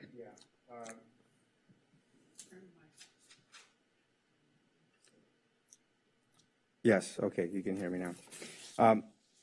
Obviously I served 18 years on the school board and grew up in the school district, went to Will Rogers Elementary School, John Adams, and Santa Monica High School. I understand a lot of parents wanted to send their kids to the north side because the reality is that in Santa Monica, there was always a two-tiered education system, one for the rich and one for the working class. And the dividing line was probably the Wilshire Boulevard at first, and then later on the 10 freeway. And so students that went to the South Side schools, ended up essentially, with not all the academic rigor, not all the support, the PTA fundraising, which we addressed through centralized fundraising, was inadequate and unequal. But on reflection, and for my 18 years on the school board, and as a student, I was student by president of Santa Monica High School, and just seeing sort of how this developed, historic. It's about segregation. It's a ugly history in our city on how the system was developed. But really, what it came down to was a lack of political representation. You had the South Side schools that didn't have adequate representation on the school board, and that's why they didn't get, all the best teachers, best facilities, and so forth. And right now, as we speak, in 2022, out of 7 school board members, right now, 5 of them live north of Wilshire. Probably 3 of them out of the 5 live north of Montana. And the south side right now, I think probably has Maria Leon Vasquez on the south side, and who else? I think that's it. Lori Lieberman's from south side. No, Lori Lieberman, Lori Lieberman lives on the north side. But to her credit, to Lori's credit, she enrolled her children at Will Rogers, and I acknowledge that. I think that's something that we could be real about. But the reality is what we have right now is we already have. John Keene talked about tribalism and gave all this stuff. And it was just like I know who John is, and it's like, he knows better than that.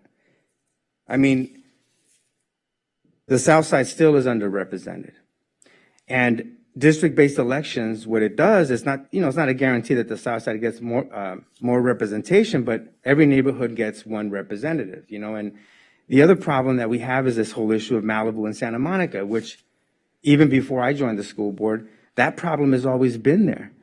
So the question here is, how does that problem get resolved? You have 2 cities, 27 miles apart, and I have seen this conflict escalating and escalating and escalating to this point, And I think, we've always had this agreement within our 2 governing bodies, right? That even though we give a lot of money, the city council gives a lot of money over to the school district through parcel taxes, joint use agreements, and so forth, we never dictate to the school district how to spend their money. There's just sort of like a hands-off on that, even though I think that's the wrong approach. But I respected that, you know. Here, we're getting dragged into a fight that really isn't our fight. I think the school district should really resolve these political conflicts. And, you know, callers said, well, maybe the petitioners should have gone and, you know, got the signatures to put it before the voters. The school district has the power, you know, to put this before the voters if the school district wants to do that, to resolve their political conflicts. That, by the way, even if this fails, it's not going to go away. These conflicts have been there for a long time, and they've only escalated in the last few years.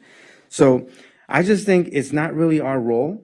You know, we should keep a hands off on the school district. It sets a bad precedent. You know, if we move down this path, then okay, well then it opens it up for us to start talking about curriculum and budget and you know, we're putting a lot of money over there. Then now our money is going into litigation. How much has a city government spent already on the voting rights case here in the city of Santa Monica? I mean, I heard, you know, it's probably up to between $10 million and $15 million. And we just went through a whole budget discussion talking about how things are really tight. And it's like, we're going to have the school district drag us into a fight that they should be resolving, that they have to resolve. And by the way, that the legislation made this happen, our own representative, Senator Ben Allen, Assemblymember Richard Bloom, voted for this legislation. It's going through the Los Angeles County Office of Education, right? So LACO is going to deal with this. And it just feels like, you know, we're being dragged into this when we have our own problems to deal with. And so I can't support it. You know, I think that it's time for the school district to really deal with these very difficult issues, to not entangle us, to not put us in a situation where we're going to start spending money. I don't even know what the cost is, but somebody should definitely ask that.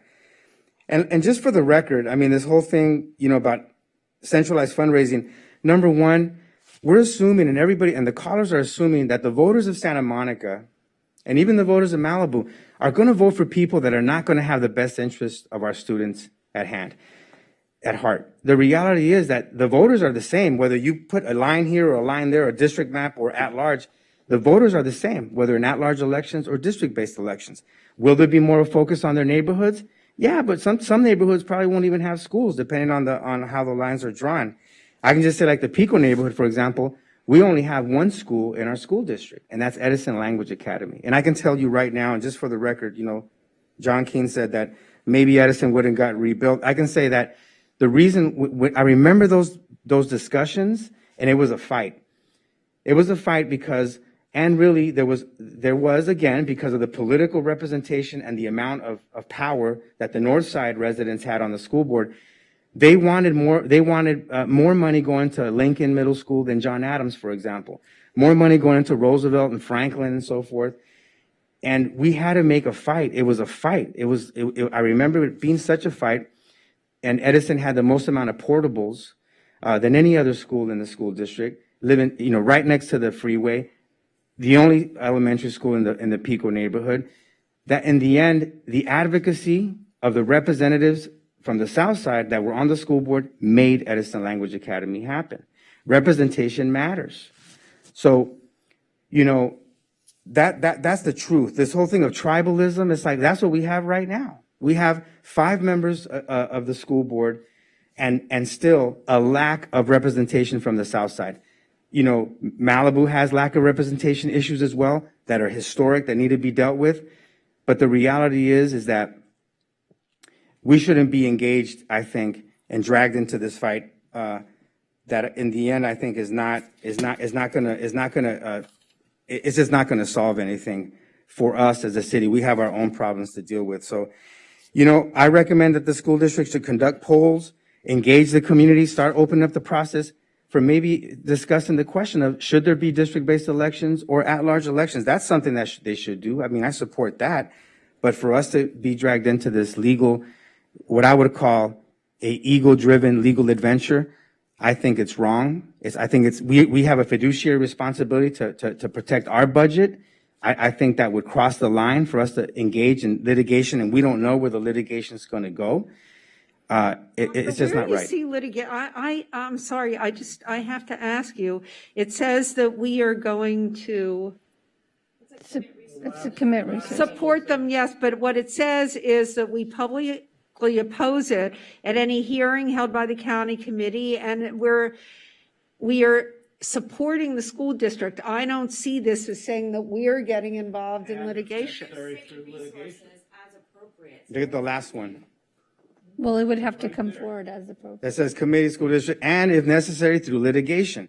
So it's that sentence right there opens up a whole can of worms, and I just feel I think it's irresponsible for us to get in, to engage in this. Well, I think it's interesting that you're saying that, and I'm going to be honest. I look, as somebody who paid for and two initiatives or two ballot initiatives in the city, first GS and GSH, and the next was a signature initiative, term limits, right?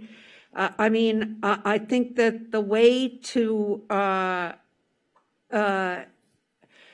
that we determine how people vote is to let them vote on it, right? And what they're proposing here is to have LACO do it. So I'm opposed to that. As I've said to you before, Oscar, I was opposed to you bringing the CVRA case. I think that you should have done it through a ballot initiative. I think that when you're talking about people voting, people should vote on voting. Other people, courts, and other bodies shouldn't be deciding this for us. We should be deciding it for ourselves. But there's times, when. Excuse me, may I finish? Well, I hadn't even finished. I thought you had. Go ahead, you finish then. Yeah.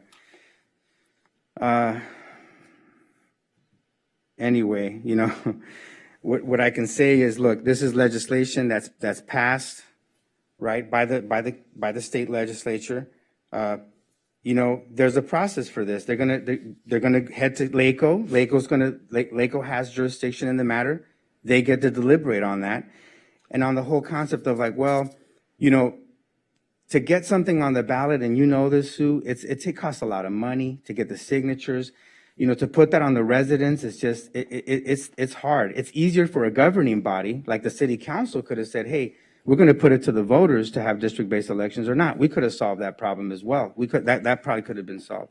So in any case, I think it's wrong. I think the problem that exists right now in the school district regarding political representation is real. You have an enormous amount of representation from the people that have had the most privilege in public education currently, 5 out of 7, and the South Side is still underrepresented, and Malibu is still, feeling that they're underrepresented. They have one, right? Usually they only have one person. 1 out of 7 doesn't really make a lot of impact. You need 4 on to really make a big difference. So in any case, I'm sorry. That's it. I'm done. I just want to say that Are you suggesting that Malibu should have 4? No. What I'm saying is that I said that Malibu, that on a board of 7, on a governing board of 7, to get something done, you need 4. So let me ask you something. When you were on this is discussion, Phil, I'm sorry. So when you were on and you're going to get to go next. When you were on the school board, Oscar, all those 18 years, right? So when you had Edison reopened, I don't quite know how to say that correctly. Remodeled. Who was on? Rebuilt. It was completely rebuilt, yeah. Oh, who was on the school board? I can't remember everyone that was on the school board, but myself, Maria Leon Vasquez. So she's on the south side. Keep going. Yeah, there was what was the woman's name? Anyway, another south side parent that lives right by Marine Park. I forget her name. She only served 1 term. There was 3. I think there was at least 3 of us on the south side. Barry Snell. I don't know. Barry might have been there. He might have been there. But he was on the school board. I mean, look, there have been a lot of, the south side, north side distinction is something I hear a lot from you and from Greg Moreno and, It was a real thing. I get it. I'm not saying it wasn't, but what I'm saying is that over time, look at our council now, most diverse council we've ever had, more people from the Pico neighborhood. That's one short moment in history. You look at 100 years. This is a very short moment. I don't know, and you're just looking at one short moment, which is today. I understand. No, I'm looking at the history of it. No. You were saying that historically we've been underrepresented. Are you going to let me speak, or you want to just? No, I'm trying to clear the record up because What I'm saying is that there have been times where you haven't been represented and times where you have, because when you did the Edison thing, you had 4 Southside we had people, more right? representation. Kelly Pye is who you're thinking of. Kelly Pye, there you go. So anyway, but my real issue is this. I believe that, first of all, the maps are, in my opinion, absurd. Their districts are supposed to be contiguous. They aren't. I mean, that's just a nit. But beyond that, I believe that Malibu will do anything to get the divorce it wants from the Santa Monica and Malibu School District, and I think you know that. And this is just another tactic to do that. It is not going to help the governance of our schools at all.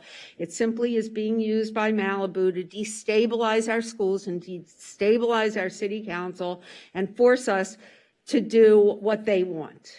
And there is more money there than we have here by light years. And they're using their money to do SB 442, which may be good in other places, but I don't believe is a positive development for the city of Santa Monica or for SMMUSD.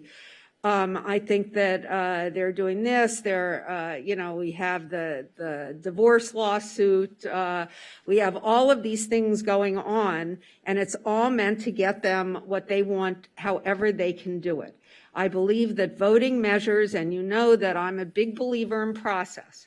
So when you're asking people how they want to vote, why are we going to LACO to do that? Why don't we let the people in the district vote on it? Instead, Because the school district doesn't make it happen. no, I'm sorry. The voters could make it happen. If this was a pressing issue, as I thought term limits was, the voters will make it happen. That was completely citizen initiative. And I have a problem with trying to run around the rules to get what you want. I don't believe in it. I don't believe the end justifies the means. I think that's that kind of move. And I think that we need to be every day running the city, the school district needs to be running the school district, and we on this council need to be proceeding in a rational and process-driven way that reinforces the fact that we are a reasonable body that does things in a rational way and the way it should be done, that we aren't trying to hide things or to force people to do things they don't want to do through some other system. So I will be supporting this. My name is on it. I support it. And I really think that should such a redistricting happen, it needs to happen with maps drawn by the voters with a vote of the voters. I just wanted to respond, Oscar, to a couple of things. Oh, sorry. Yes, Phil, go ahead. Sorry, I didn't see you. You leaned back like you were tapped out. Okay, Phil. Yeah, I was trying to chill. Thank you, Hansel. Thank you, Mayor Pro Tem. All right, so I have other concerns, so I have not kept up. I got a flurry of phone calls the last day and a half about this. My questions are a little bit different, I think. I would be relatively comfortable supporting this if the last sentence fragment was eliminated, if necessary through litigation. I'm very concerned about us going into some area where we're now spending money and we're authorizing the expenditure of money without any further process by the city council. So I've looked at this. I'm not thrilled about districts that cleave Santa Monica, join Malibu, things like that. Okay, I am also, like Lana, a product of Santa Monica schools. I was a mid-city kid, so I just straddled the railroad tracks, went to Madison, then Lincoln and Samo. So, Madison. Yeah, my mom went to Jefferson, Madison, Lincoln, and Samo. So here's my concerns are maybe different than what I'm hearing. I believe ultimately Malibu should be able to go their own way. I don't believe in holding them against their will. Come to an equitable settlement, separate. Good luck to Malibu, good luck to Santa Monica, that's it. Whether district elections are right for the school district when Santa Monica becomes its own district, I'd say probably yes. I'm a supporter of district elections. I am disturbed when I do see that 4 or 5 of the school district Board of Education lives within a couple of blocks of each other. That does disturb me, and that I've heard that one of the new board members who was appointed won't even send his kids to Santa Monica schools. So I want people on the board who are really committed to our public school system, and I'm committed to our public school system. So I'm conflicted about this in that I'm not comfortable with the districts as drawn. I am comfortable with them going to district elections eventually. I think the time to do it is when Malibu is on their own, Santa Monica is on their own. I'm not really familiar with the LA County process, but I've got a long-standing thing, as you heard earlier tonight, about using common sense, about not wasting our money in our city. So to me, I am really concerned when it says use city resources as appropriate to support the SMUD. I'm fine with that, but I'm not fine with city resources as appropriate, and I'm not fine with if necessary through litigation. So those are the 6 or 7 words I think that need to be removed.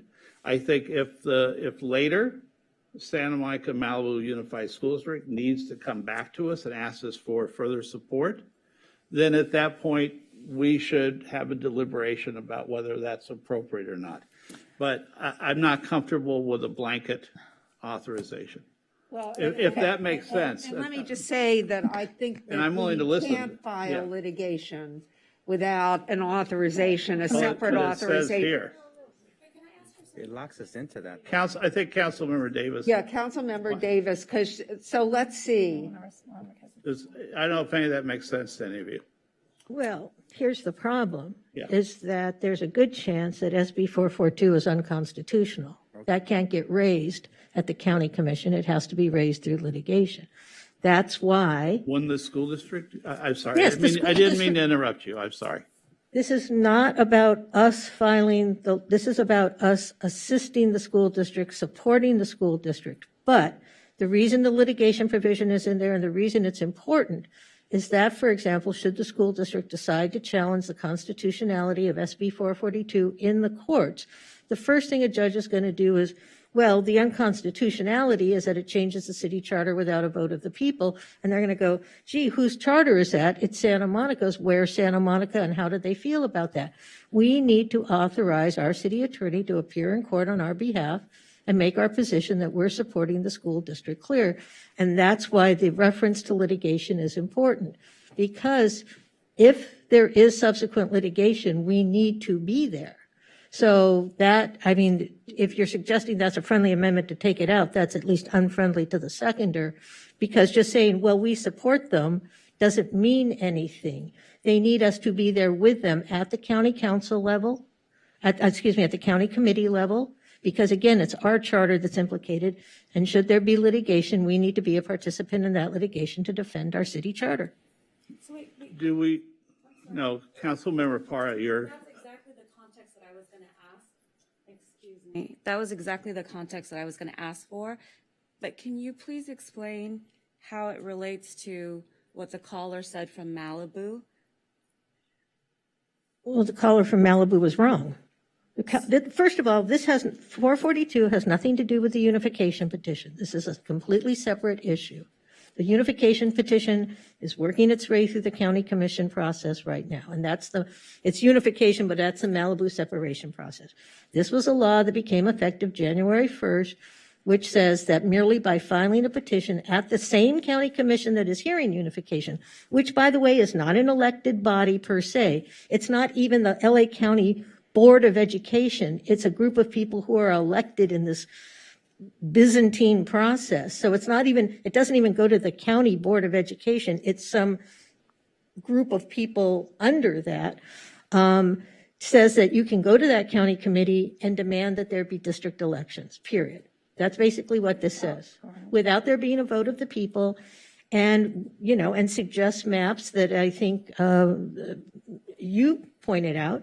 For example, a map where Malibu was cut in half, and half of Malibu goes with north of Montana, and half of Malibu goes with Sunset Park. These are problems. Those are going to be raised at the county committee, but one of the arguments may be that it's an unconstitutional law, and that has to be raised in a court of law. The county commission is not empowered to declare a law unconstitutional. So that's why the provision relating to litigation is in there, because this could very well end up in a court. And the point of this is, in fact, someone said, well, doesn't the council need to authorize litigation? That's why this is here. That is the point of this, that should the school district decide to initiate litigation, we, as the people whose charter is implicated, would be able to join in that litigation. Okay, hold on. This is happening in the next 2 weeks? It's happening very quickly. And I'm not being facetious. No, it's happening. The petition has been filed. It's already been sent to the county commission. And they've already had one initial hearing on it.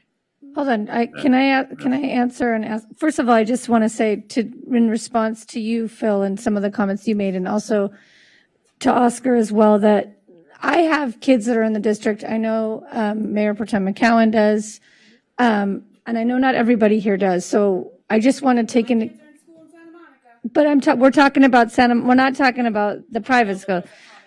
Well, no, my point is that we're talking about this school board, right? And you made some references, but we're talking about what it is in the last 18 years or whatever. So I just want to make that point. Second of all, I have to go back now because I didn't get to respond.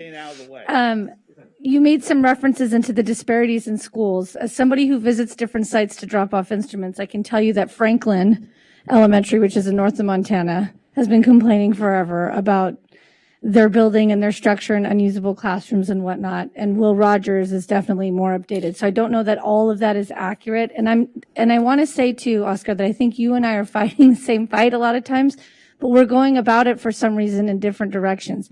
I feel passionate that the city get behind this because this is our community. You and I sit here saying all the time that early education is important. Access to resources is important. It keeps kids out of our living room stealing our TVs when they're older. It keeps kids on the right side. We want to engage, we want to create opportunities. I don't think this goes against that, in my opinion. I'm so passionate about how it's so against that. And to be honest with you, it hurts because I look at you across the way and I think, I know we're fighting for the same thing, so I don't understand it. I have a couple questions, but you talk about this whole idea that the whole reason you're talking about this is because there's not diversity, there's not representation on the board. Let's be honest. What do you make as a school board member? What do you get paid, and how many hours do you put in a week? You were on there for 18 years, so you know. $400 a month. $400 a month, and how many hours would you say you spent a week? Probably like 20, 30. Okay, so in comparison to, it's like being on city council. You know why I never did it? Because we get paid, what, $16,000 a year, and it's 50 hours a week. I mean, even if you're not really doing anything and you're just reading the agenda packets, it's maybe 30. And I think the real factor why there's not people there is we have to look at a different way to engage our parents. I know for me, I didn't go and complain about it. I rolled up my sleeves. I got involved with ELAC and PTA, and I created groups. I created programs to engage parents. I do it today now to get people involved because I understand as a working mom who's worked not one, not two, 3, 4 jobs, the time that you have to be able to sit on something and make $400 a month and give 20 hours a week is impossible. So that's why we don't see representation. I don't think that people sit on there. They're the people who end up doing the work.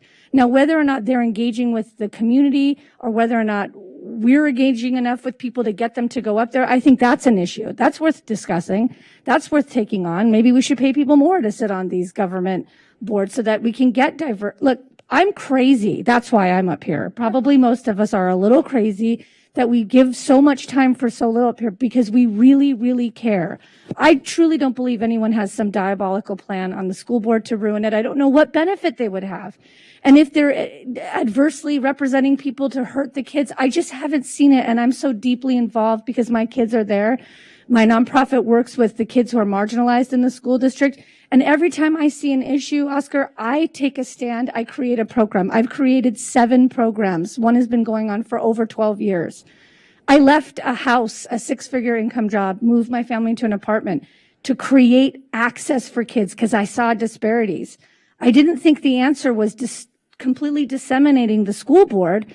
I thought the answer was interacting with my community and creating opportunities and programs. So this to me is totally divisive and goes against all of that, and I don't understand it. I think that's the real conversation. When we talk about representation, we need to look at what this job entails and who it's really available to. Is it really because we're trying to like not have the right race or person? I think it's because, let's be honest, most of us, like I made the comment last time, you might not go to a neighborhood association meeting, not because you don't care, because you got to go to Trader Joe's and drop off 2 kids at soccer, and then, you might have to be in a Zoom meeting and work your second job.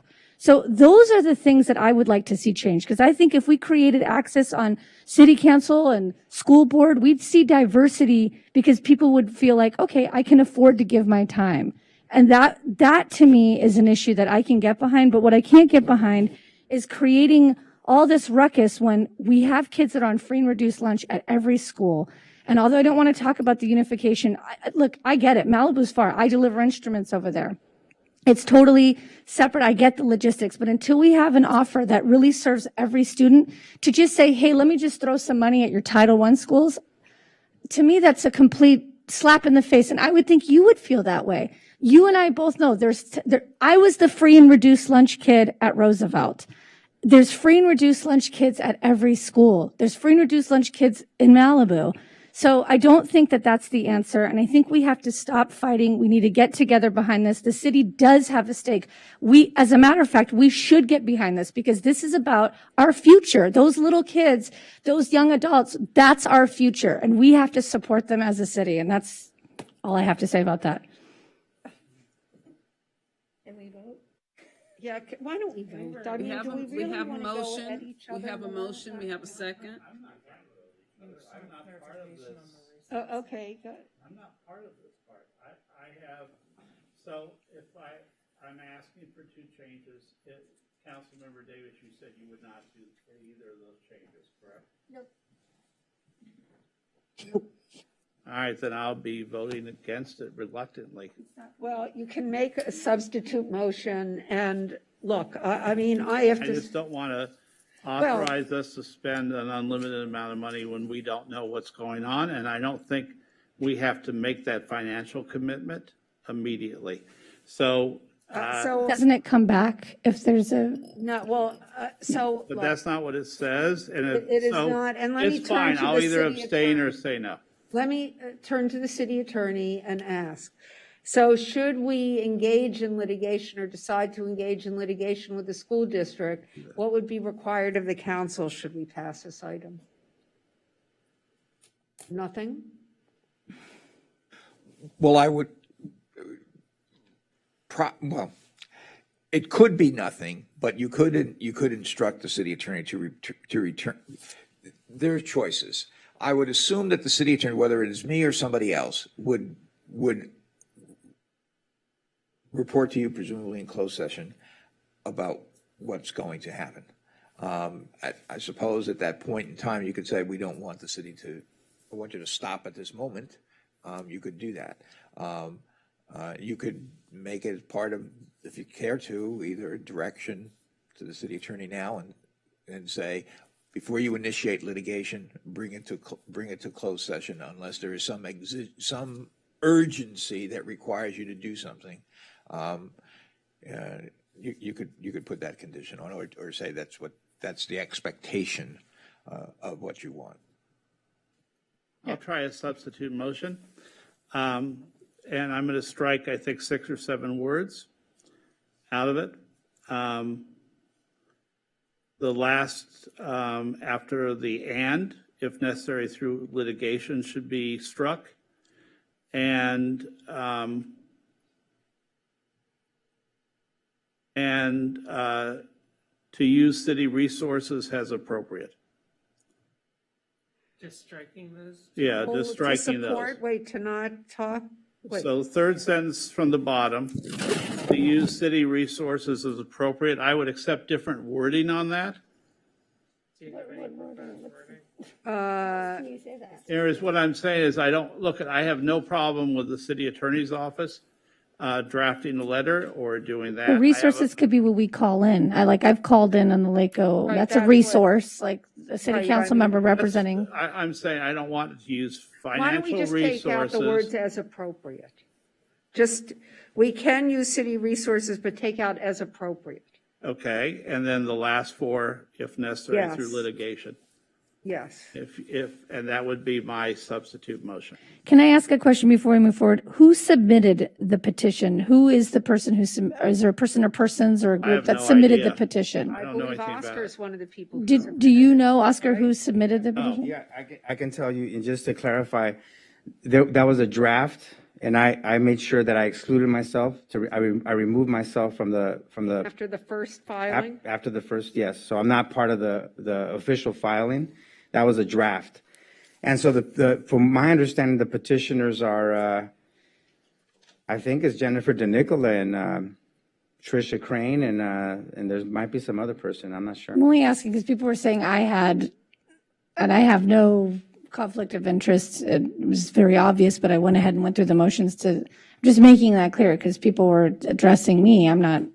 The optics look bad. Right. Just like in my case, you voted to exclude me from voting the CVRA. I get it, but Based my on husband's not based on the suing optics, and it's like this school board, that you're supporting right now. Their vote does not impact my contract. No, I know, but the optics are that you're getting money from the school district, and somebody can make. That's what callers are saying, and I read some of the emails. Nobody, look, the FPPC But it's good. It's good. It's good. It's good. doesn't have a contract. But that's great. I'm just saying that's great that she got the FPPC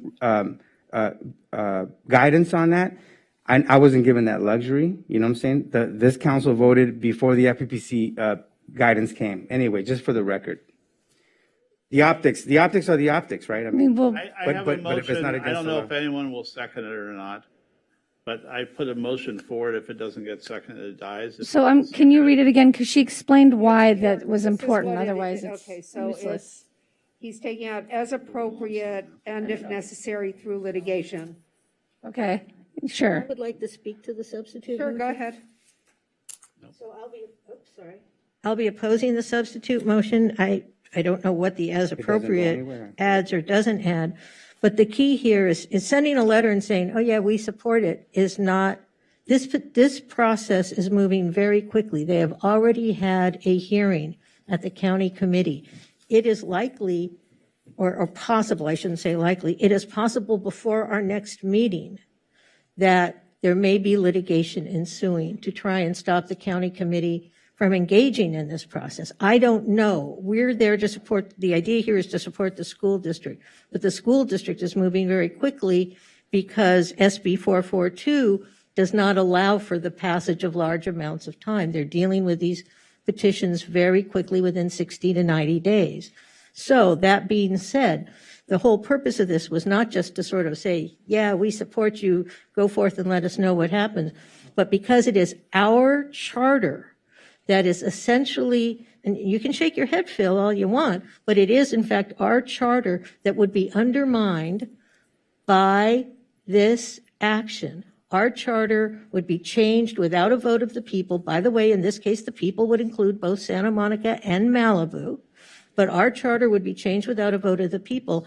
And I think that is a sufficient interest for us to engage at the county commission and if necessary in a court of law to defend our charter, to make sure that if in fact there is a change to the way our charter operates in terms of election of school, it is submitted to a vote of the people, and more important, or not more importantly, but additionally, that the districts that are drawn in accordance with the election code and not the ones that were submitted with the original petition.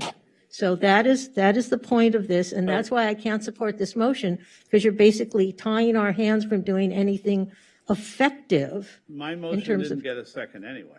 Well, let me ask you So, something. in May that I case, ask something? and you don't, and council member, I respect what you're saying, but I'm going to hold fast on the financial part, so I'll vote no against it. But you don't need my vote to pass it. Well, I don't know how everyone's going to vote, but it would be nice to have a vote. It's 1:37 in the morning. Well, so. But, and my, And if it's, so you're Those- opposing it because you don't want to put any resources into it? I don't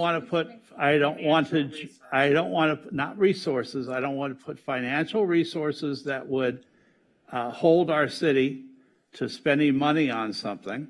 Right now, I'd want a full discussion, not at 1:35 in the morning about that. And I think I'm holding to what I've said all along. I'm concerned about us spending money unnecessarily. It may, Councilmember Davis, it may be necessary, but I don't think it's an emergency today. So I will pass on I gave you an alternative that I could support. If not, that's fine. We spent a lot of time on this. Okay. And I understand, I'm starting to actually learn more about everyone's positions because I didn't know very much about this item. So may Thank we you. have a roll call vote, please? Sure. And this is on the main motion. The main motion. The main There was no motion, correct. second. Right, I This didn't is have a by- second. Maker was Negrete and Davis was the seconder. Yes. Okay. Councilmember De La Torre. No. Councilmember Brock. No, Mayor Pro Tem McCowen. What did you say? her My computer is answer dead. for, oh, mine died too. I'll predict 4 yeses. Councilmember De La Torre, can you put your vote in? Yes. I did. Oh, I'm sorry. Yeah. Oh, wait, wait, wait, I'm sorry. She disabled it now. I said no. Okay. Okay, there you go. Councilmember Negrete. Yes. Councilmember Davis. Yes. Councilmember Parr. Yes. Mayor Himmelrich. Yes. Mayor, can you vote, please? Yes. Oh, so I did vote. No, yeah, I voted. Thank you. Gender bias. Okay, so that passes 5-2. We're the majority minority on this where's the one. bias? Which end of the gender? That's what I want to know. Okay, so next we're going to 13D. See, we can all still get along. Yeah. Request of Councilmember Davis that the City Council authorize the city manager and interim city attorney return to the City Council with a proposal to have an independent investigation of possible violations of the Brown Act by the City Council members in connection with the search, candidate evaluation, and recruitment for the positions of city manager and city attorney conducted in 2021 and 2022. The agreement signed by the City Council members in connection, did I just miss something? Yes. Sorry. The investigation also would encompass possible breach of confidentiality agreements signed by the City Council members in connection with these matters. Any proposals should include, as legally proper, full subpoena and other investigatory powers as may be appropriate to conduct a comprehensive review of any potential Brown Act or confidentiality agreement violations that an investigator might discover in the course of the investigation. And we have no callers on this. So would you like me to introduce it, Mayor? Sure, please do. All right, I'll try and be brief. Since you're on it. Yeah, since I'm the only person. So I'll try and be brief. I think everyone is aware that we recently hired a new city manager, and we are currently engaged in the hiring process for a new city attorney. These kinds of searches need to be confidential for many reasons. One of the most important is that the caliber of people that we hire into those positions typically are already employed, and that if the name of potential candidates or applicants leaks, it can jeopardize their current employment if they're not selected, because their current employer will then know they're actually out looking for other jobs. That's why we have these discussions about potential city manager candidates in closed session. And the Brown Act applies to those closed sessions, meaning that whatever is discussed in those closed sessions cannot be shared with persons who are outside of the closed session. Because of the particular importance with regard to the city attorney position as well as the city manager position, our Chief People's Officer, Lori Gentles, also required each and every council member to sign confidentiality agreements written in plain English before we engaged in those processes. So everyone understood, whether they understood the Brown Act or not, that these closed sessions were supposed to be confidential. The names of applicants, discussions about applicants, et cetera, were not to be shared outside of closed session. We know for a fact that that closed session did not remain closed with regard to the city manager search. And in fact, the name of Renee Bobadilla, who was one of the applicants, was leaked. And in fact, that was one of the reasons Mr. Bobadilla indicated he would not come to Santa Monica, because of the lack of integrity of the closed session and the problems with the process. We also know for a fact that Mr. White, perhaps not by name but by description, surfaced prior to his hiring being announced. Now we know that sadly and unfortunately, the names of candidates for the city attorney position also have been leaked into public, and that there have been discussions with people not engaged in the process, people outside of the Brown Act cone of silence, if you will, about various candidates for that position. And that these discussions, as I've mentioned, violate both the Brown Act and the confidentiality agreement that we each signed. So while we do know that the confidentiality of the closed session was breached, we don't know how it happened and who's responsible. And therefore, in order to protect the integrity of the process, the integrity of this council, the integrity of this institution, I believe that we should engage in a full investigation to try and investigate what happened here. This is not aimed at any particular person or individual or council member. Each of us, myself included, should all be put under the microscope and be subject to the investigation. So each of us would be, in fact, for lack of a better term, a subject of that investigation as members of the council. So you said there were no callers. So with that, I will move item 13D. I'll second it. And I'll tell you why I'm seconding it. I believe that the processes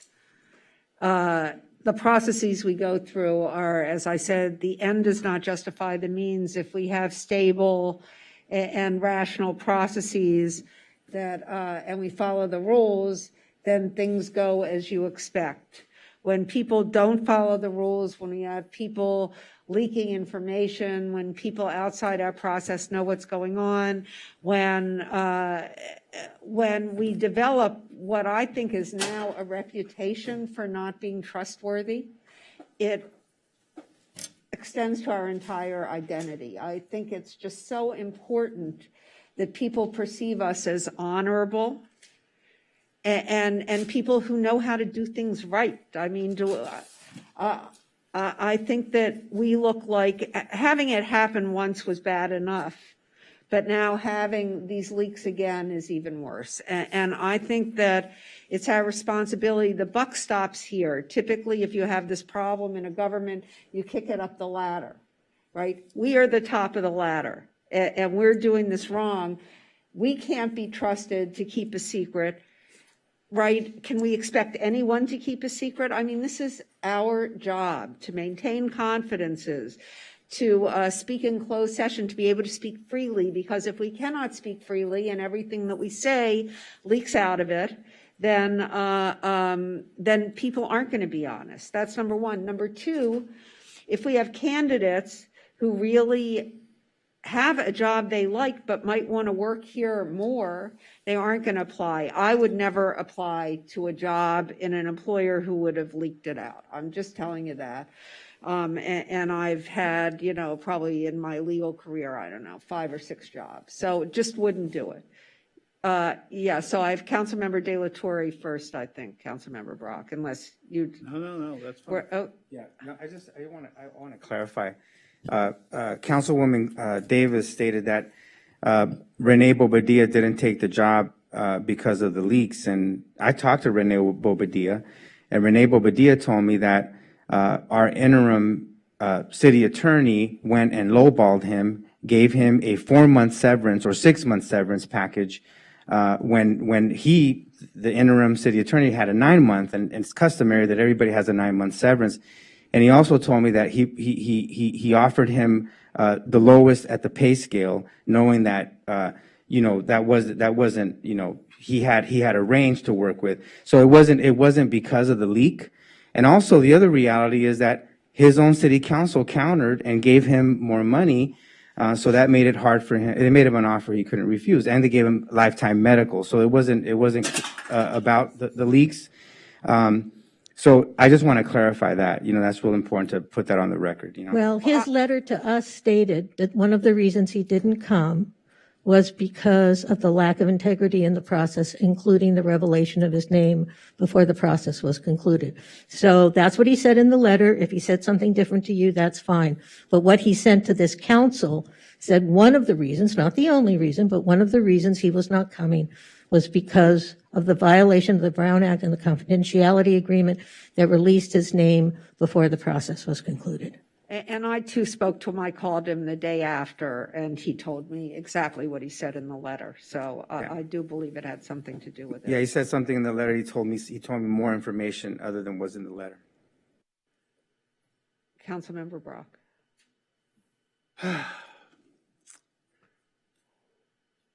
Councilmember Davis, you're challenging the integrity of every council member. And I don't really understand how that's going to help an already fractured council going forward.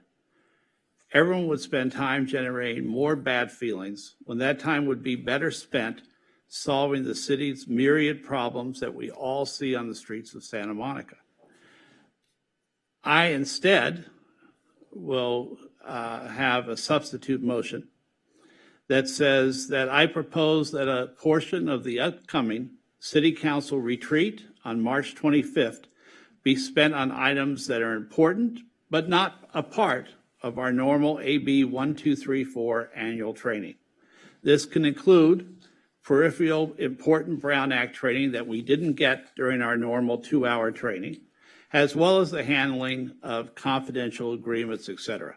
There are at least 4 council members that have been on this council for less than a year, or approximately a year or less. 12 or 13 months, council member. You roll your eyes too. So, as well as the handling of confidential agreements, etc., I think all of us would welcome further training and clarification to do our job better as a city council person. We cannot afford to spend an indeterminate amount of money that needs to go to the public's need for safety and security, cleanliness, renovation of our promenade, all the other things in our city right now on some, for whatever it's worth, it sounds like a partisan witch hunt. So let me condense my substitute motion without the editorializing. Wait, let me just ask. I'm not sure that's a substitute motion. I want to ask if that is a substitute motion. The subject matter, one's an investigation, the other is continuing education. No.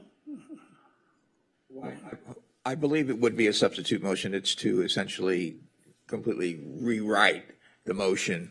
That's fine. No, that's what the... But look, I'm very clear that I don't know all procedures. I don't think any of the 7 of us know all procedures.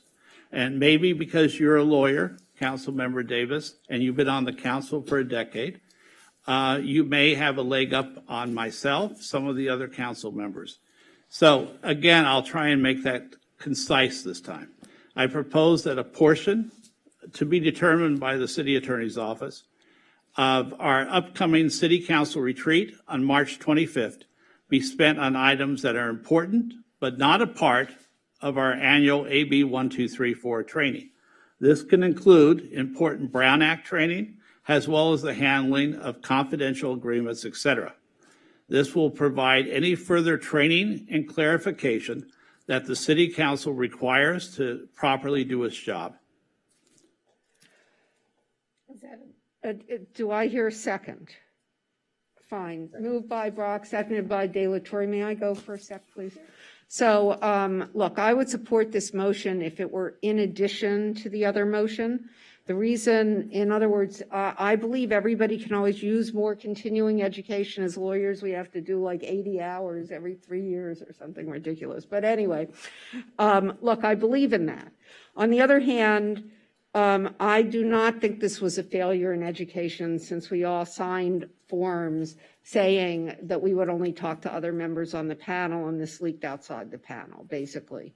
I think that people do understand, and I'm not talking about the nuances of the Brown Act and whether you can speak to this one then or that one then.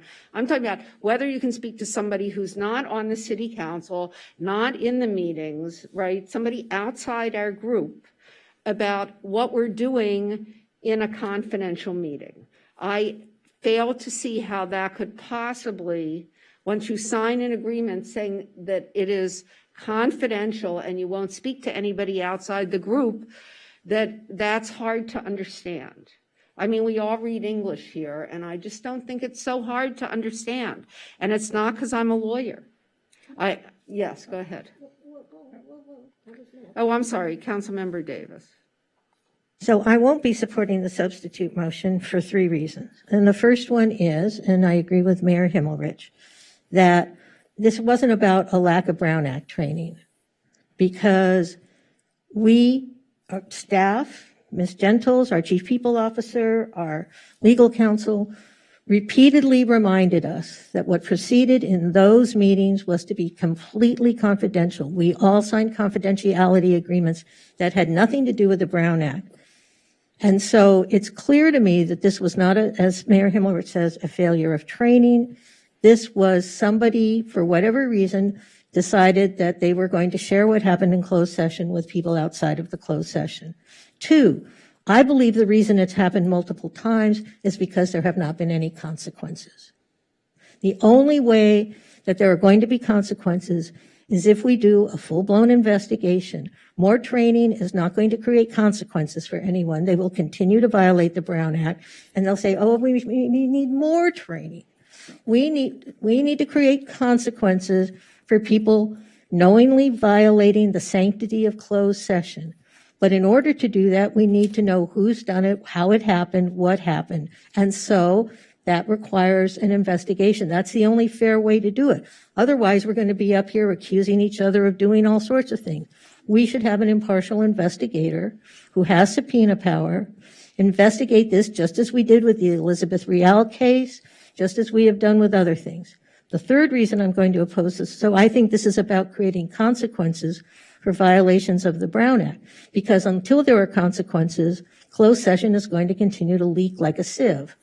The third reason I'm opposing this is because I think we have a lot to discuss at our retreat. If we want to add a training component, that's fine. But this isn't per se a Brown Act issue. This is an integrity issue. And if we are going to assure this community that this council has integrity and that matters of importance that are meant to be discussed in closed session will remain confidential, then when we know, and in this case we know that somehow names were leaked out of closed session. So we know there were violations of the Brown Act. We know there were violations of the confidentiality agreement. That when we know those things have been violated, if we sit there and go, well, we would like some more training, that is not a guarantee or a protection of our integrity. And I think it's important to assure this community that when this council undertakes something and we all agree that it is going to be confidential, that it in fact remains confidential. That's not just important for the city attorney search or for the city manager search, but for example, we discuss Employment Act related things in closed session. We discuss labor relations in closed session. And unless and until people understand there are consequences to breaching closed session, the breaches will continue to occur. And I would disagree that you're going to enforce integrity that way, number one. Now, number two, you're going to, I presume, talking about a 5, 6, 7 month investigation and you're talking about subpoena power, which I don't even know if you had during the Elizabeth Real argument. And how much did that cost the city? $100,000 more? Well, overall, with the settlement for Councilmember O'Connor, I believe it cost over $1 million, but. That was different. That was before, the settlement happened before the investigation. So in other words, Okay. we had I the understand case, the that. case was settled, and then we investigated because that doesn't do it. So I'm going to go back to the same thing I said in the last item. Spending city money on some indeterminate thing is not what we're supposed to be doing to protect the residents of the city. And so I believe in this particular case, I admit I'll use more training and I'll take it very conscientiously. I have no idea who leaked or if there was a leak. I have no idea if it was a council member, if it was a city staff member, if it was a search firm. I have no idea where a leak could have come from. But I trust that my colleagues are supposed to be working for the good of the whole and the good of the city. And I think the residents of the city would appreciate the fact that we have comprehensive training. And if it does happen again, ever happens again, then we go to an investigation. And I will vote at that time to support a full investigation. But I think right now, I think the answer is we go to additional training. And then I know that you'll disagree, but that's my feeling is we go to additional training and we all pledge that if any of these damn leaks happen again, if they happen, whoever they happen by, then I will vote to support an investigation. The only thing I'd like to respond is you said if they occurred. It's not an if. We know they occurred. We know that names were released out of closed session. So we know there were leaks. I just Okay. want to make that clear. That's All right, not, there's no question that the Brown Act was violated and that those confidentiality agreements were violated. We just don't know how and the extent of the problem. Okay.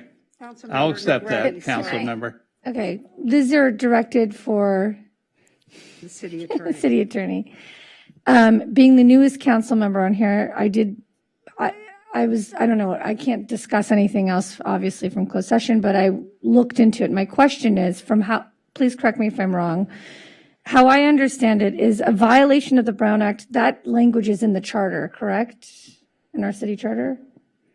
It's a state law. A state law, sorry. So, but as a city attorney, if one of the council members has evidence that somebody's violated the Brown Act or this confidentiality and brings it to your attention, is that not the duty of the city attorney to investigate it?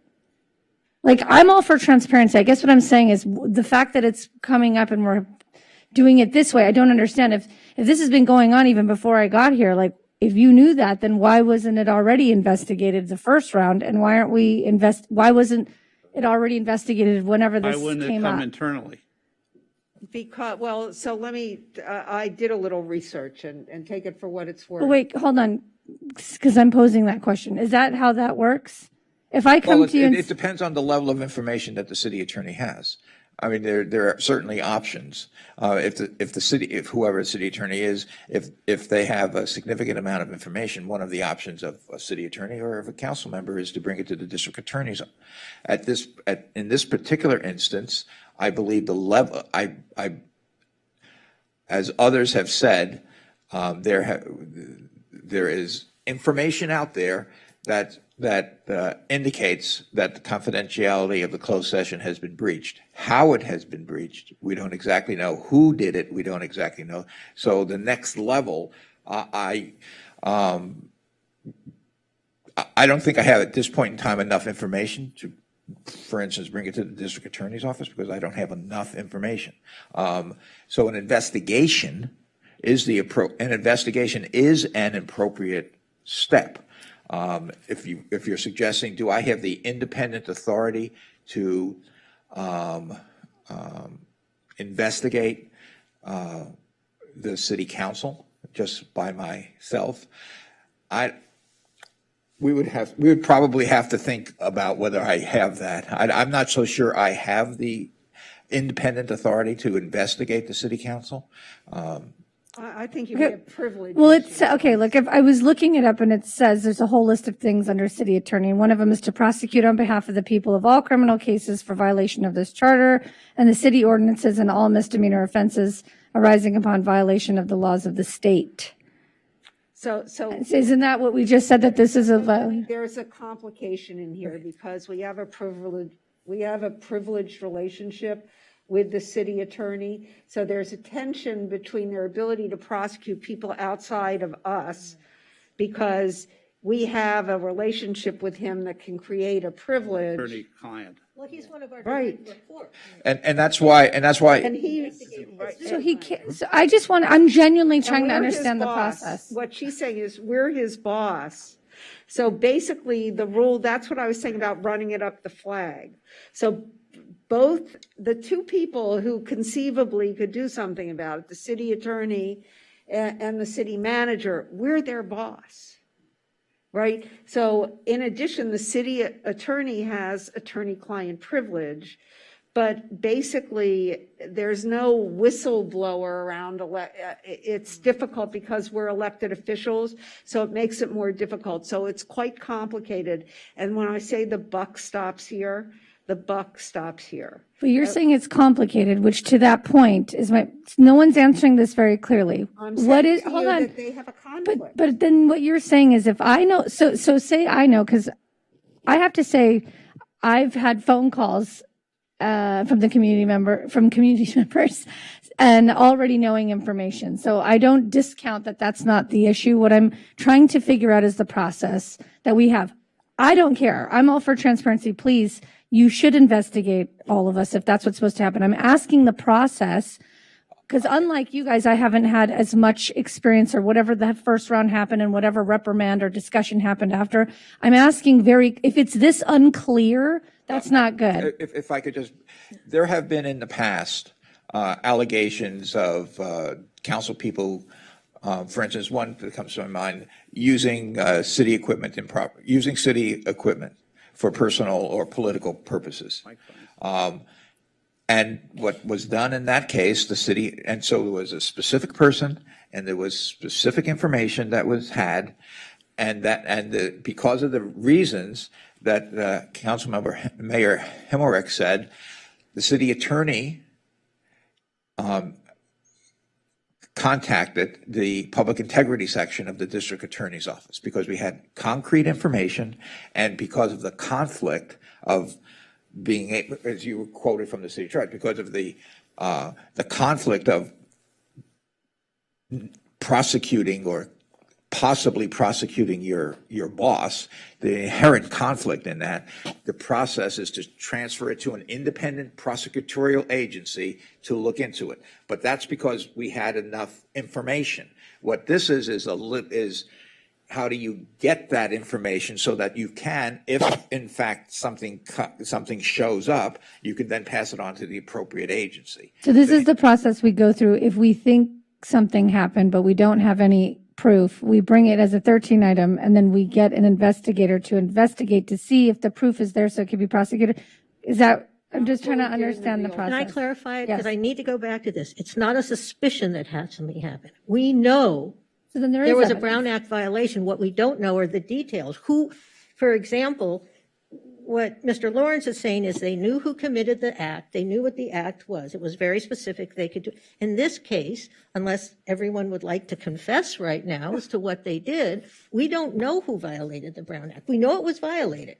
I want to make that very clear. This is not a suspected crime. Right. We know the Brown Act was violated. What we don't know is who did it, how it happened, who was involved. You know, yes, if people came to you and said, I know who the candidates for the city attorney position are, and I want to talk to you about them, we want to know how did that person find out. We don't know that now, and that's why we need an independent investigation, because it is unfair to ask the city attorney. We have 3 direct reports, the city clerk, the city manager, the city attorney. It is unfair to ask the city attorney to investigate his bosses. It creates an inherent conflict of interest. That's why we need an independent investigation. We are your lawyer. No, I So- get that. so I'm we asking because I thought the way I understood it when I did the Brown Act violation is that you're supposed to report this. And I was just sort of like, why wasn't an investigation just done then already? Right. I realize things happened and why it came here, right, after the fact, but I'm just asking about the process because. Yeah, and I guess I would, as I tried to say, is that depending on the facts, depending on the level of information that I have, in fact, I would do that. It would be, this would be completely unnecessary. But the level of information that I have is probably less than the level of information that you all have, or some of you have, because that's just a fact. So I don't have enough information personally to be able to say, Mr. District Attorney, this is the information that I know, and I believe you should I believe you should look into it. Your public integrity section should look into it, because I don't have that information now. But but Councilmember Davis, if you have information specifically. And I went to the city attorney. Okay. And the city attorney and the city manager advised me that this would be the appropriate way to begin an independent investigation, because while I did know that in fact the name of people who had applied for the city attorney's job was out in the public, I don't know who leaked it. I don't know how that happened. So without any more information, there was nothing the city attorney or the city manager could do. I asked them what the appropriate step would be, and they said an independent investigation to identify the facts. And then once the facts are brought back to the council can decide how to act, or the city attorney can then refer it to the public integrity section of the district attorney's office. But right now, we don't know enough, and there's no way to know enough without an investigation. And it's inappropriate for our office to say, who were the community members that exposed that information to you, and ask? I'm asking that question. That should all be done in the that's the point of the investigation. But I'm saying we can't do that ourselves in the city attorney's, because you're not asking We're not us. independent. We're the people who committed someone up here did something wrong. I understand, but that information came from an outside member, so it's not the city attorney investigating us at that point. It's asking that that community member, how did you get this information? But presumably they found that out from someone in the closed session. The only people in the closed session were city council members. I know, I totally get that. No, I get that that's presumably, but I guess what I'm saying, we're here because that initial step wasn't taken. And if I said Joe and Bob told me that they knew A, B, and C's name, is it not, would your office not let me have Joe and Bob's information and ask them a few questions to see if I can find out where they got that information. And if in that conversation with Joe and Bob, they said, council member, whoever is who told me it, then. Yeah, they can't, so we need to have enough information to pass on.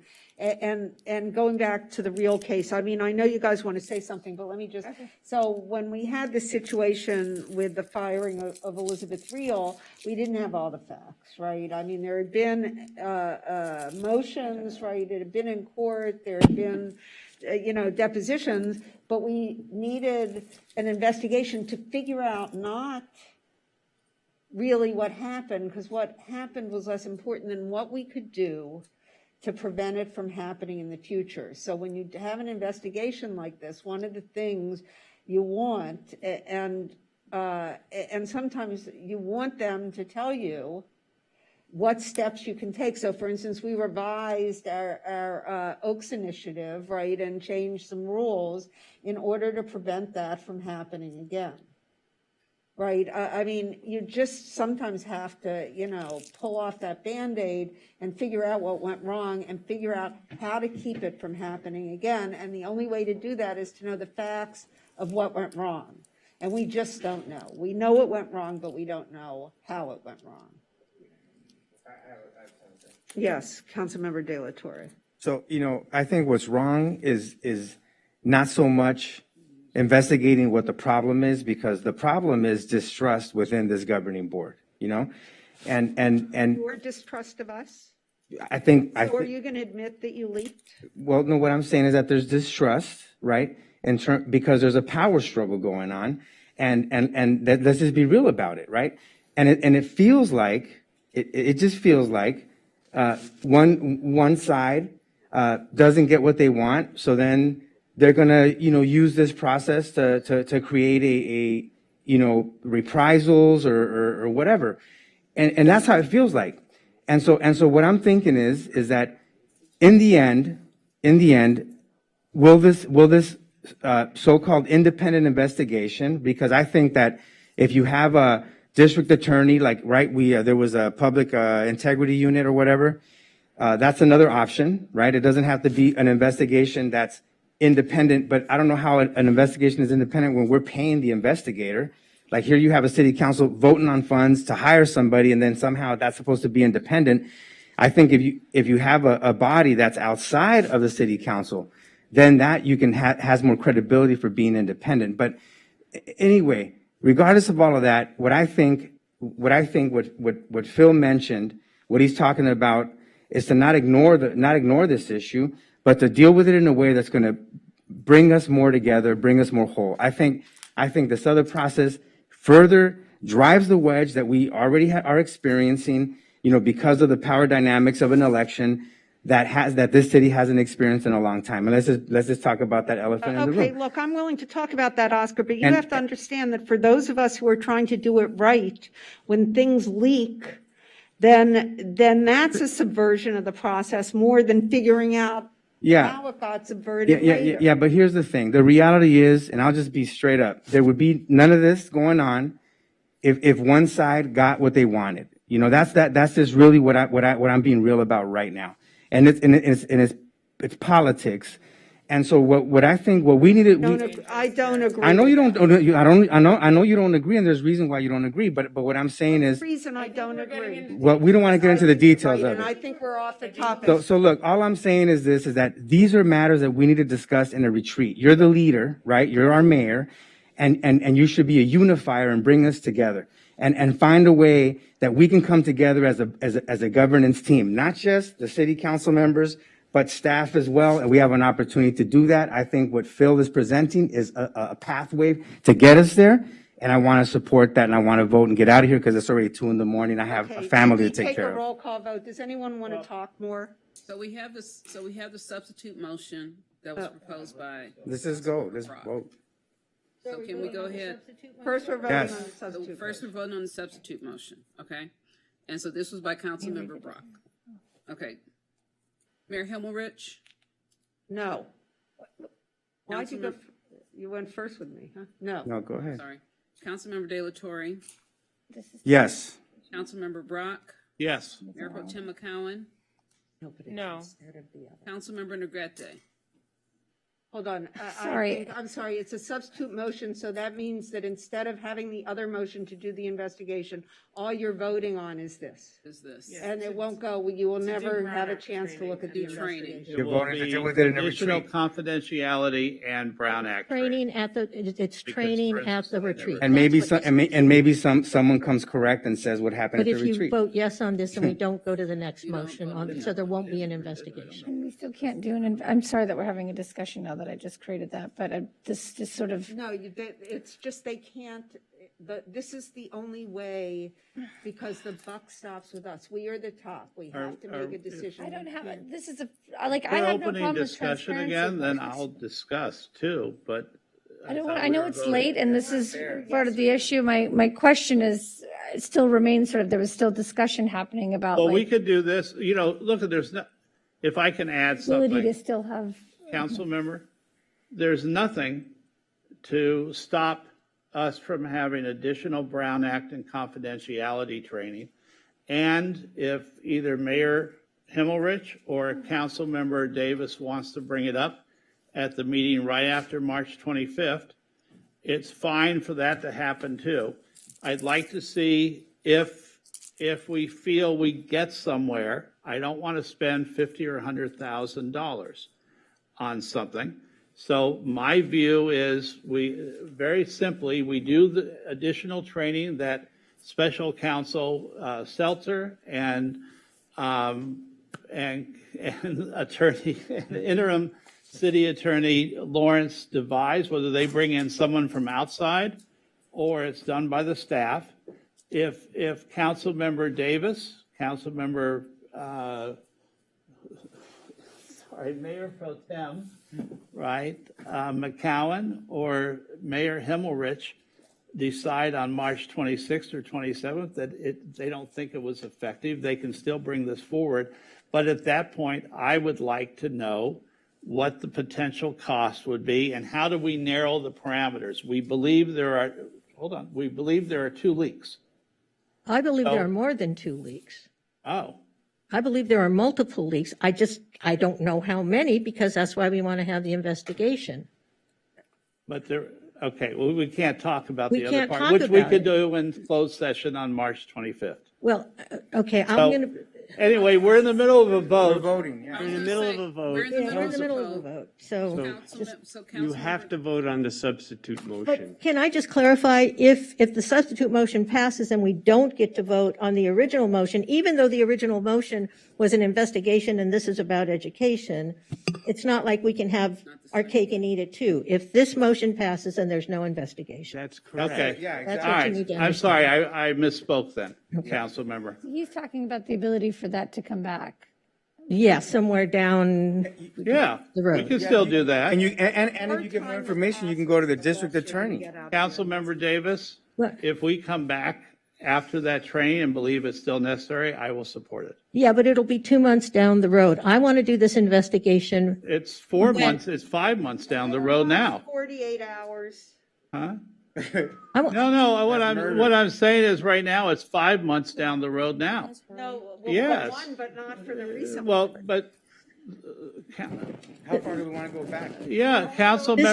This is it's very clear. It goes back to the city manager That's 5 months. and the city attorney, which is currently going on now. I would like to do it before memories fade any farther. I- Call it- the question, Mayor, can you please?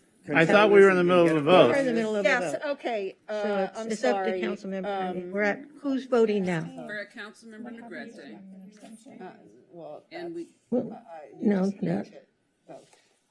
Councilmember Negrete, how did you want to vote on the substitute motion? This is like, I don't like abstaining, and I just feel like this is all it's 2:00 in the morning.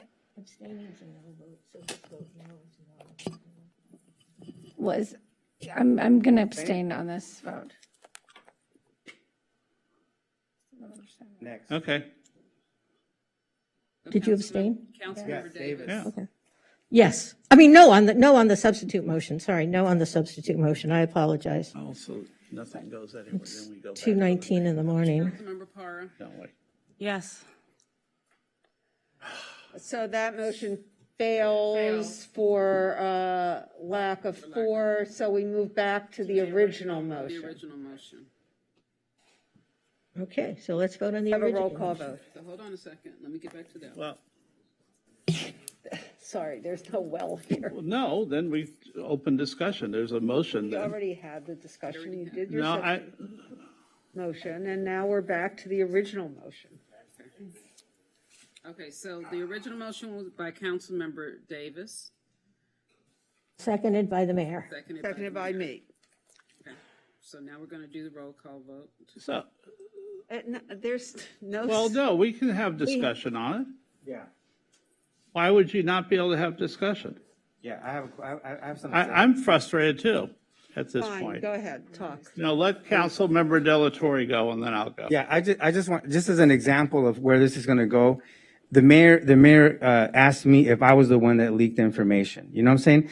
And that right there, I'm really offended by that. You said to me. No, I'm saying that this trust, that's the problem that we're facing with right now. And I'm asking for a pathway for us to build unity and for you to be a leader and to bring us together. I am being a leader. Integrity is important. Yes. Process is important. I'm talking Yes. about integrity and process, and we don't have integrity, and I want to find out what is wrong and how we can fix it. Okay. And the way to do it, as we did it with Pam O'Connor, is through an investigation and recommendations. All right, well. And I do not believe that that's a waste of money. I think that we How much have money are you talking about? 100,000. I'm sorry, I didn't mean to interrupt. 100,000? It was 80 or so. So that's the cost of one staff member or one community service officer or one public service officer for a year. Look, Phil, it's also the cost of the screens over the murals, right? Yeah, Hey. and just so that you know, we're conscious of that. Good. and we're trying to figure out a way to not spend that money because, anyway. I'm just saying a lot of things cost. All I'm saying is I'm for unity. I'm for us trying to find a pathway to do that. I'm for fixing the problems. Like I also agree that those are things that shouldn't happen.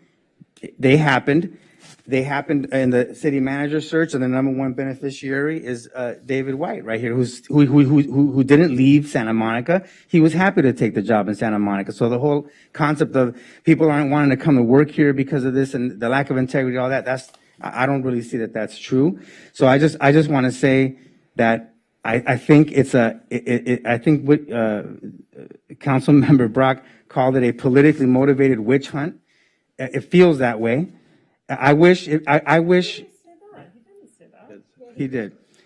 I feel that we're going to Prepared remarks. we would be better off. We would be better off to follow Councilmember Brock's suggestion on how we get to a path of being in a better place as a governance team. I think having investigations led by one side of the political, aisle and, in the middle of a process right now where we're trying to hire a city attorney, I mean, that right there to me is just problematic. Like how this is all public, how would a city attorney want to come into this type of dynamic? I don't even think that's healthy for the organization. But in any case, we haven't had a retreat, and I agree with education. So can I just? Yes, really quick? Councilmember.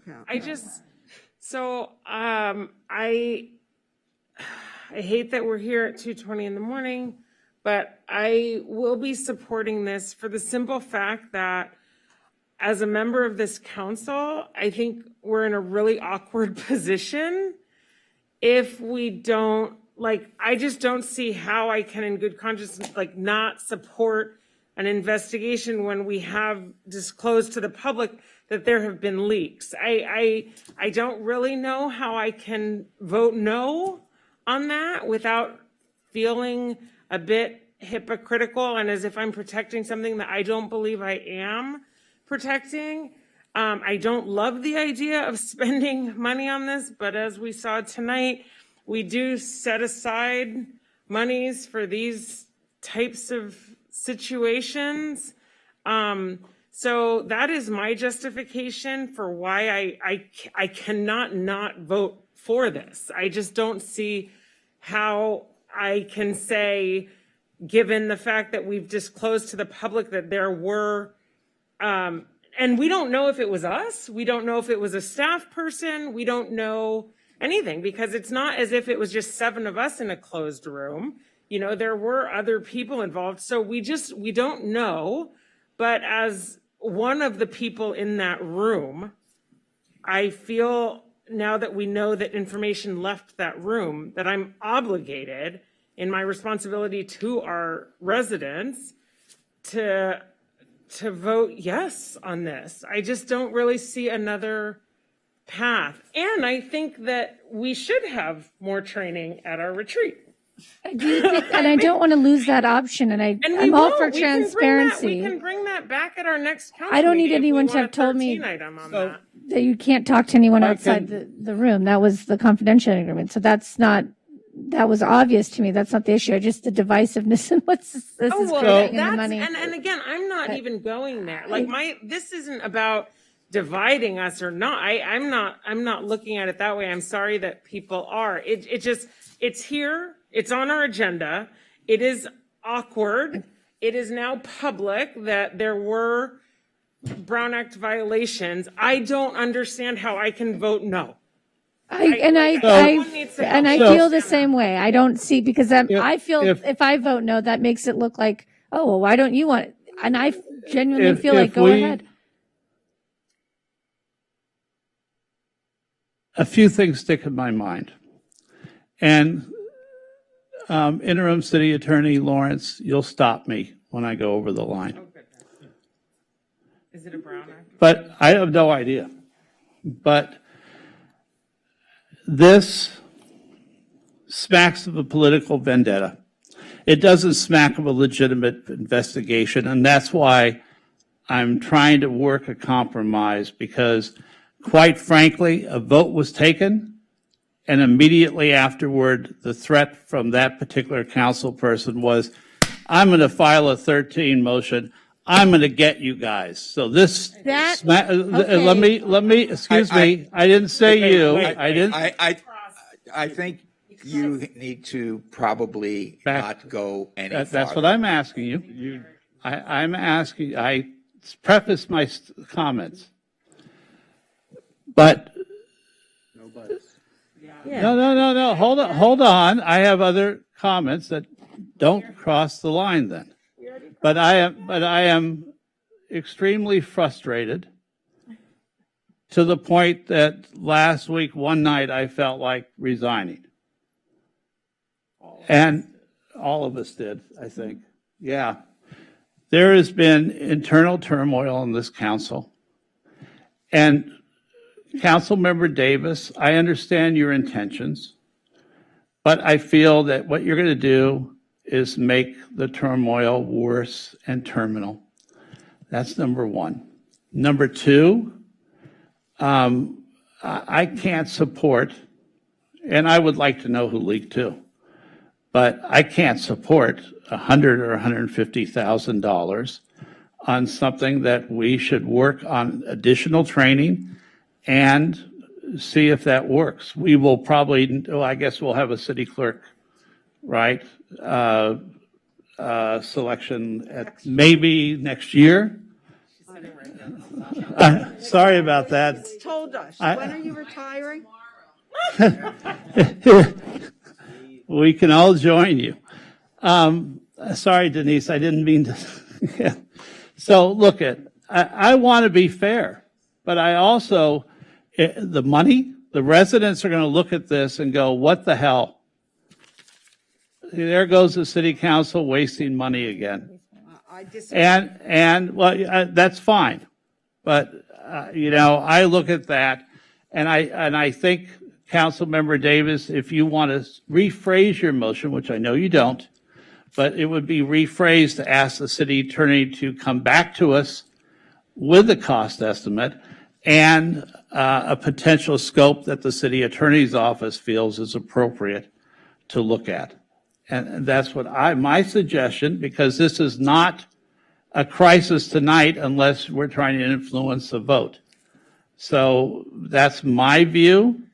My view is I will vote to authorize the city attorney to investigate what the cost would be and what the scope would be, because I think your scope may be larger than it needs to be. Now, I'm not an attorney. I'm not professing to be an attorney.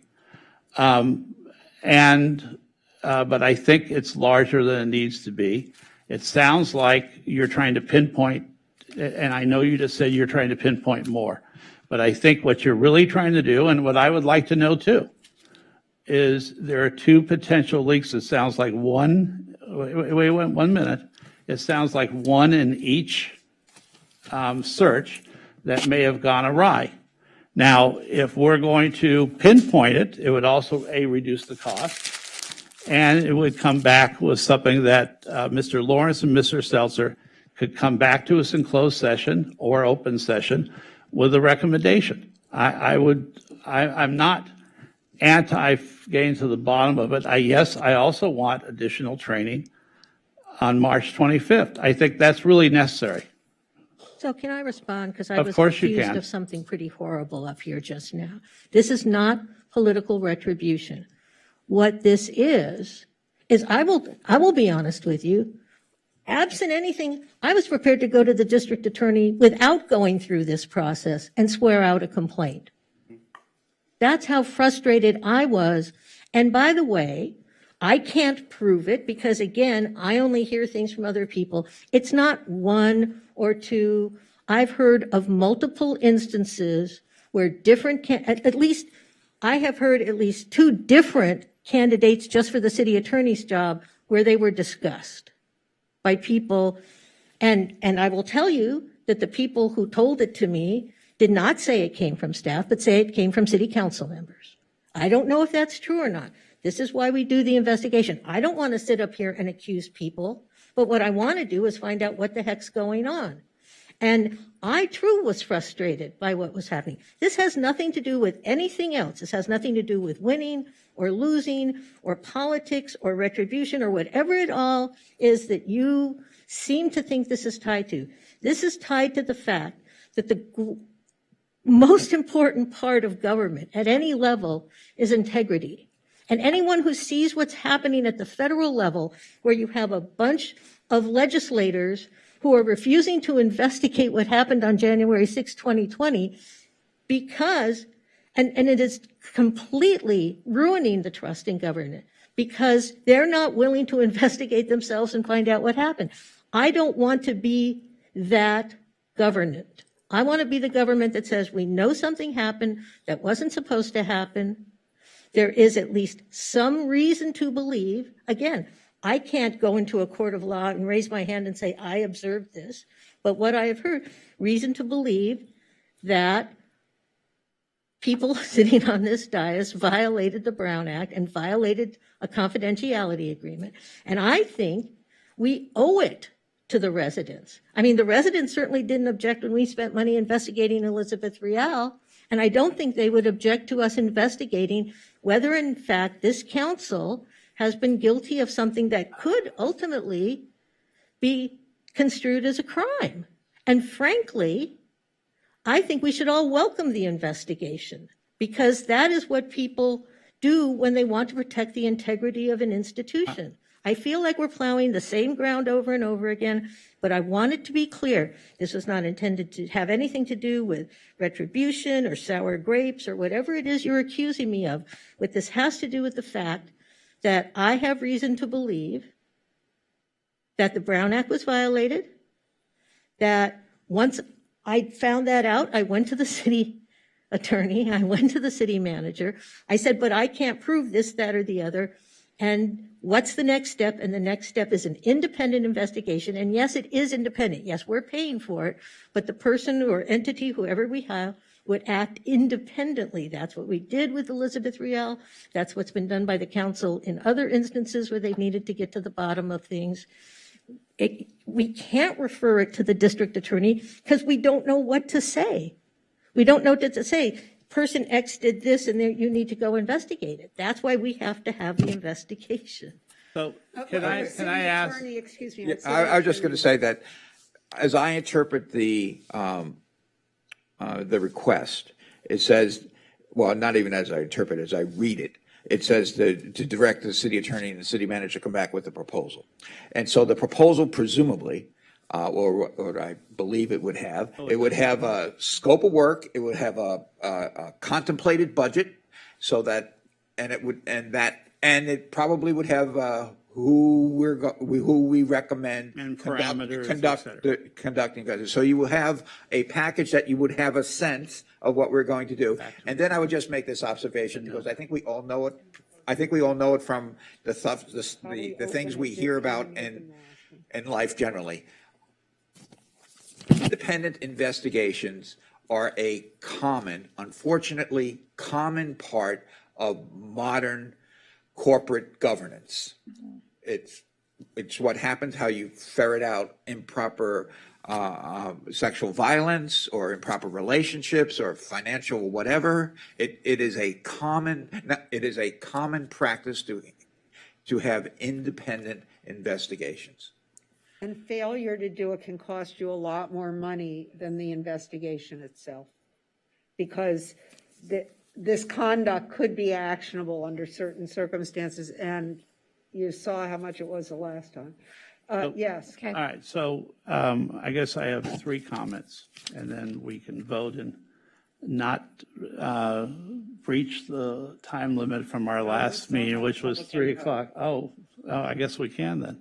So first, I kind of resent the fact that we're talking about January 6th, and there was another comment in the same breath.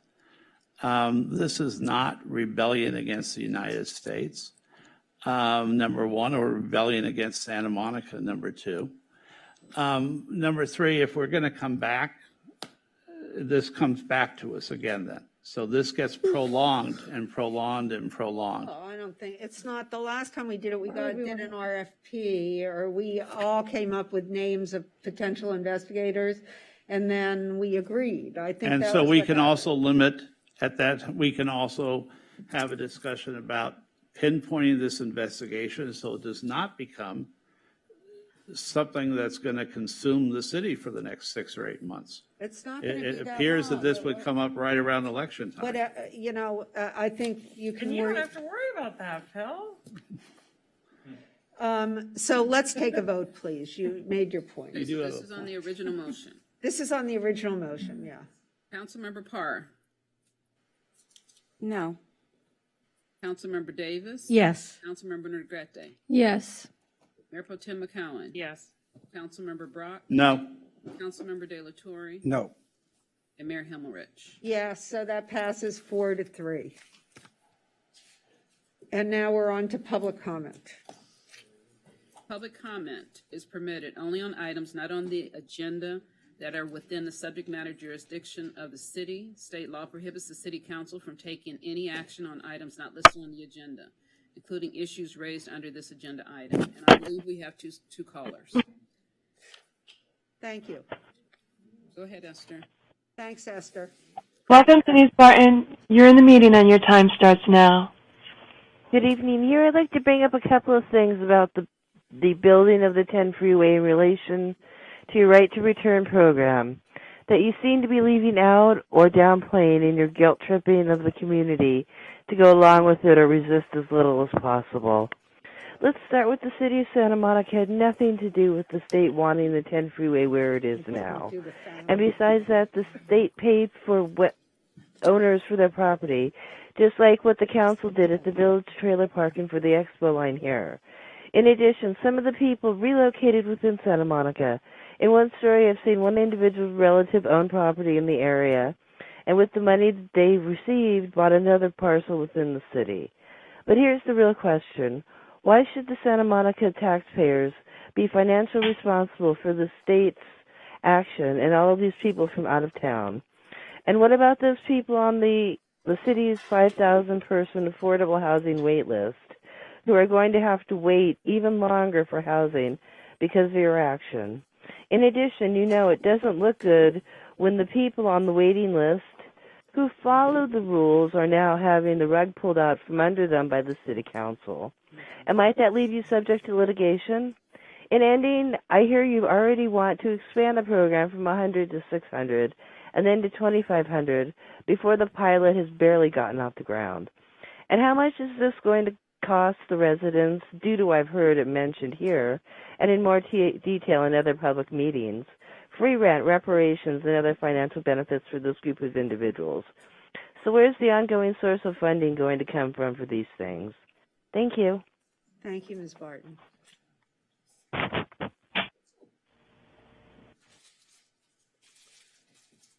Welcome, Daniel Charney. You're in the meeting and your time starts now. Yeah, I just want to say that it's really refreshing to hear Ms. Davis so concerned about integrity and investigations to discover wrongdoings when she willfully violated the public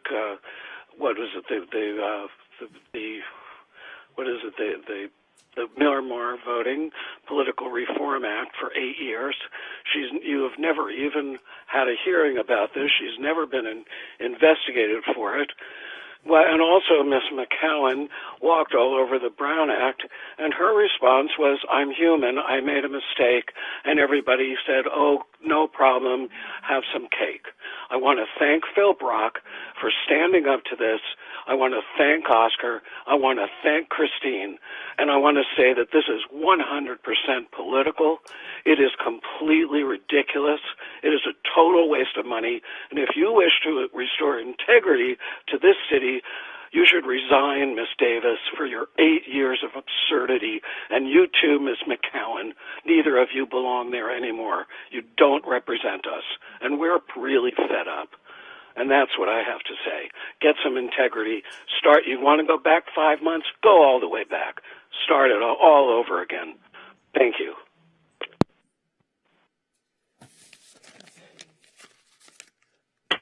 That was our last caller. Great. I'm adjourning the meeting. Our next meeting is Tuesday, February 22nd at 5:30 p.m.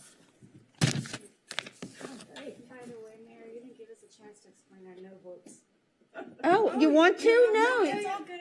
No, Christine, you just have to say something.